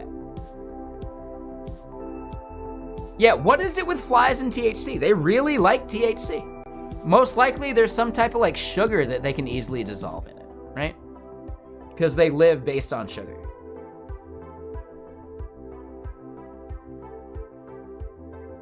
I believe even when they're eating like meat and shit, they're like breaking it down into sugars.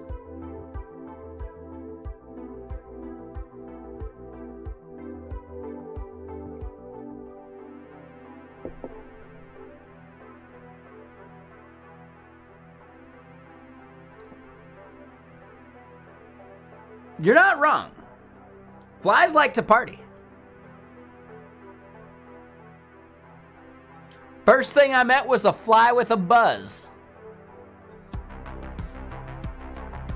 That's from a song. That's how you know it's good. First thing I met was a fly with a buzz. Yeah, exactly. If y'all don't know the reference, that's from Horse with No Name. It's a really good song. Because I've been through the desert on a horse with no name. Felt good to be out of the rain.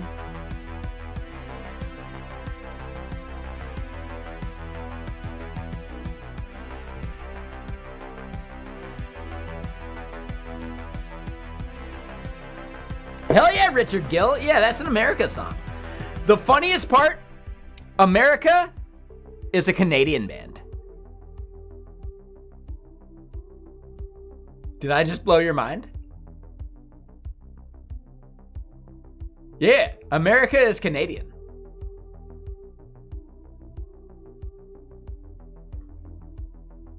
As far as I remember, hold on.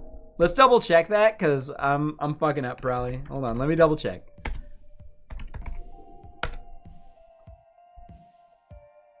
Oh, they're British American?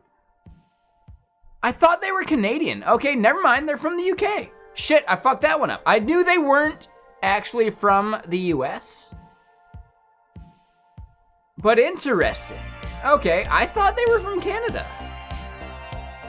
I fucked that one up. I'm sorry. That's my bad. Totally my bad. Yeah, they're from London. I did not know that. I thought they were Canadian.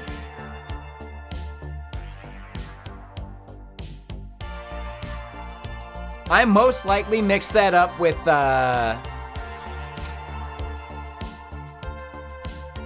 Neil Young, who is actually Canadian. And a lot of people think that that song, Horse with No Name, is a Neil Young song. So that's probably where I, like, mixed those up.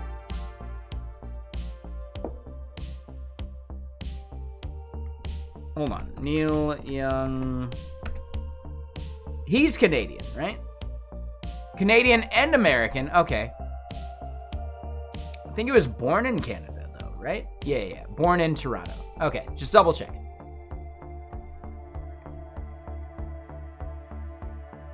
British band named America is pretty punk. Yeah. We need to start our own punk band and call it London.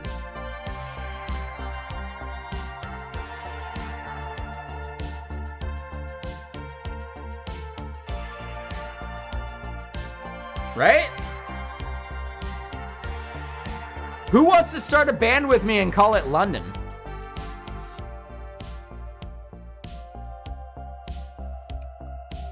First album, it'll be an EP. It'll be 4 songs. One will be Broil. One will be Bridge. The other one will be, hold on, what's some other, like, London something? Right? Like, where it's like a 2-word phrase, like London Broil. Delicious, by the way. London Bridge. London something, right? We need 4 songs that are London something or other that are basically completing our band name and the fucking, like, song name.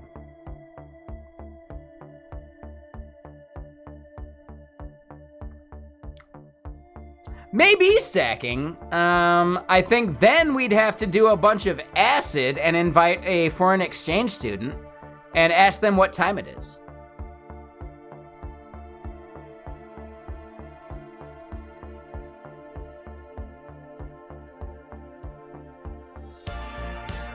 So if anyone doesn't know the joke I'm making, the band Chicago has a song called 25 or 6 to 4. The origins of it is there's a bunch of people eating acid, the members of Chicago, and they had a foreign exchange student that was tenuous on the language and frying on acid. So when they asked him what time it was, he looked at his watch and said, 25 or 6 to 4? Boom! Waiting for the break of day? Wondering how much I can take? Ooh, yeah. That song is about an acid trip. If you didn't know, that song's amazing. Super good. The song Paint It Black is also about an acid trip. from, you know, totally different band, but still. Acid Trips had a very, very important place in 60s music. I don't know why.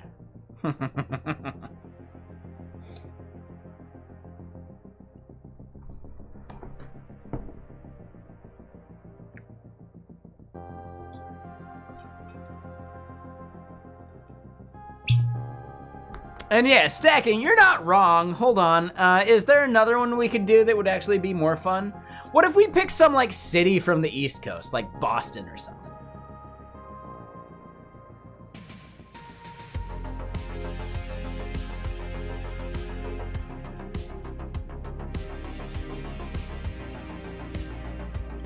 I want to bet money right now there's some band called Trenton. I bet you can find a band called Newark.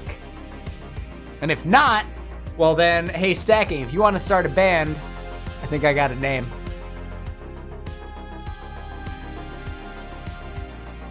Ooh, it'll be both. It'll be Trenton Newark. Or maybe like Trent Newark? No, Trenton Newark. That's the name of our band. Nailed it. The band originated in Atlantic City. Right? Boom. Like, that'd be even better.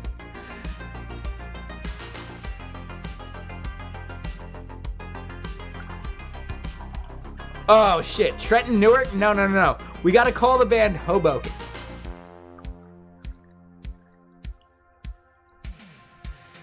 Hoboken. That'd be a solid fucking band name, wouldn't it? Hoboken?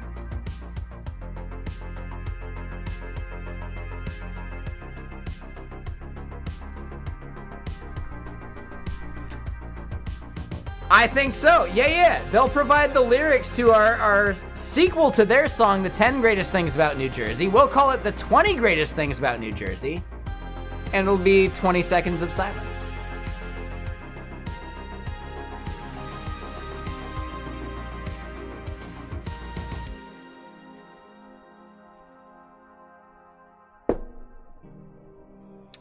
Wait, Colton, do you actually live in Hoboken?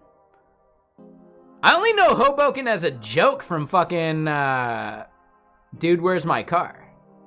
Yes, it is in Hoboken, New Jersey. I'm a bass player from, like, the start of my musicianship.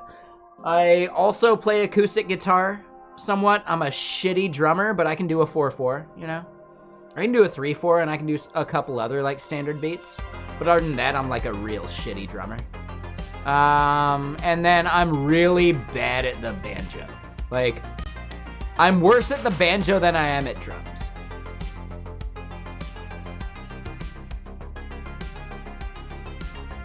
You flew in and out of Newark.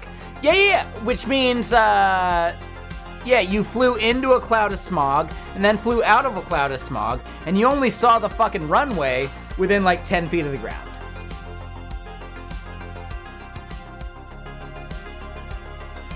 I know, because I've flown into Newark.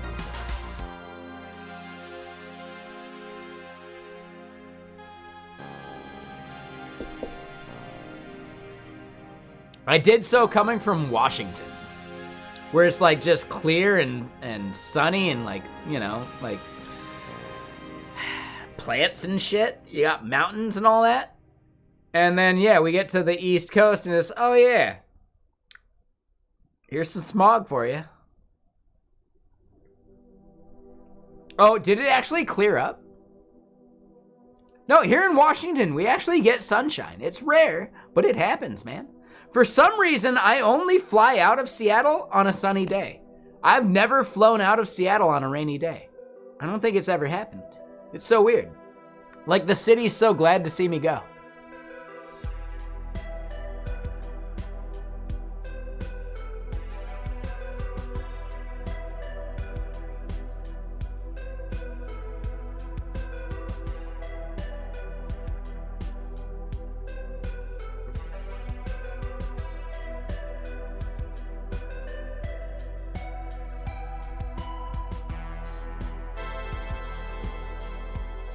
It was actually pretty clear. Interesting.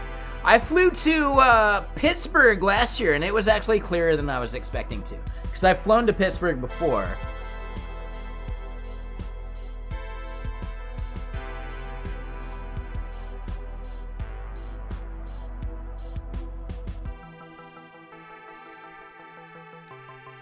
Yeah, so Lightspeed, that's the whole point, though. You'll be above the clouds in Newark, and the clouds are just the smog sitting over the city.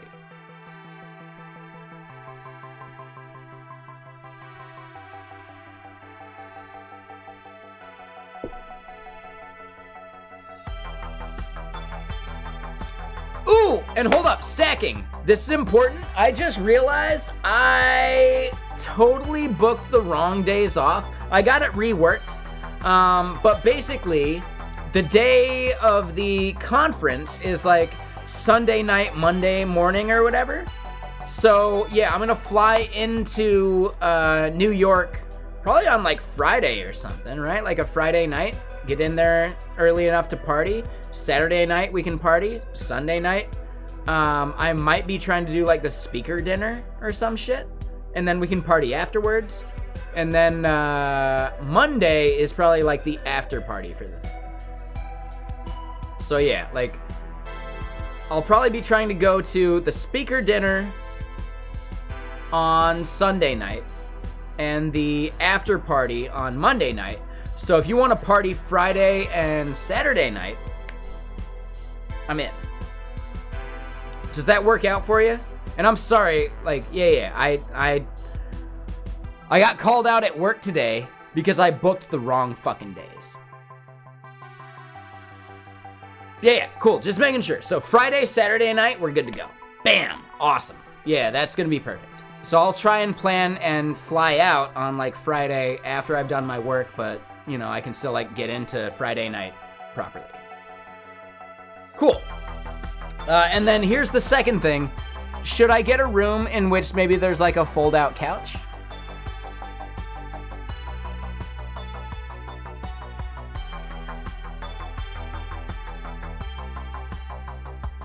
I don't mind. I'll book it myself. You know, right? You might buy me a drink or something. But yeah, like, should I get a fold-out couch just in case? I don't mind at all. Okay, cool. I'll double check and see what rooms I can book, etc.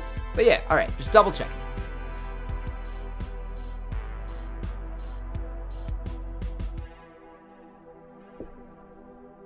Yeah, I haven't actually looked at any hotels or anything. My boss used to be like big into like the New York like hanging out scene. He told me some places I need to check out food-wise, and I took a note. Hold on. I guess there's Victor's Cafe, which is kind of a chain now, but getting like the cart on like 53rd and 6th would be like the move, because it's like the OG of like, I think he said Cuban food. So yeah. Yeah, so far it's just the one note. So Victor's Cafe is like, I think it's Cuban, I forget what he said.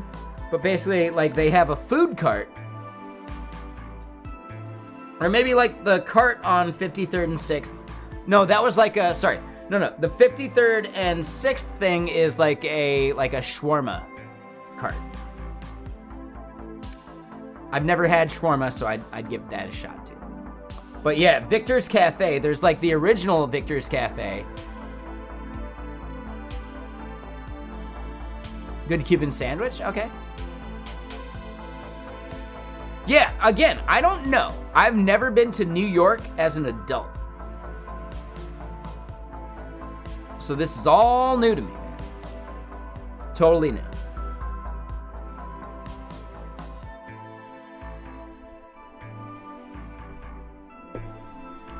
I was looking though, and I'm a little bummed. Is Trash Dev not doing the event anymore? Or did they forget his photo? Because this is crazy to me. Like, I didn't see Trash Dev anymore on the speaker list. Maybe I missed it?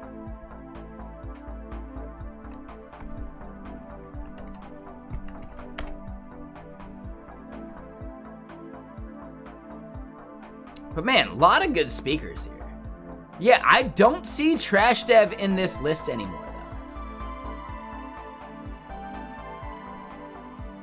Right, Ben Holmes, that'll be cool to hang out with him. Is he old enough to go to the bar at this point, though? It'll be awesome to chat with him, hang out, and all that stuff. But yeah, I'm just wondering. I'm curious. Right, we keep scrolling. We see, you know, awesome people, awesome people. We see Aiden Bai. It'll be nice to see Aiden Bai at this point. He's not 21 either. So you should feel old.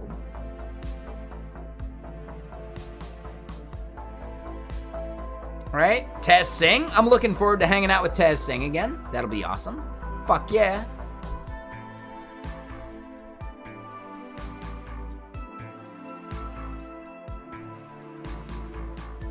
There's this fucking stoner. Hell yeah. Trees aren't just foliage, ASTs in practical usage. Boom, nailed it.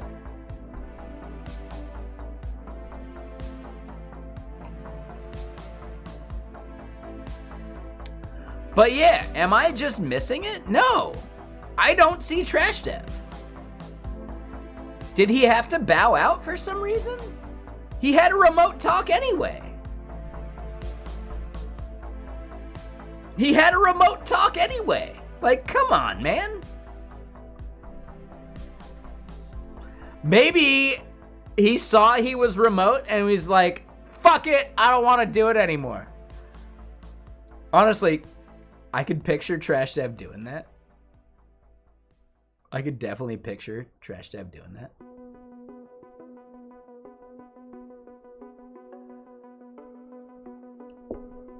Oh, you mean I'm not an in-person talk? Well, no, I don't want to. Like, I could actually see that. I don't think that happened. I think maybe he's just off there for no reason and they just forgot him. And if I were him, I'd reach out. But again, whatever.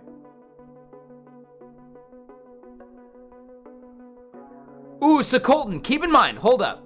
The tickets are fucking spendy. They're like $700 or some shit. So don't worry about the event. If you want to party, we can party.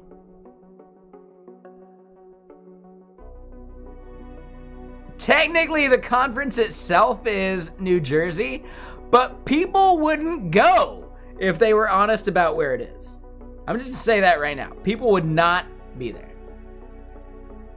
Oh, you're not a late night partier? All right. Well, I mean, you know, it's whatever. I'll be hanging out with Stacking on Friday and Saturday night. You're welcome to join.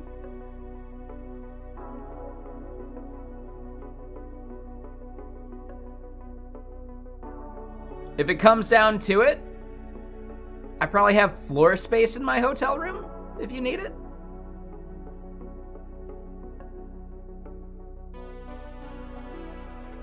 I can share the bed. It's fine.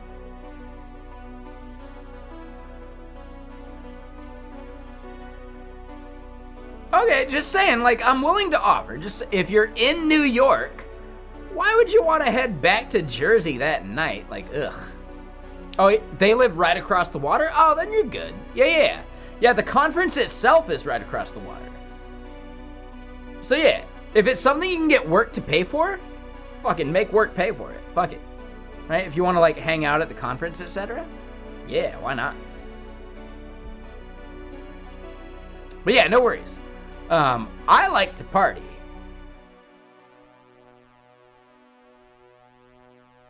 Yeah.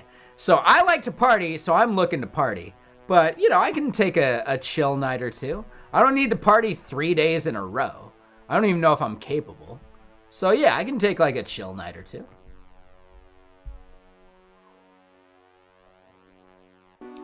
Yes, for some reason, after a drink or two, I don't remember how old I am. And I'm okay with that. Maybe that's why I drink so much.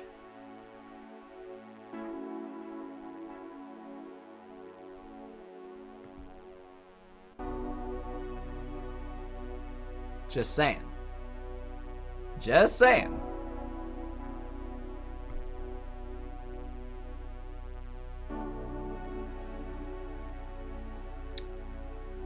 Okay, so I didn't know that part. Damn. Yeah, that's a bummer. Well, yeah, I would not recommend drinking it that way. So yeah, no worries, Colton. Not a problem. Don't worry about it.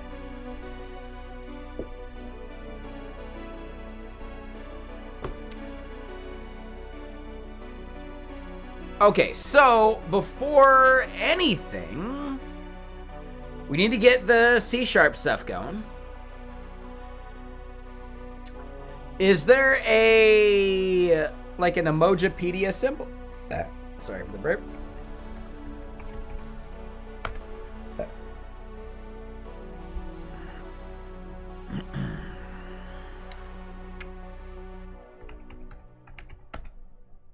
Is there a hashtag symbol?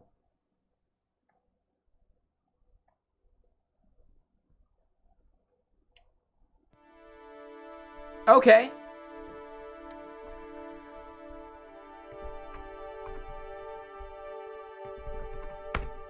Let me just do this. We're gonna update our titles because we are changing up what we're doing. And hold up, Krypton. Hey, thank you for that follow. Hope you're still out there. Appreciate you. What you up to?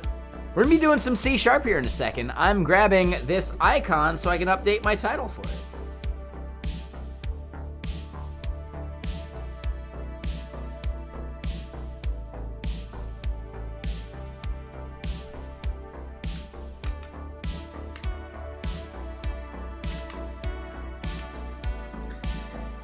C# SDK day.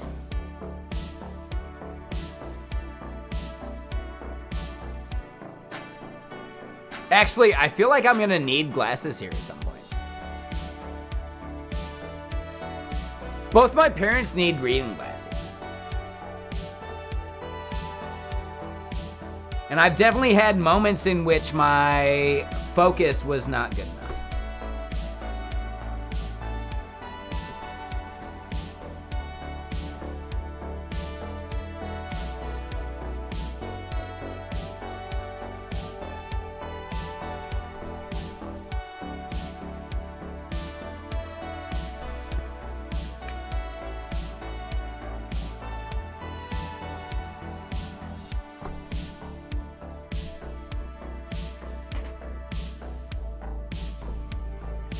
But anyway, how's everyone's day going? What are you up to? Anything, anything you want to share?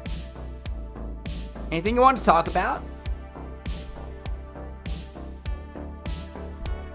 Right, we're gonna be scaffolding some stuff. We're not gonna be getting way too deep into it, but yeah, we're gonna scaffold out, or at least evaluate which editor we need and some of the types we need to create, some of that stuff. A quote you saw: I know not what weapons World War III will be fought with, but World War IV will be fought with sticks and stones. Sure, I get that. It's a fun quote.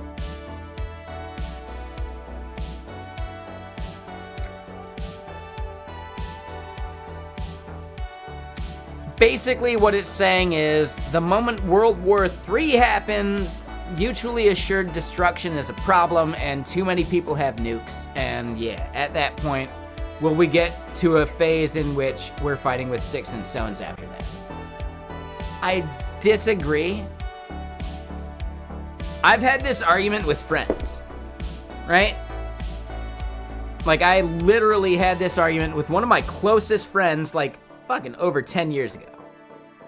He came home full of piss and vinegar after partying, and he simply states something like, man, if some solar flare took out electricity, how would we survive? What would we do? And I chimed in, dude, you can take any electric motor and generate electricity. If magnetism dies, the entire planet's dead anyway. Who gives a shit? At which point he said, well, show me an electric motor then. Where are you going to find them? And I was too flabbergasted by the hostility with which he said it to point out the fact that his ceiling fan was an electric motor, his electric disposal was an electric motor, the alternator in his car is an electric motor. Like, dude, there's so many fucking electric motors in the world. We got this. For magnetism to die, the entire world is over anyway because the planet would split apart. So yes, this is one of my biggest regrets, not dunking on him, the fact that he had dozens of electric motors surrounding him.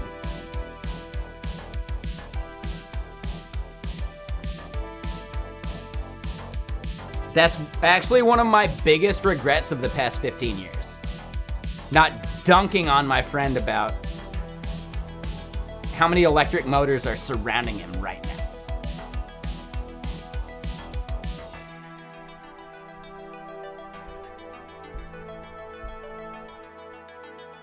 I was actually taken aback and left speechless because he was so hostile about it. And he was like my closest friend at the time. Now, granted, I wasn't his closest friend, so it makes more sense, right?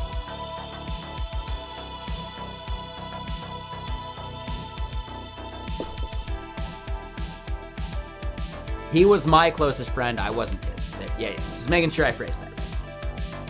But yeah, like seriously, if magnetism dies, the world's fucking over.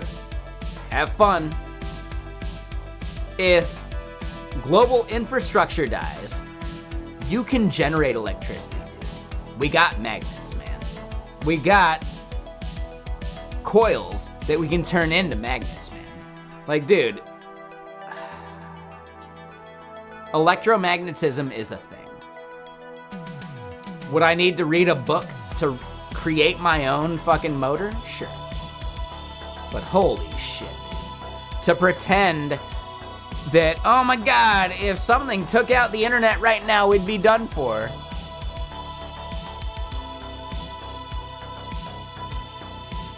No. That's why that TV show. Dude, the one in which, shit. What is that fucking TV show in which electricity just didn't work anymore? Who remembers that fucking TV show? Like, it was an awful fucking show. It was an awful fucking show, in my opinion. I had friends that were into it, right? So, like, you know, electricity dies and people are running around with, like, swords and shit, as if guns don't work anymore because of electricity not working. Yeah, like, seriously, Jason. We'd totally be able to do that. Abso-fucking-lutely. Right? Society would not crumble as we know it. Like, come on. What was that TV show, though? Revolution or something like that?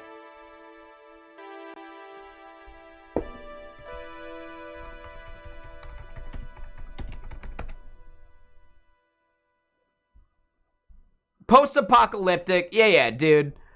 Such fucking bullshit. Like, the most bullshitty show I've seen in ages. Right? In the years after the blackout, people adapted this new world without electricity. Motherfuckers. A worldwide event known as the blackout caused all electricity on Earth, ranging from computers and electronics to car and jet engines, to be disabled permanently. I believe, and sorry, spoiler alert, it's a shit show, so you shouldn't care. This shit show rationalized it as, well, no, there's actually nanobots out there preventing all of this from happening. Man. You realize a strong enough electromagnetic field would disable any nanobot anyway, right? Right?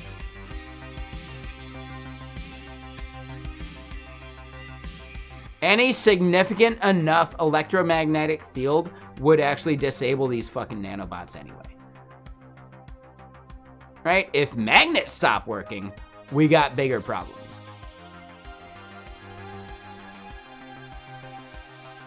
Yeah, it was just a shit TV show. And I had a bunch of non-tech savvy friends, not even the same friend, a totally different friend, say like, well, dude, wouldn't you know? Haha. And it's like, dude, motherfucker. Do you recognize that nanobots are electronic in nature and magnets fuck with that shit? Yeah, it's like a pretty like lazy anime plot, actually. Not even a good anime plot, just a lazy anime plot. Sword Art Online has a more plausible fucking premise, which is saying something.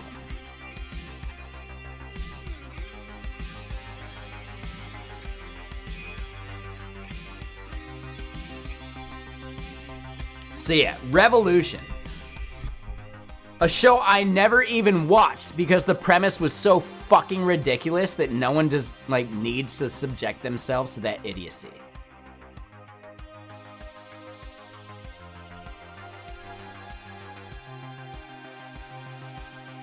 I know nothing. I never even watched Sword Art Online. I just know the premise. Yeah, Revolution is the worst.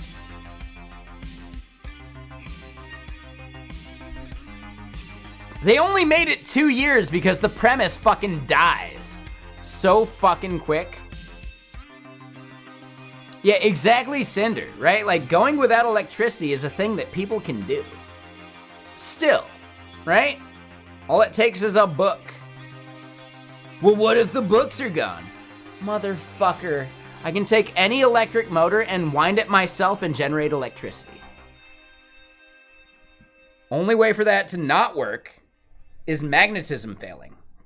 And if magnetism fails, everything's fucking done for, and the entire planet would actually break apart.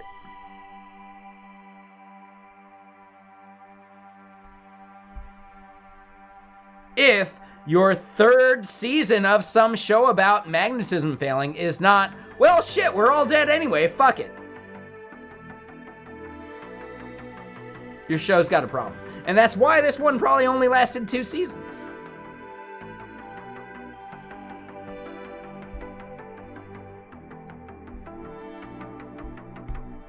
I know that's not why the show died. If, like, technical inaccuracies would doom a TV show, we wouldn't watch TV. So yeah, no, that wasn't what killed it. I get it, I know. Yeah, if magnetism fails, everything's done for. The entire fucking world is gonna fall apart very quickly. Magnetism is actually part of what holds the fucking planet together.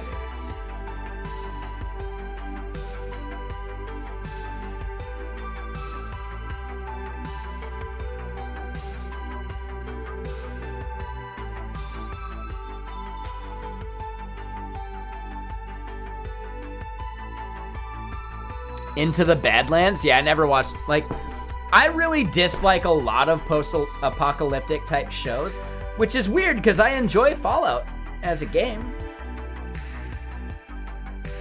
But Fallout's more about, like, nuclear fallout rather than trying to come up with some crazy bullshit premise about why we don't have the shit we used to have, right? So yeah, I don't know, man. Like, I'm really, like, not into a bunch of that shit. Now, granted, does it matter if I like it or not? It doesn't. There's absolutely really entertaining content that doesn't have to make sense. I get it. I totally get it. Totally fine. It's when a show tries to back up their bullshit with science that I actually call bullshit. So technically, if Revolution had simply said it's magic, I would have actually accepted that more. I would have accepted that more.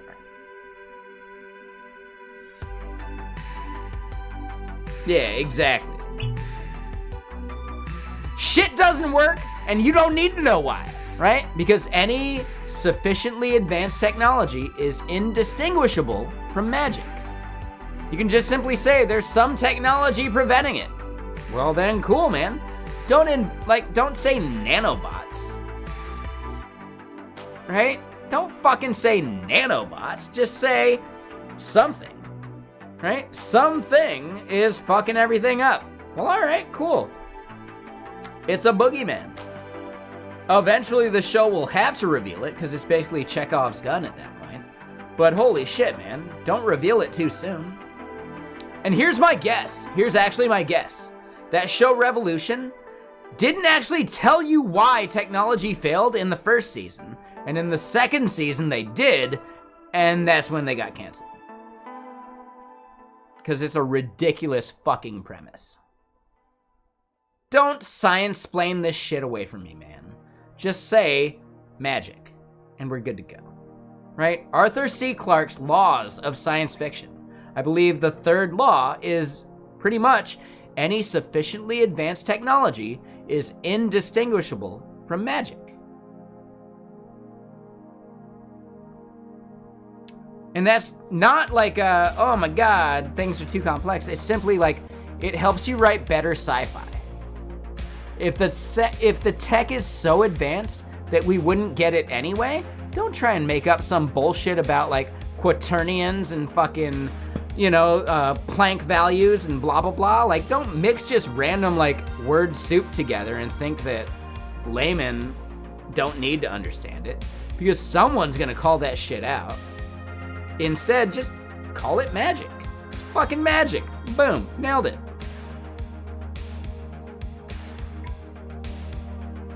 So yeah, Arthur C. Clarke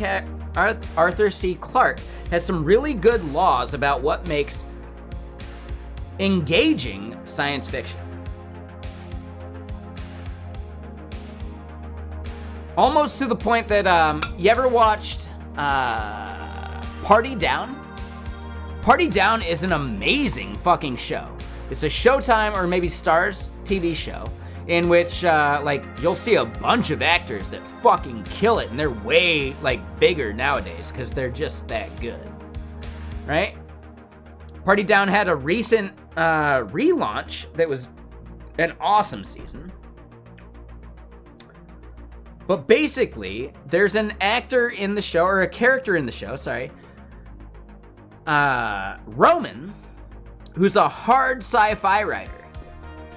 And what that basically means is he makes unintelligible, unreadable sci-fi because he cares about the fucking technology behind the scenes. And that's bullshit every time. When instead, you can just simply treat it as magic, like we won't understand it, and just recognize that it serves a plot device and does what it needs to do. Oh man. I'm a big fan of what makes good writing, which is why I really like Arthur C. Clarke's laws of sci-fi.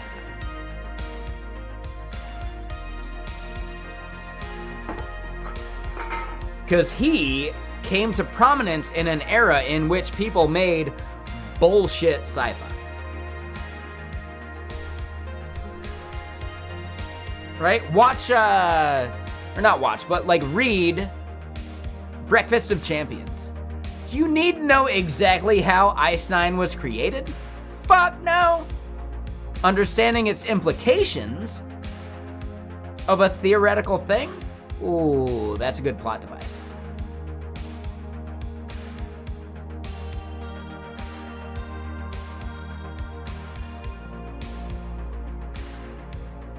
No. In the same way, J.R.R. Tolkien didn't need to explain any of the magic. Well, hey, this magic works because person is blank, blank, and blank, blah, blah, blah. No, it's just fucking magic, man. Deal with the magic. and recognize that I'm telling you an amazing story regardless of the magic.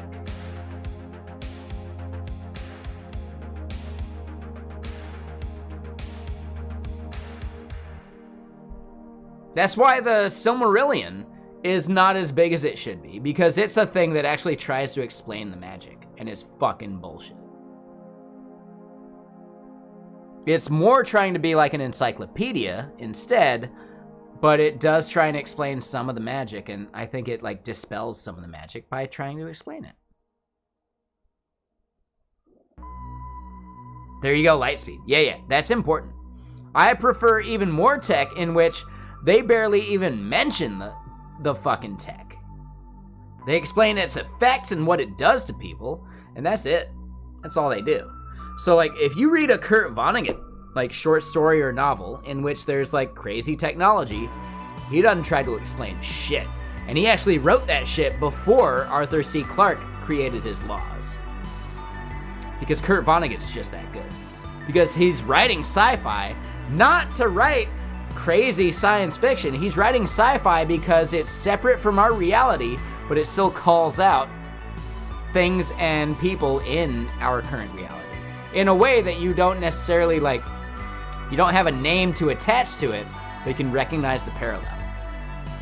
So pretty much everything Kurt Vonnegut wrote is related to his life and things he's dealt with, things he perceived, himself even. He's a character in his own novels, you know? Same way that, like, Hitchhiker's Guide is that good. Because Douglas Adams wrote Hitchhiker's Guide just hitchhiking around fucking Europe, man. Yeah, like, literally. He doesn't try and explain too much shit. He does make some, like, bullshit claims, but they're, like, so fuzzy that it doesn't matter because it's more about the bullshit of it. Such as the improbability drive or the, someone else's problem field. All of that shit in Hitchhiker's Guide and, like, the subsequent books is only explained in a way that actually becomes an allegory to real life anyway. Someone else's problem field. It's not camouflage. It's just simply, by making it someone else's problem, people seem to ignore it. It's right there. You can bump into it. You can walk around it. But if it's someone else's problem, well, it's not your problem, and you're going to keep on walking. It's genius. Fucking brilliant, man. So the best sci-fi is written as if it's not even sci-fi. It's just the current reality, you know? And I love this shit.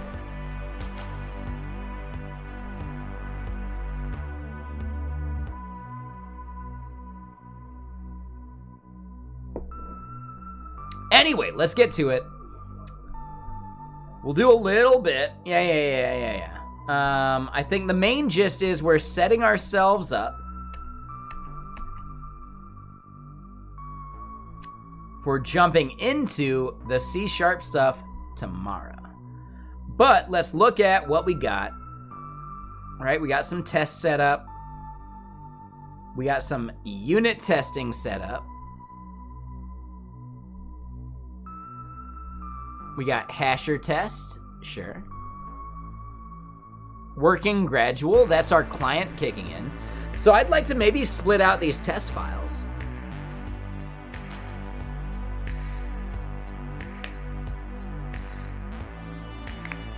Brandon Sanderson. I haven't read anything he's done. Yeah, I'll have to check that out. Do you have any recommendations? And thanks, Mojave. Yeah, I appreciate you. Hold on. Let me make sure you can give us links if needed.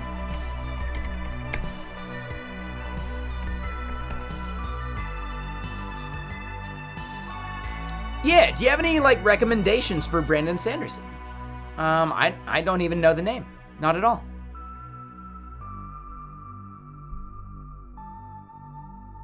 The Way of Kings or Mistborn? Okay. Yeah, I like good sci-fi.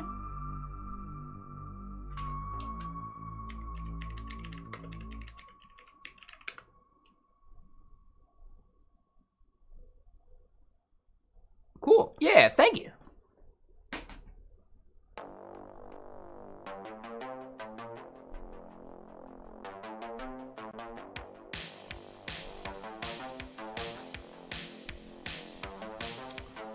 So it's fantasy, right? I haven't read that much fantasy, but again, you know, it's magic.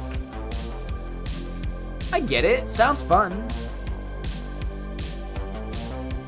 Oh, he's the author of The Wheel of Time. Oh. Okay. Should I read The Wheel of Time before I read some of this other stuff? Or do you really think The Way of Kings or Mistborn are something I should read first? Because I've heard of The Wheel of Time.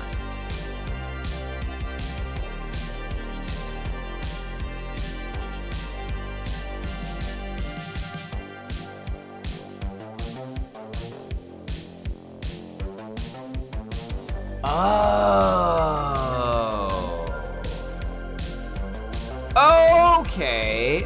Okay. That makes sense. Yeah, I haven't read any of them. I have no idea. Yeah. All right. Cool. Yeah, thank you. I appreciate, giving me some other stuff I should check out. I tend to reread the same books all the time, so expanding what I'm willing to read is worth it. Appreciate it.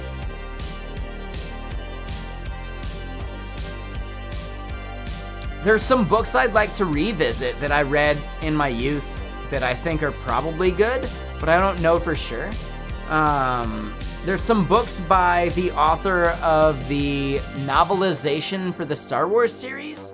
I'm forgetting that author's name right now. Shit.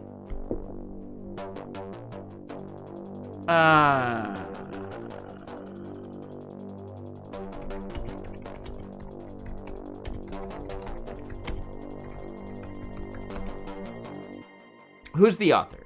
Hold on. I'm fucking that one up. I don't come on.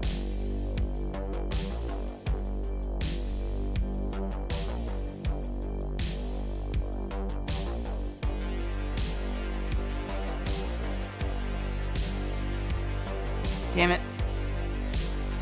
Anyone remember that off the top of their head? They're like a famous sci-fi author. I can click this one, I bet, right? Alan Dean Foster. There it is. Alan Dean Foster writes some really good, compelling sci-fi in which he also doesn't dig into, like, the tech or anything. Right? He just makes some good sci-fi. Like, dude, yeah. Alan Dean Foster. I need to revisit some of Alan Dean Foster's books to actually, like, see if they hold up back from, like, when I read them originally versus now.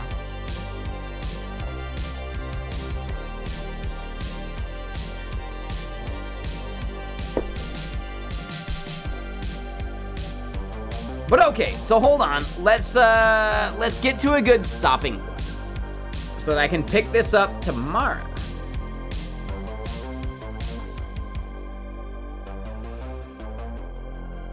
I think .NET Standard 2.0 is still like a reasonable target. Is there a different standard I should be aiming at? Any .NET people out there?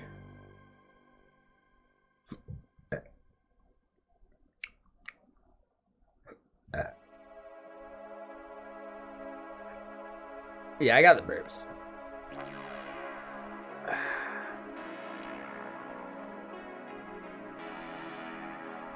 So, Net Standard 2.0, is there a different version? It's a bit old, but it's universal. Okay, perfect. Yeah, I believe we picked it for that exact reason as well. I am going to need to depend upon Newtonsoft JSON for deserializing. Is there anything else I should look at, or are we good?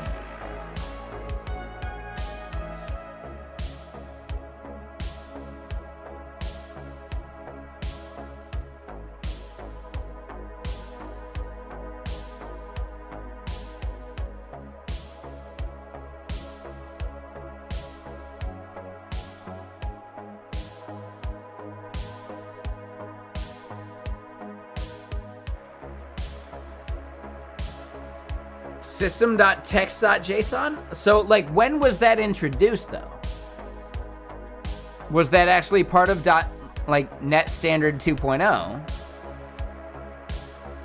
And here's my point. For the broadest compatibility, I still think like Net Standard 2.0 was the reason we like landed on this and why I needed Newtonsoft.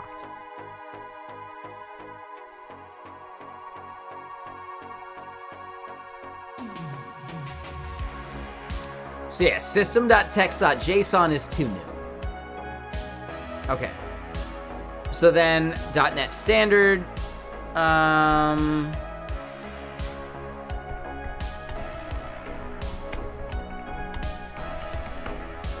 are there usage stats?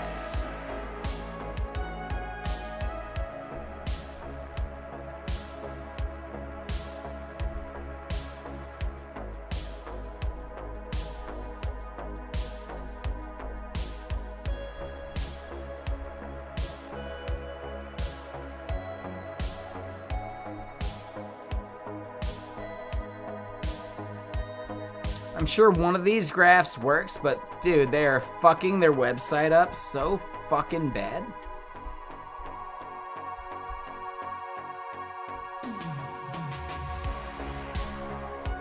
Yeah, this seems like a shit article.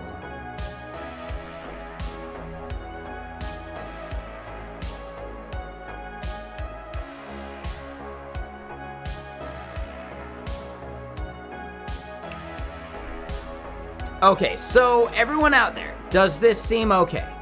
If I target .NET Standard 2.0 and use Newtonsoft, would that be something you'd be willing to consider?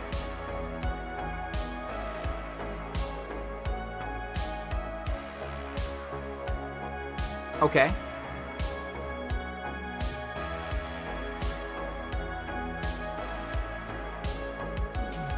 So I guess at the top level, does this file look okay?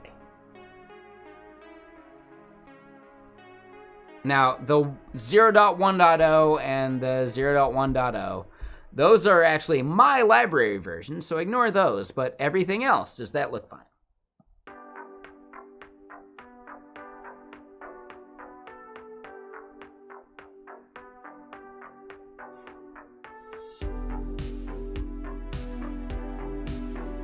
I feel like it looks okay. If you saw Newtonsoft as a dependency for some package you were consuming, would it be a bummer?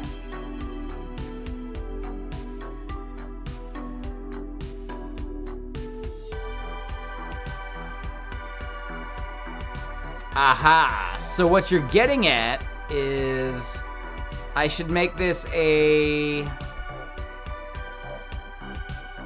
What is the right way to do that then?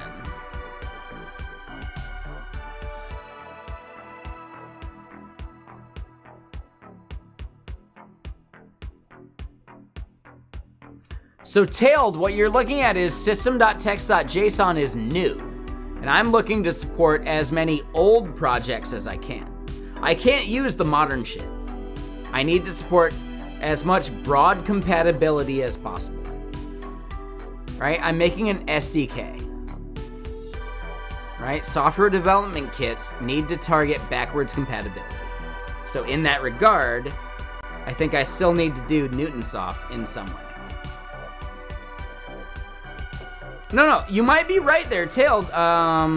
Cianhorn is pointing out support for what we're doing.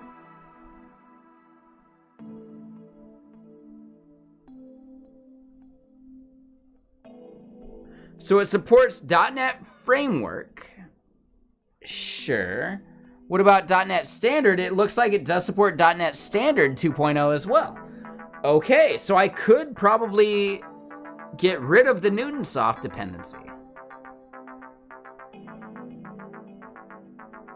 Okay. So yeah, Tailed, you're not wrong. Again, I'm just trying to recognize this because this is the older version of the code we have, and we're looking at updating this code for the modern era. And when I looked at what we were trying to do 2 years ago, it didn't seem like the standard libraries thing is fine. No, think about it differently, Tailed. You asked your question without the context. Now that you have context, it doesn't mean you're absolved. It means you asked a question without context, and it just so happens to be that you're okay. But again, making that assumption is not always correct. So don't look at it as absolved. Look at it as, did you actually gain the context before you made a comment? You didn't. So instead, in the future, gain the context.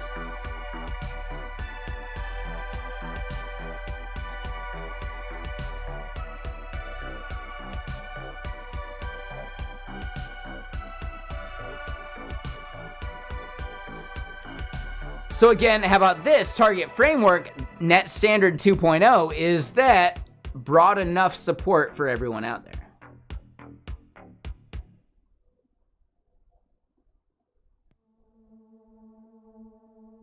Oh, and Mesmero, hold on. What did you chime in with? Sorry, I'm spacing. Oh, hold on. If you're using a different serializer like system.text.json, it'd be nice to have support. It's common to not use it. Sure. For more up-to-date web APIs. I get it, but... Yeah, they were the ones suggesting system.text.json. So yeah, not a bad idea. Again, someone else said so as well. The key is, do I actually get broad enough backwards compatibility?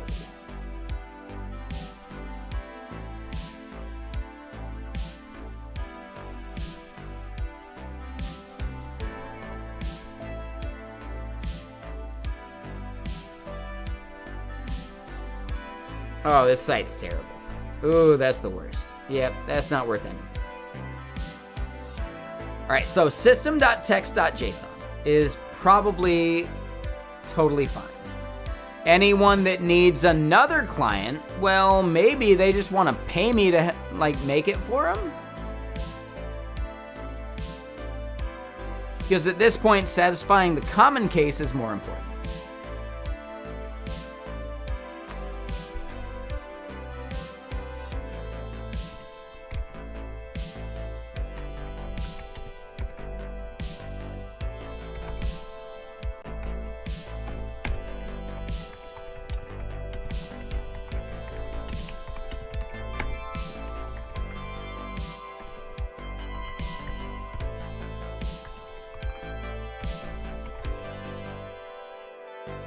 All right, so I think that's the move, and that's a good place to leave off on. We're at 8 p.m. already. I gotta eat some food and play some video games and get some sleep.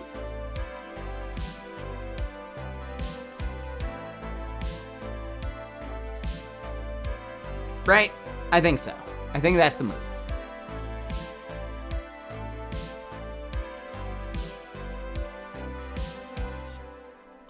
So wait, Cienhorn. Splitting out multiple framework types is easy? Oh, do you have a pattern for, like, how I could target multiple different types? Like, multiple different, like, dependency users, etc.? I want to do the common case first, and then, like, is it easy to implement others too, or should I consider it from the start? What do you think?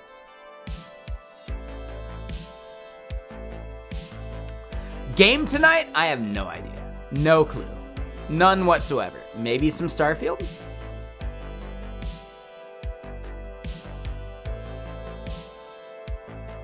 Oh, so I could do target frameworks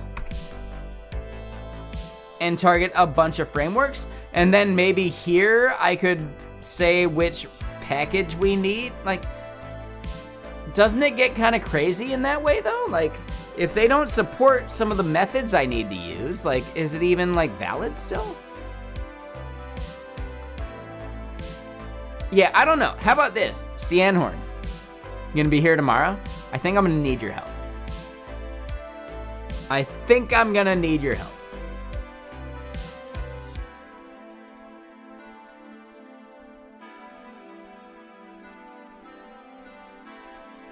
Mesmero, I think I'm gonna need your help too, because that sounds amazing.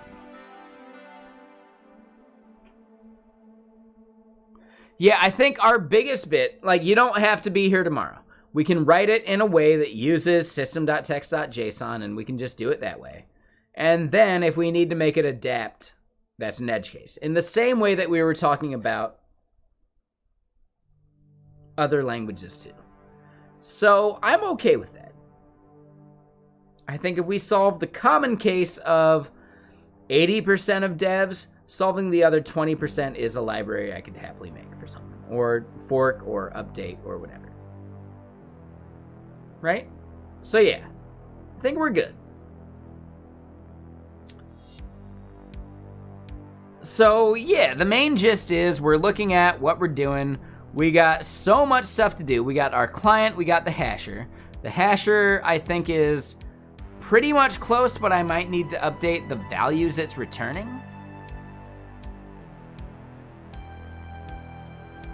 I'll have to double check that.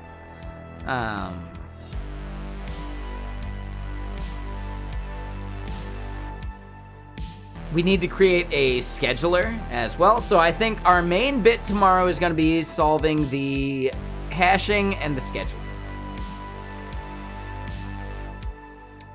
But yeah, in the meantime, let's think about who we go raid. Because I need to eat a sandwich and I need to play some games. And as we just said, the game I play, I'll leave up to a vote on the other stream as I eat my sandwich and we watch some Red Dwarf. But yeah, I could play some League of Legends. I could play some more Dave the Diver. We're early enough that I could play like a game or two of League and then play some Dave the Diver to like wind down, which sounds kind of amazing. I can play some Madden. I can play some Starfield. I got options. Real quick though, oh shit, hold on. Cinder and everyone else out there, we're gonna watch this video real quick. Hold up. Starfield.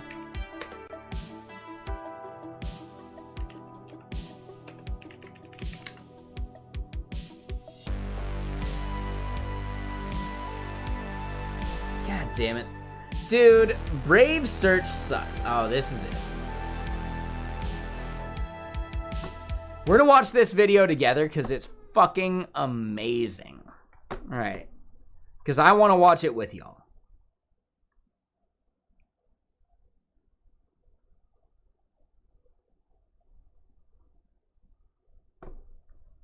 All right, here we go.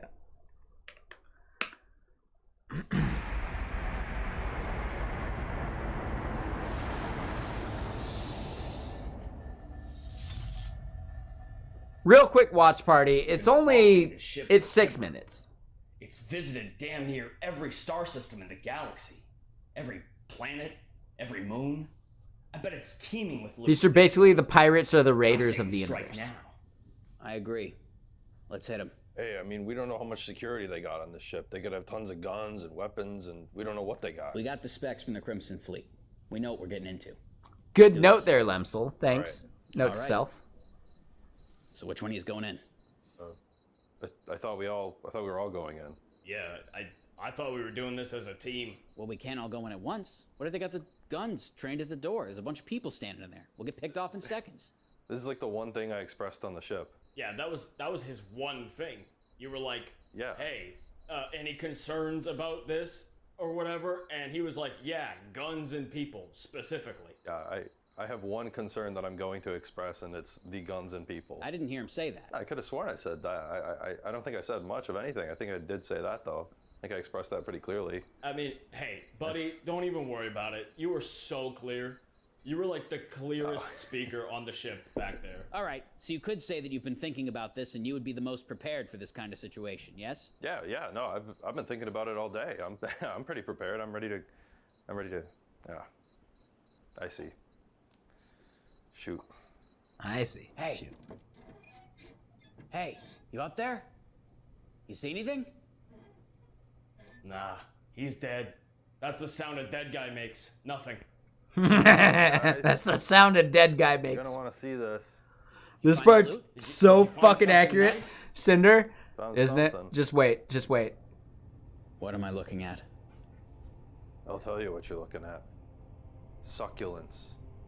So many succulents. Why? Just why? I don't know. 'Cause you can. We followed this guy So many for succulents. so long. And he was just collecting desk plants. What was the point? Sir! What? More succulents over here. Yeah, I figured, because there's more over there, and there's more over there. Why did you shout like that? I thought it was gonna be something like new or exciting. Or... I don't know. I just wanted the attention. Hey, could you guys keep it down? The captain's trying to sleep. He's just started his 4-hour nap. We'll wake him up. We didn't come here just for nothing. We're gonna take the ship. Yeah, I'm sorry, guys. You're gonna have to talk to the captain about that. He just started his 4-hour nap. He's gonna be asleep for exactly the next 4 hours. Why 4 hours? Look, okay, we don't question the captain. If he wants to sleep for exactly 2 hours, we wait. He wants to sleep for exactly 7 hours, we wait. If he wants to sleep for exactly 24 hours, You wait. You wait. You wait for him to sleep. So, you guys know how long you have to wait, right?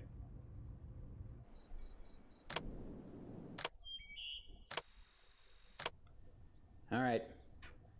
When he comes out, let me do the negotiating. I already figured out what I'm gonna say. That's him. That's him coming down. All right, my friend. It's been a long 4 hours.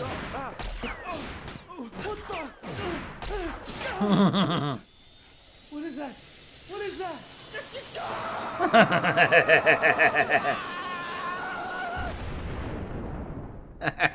Oh my God, that can happen? I guess.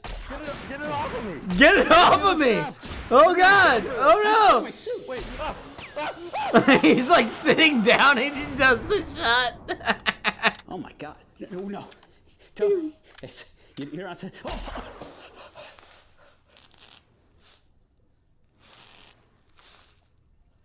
Oh.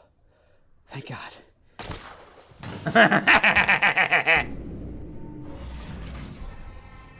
Oh, good thinking, sir. Good thinking, sir. As you navigate the airlock. Dude, the voices are super good. Brilliant, sir. You check the lift, and I'll check the 20 flights of stairs to make sure there's no one up there that will. The BG3 one is super good too. Yeah, for sure. Like, this is so good. Star space. Please maintain your current speed while we scan you for contraband. Are you seeing what I'm seeing? Yes, I'm seeing it. By God, that's the most succulents I've ever seen on a single vessel in my entire career. I've never seen that many succulents in my entire life. How do you even maneuver a vessel of that size with that many succulents on board? With that many succulents? Carefully, I imagine. Carefully, I succulent imagine. shortage we've been suffering from. So you're saying the suspicious succulent scoundrel seems to be seeking to suck up some of our succulents? It would seem so.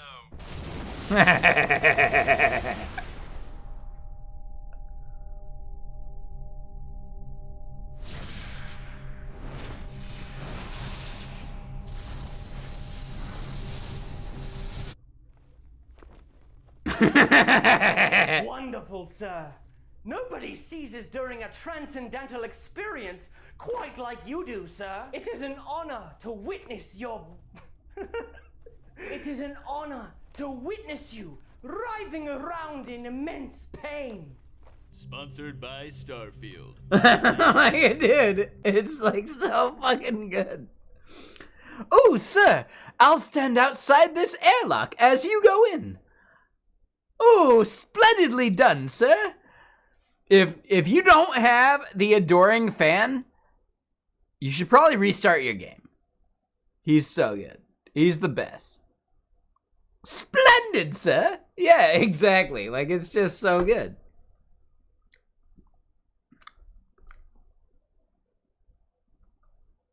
All right. Anyway, let's go raid someone. Who are we gonna go raid? Let's figure that out.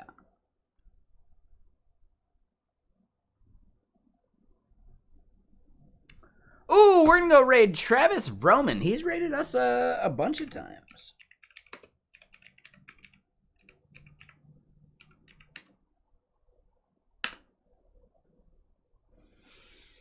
So yeah, Travis Roman is working on some C Vulkan game engine dev, right? Continuing standard UI. Yeah, that sounds awesome. Yeah, let's go say hi. He's got a good crew in there. Oh shit, I just saw Tej going. I actually owe Tej a raid. Fuck. If I'd seen it in time, I'd be rating Tej right now. For sure. But we did the thing. We clicked it. Travis is awesome. Right? Travis Roman. Awesome dude. Yeah, Tej is great. Keep in mind, he's streaming. I would say, please head through with the lurk and give Travis a bunch of our heyo, like how you doing, Mr. Sir, type stuff. And then if Travis is going to end soon and Tej is still going, then yeah, like we could all recommend Tej as the raid for Travis, right? Bim bam boom, science, no big deal. So I'm going to click that button. I'm going to listen to the audio here in a sec. I'm going to end the stream on YouTube. And yeah, cool. So people on YouTube, thank you for lurking. Appreciate you. Richard, Mr. Sir.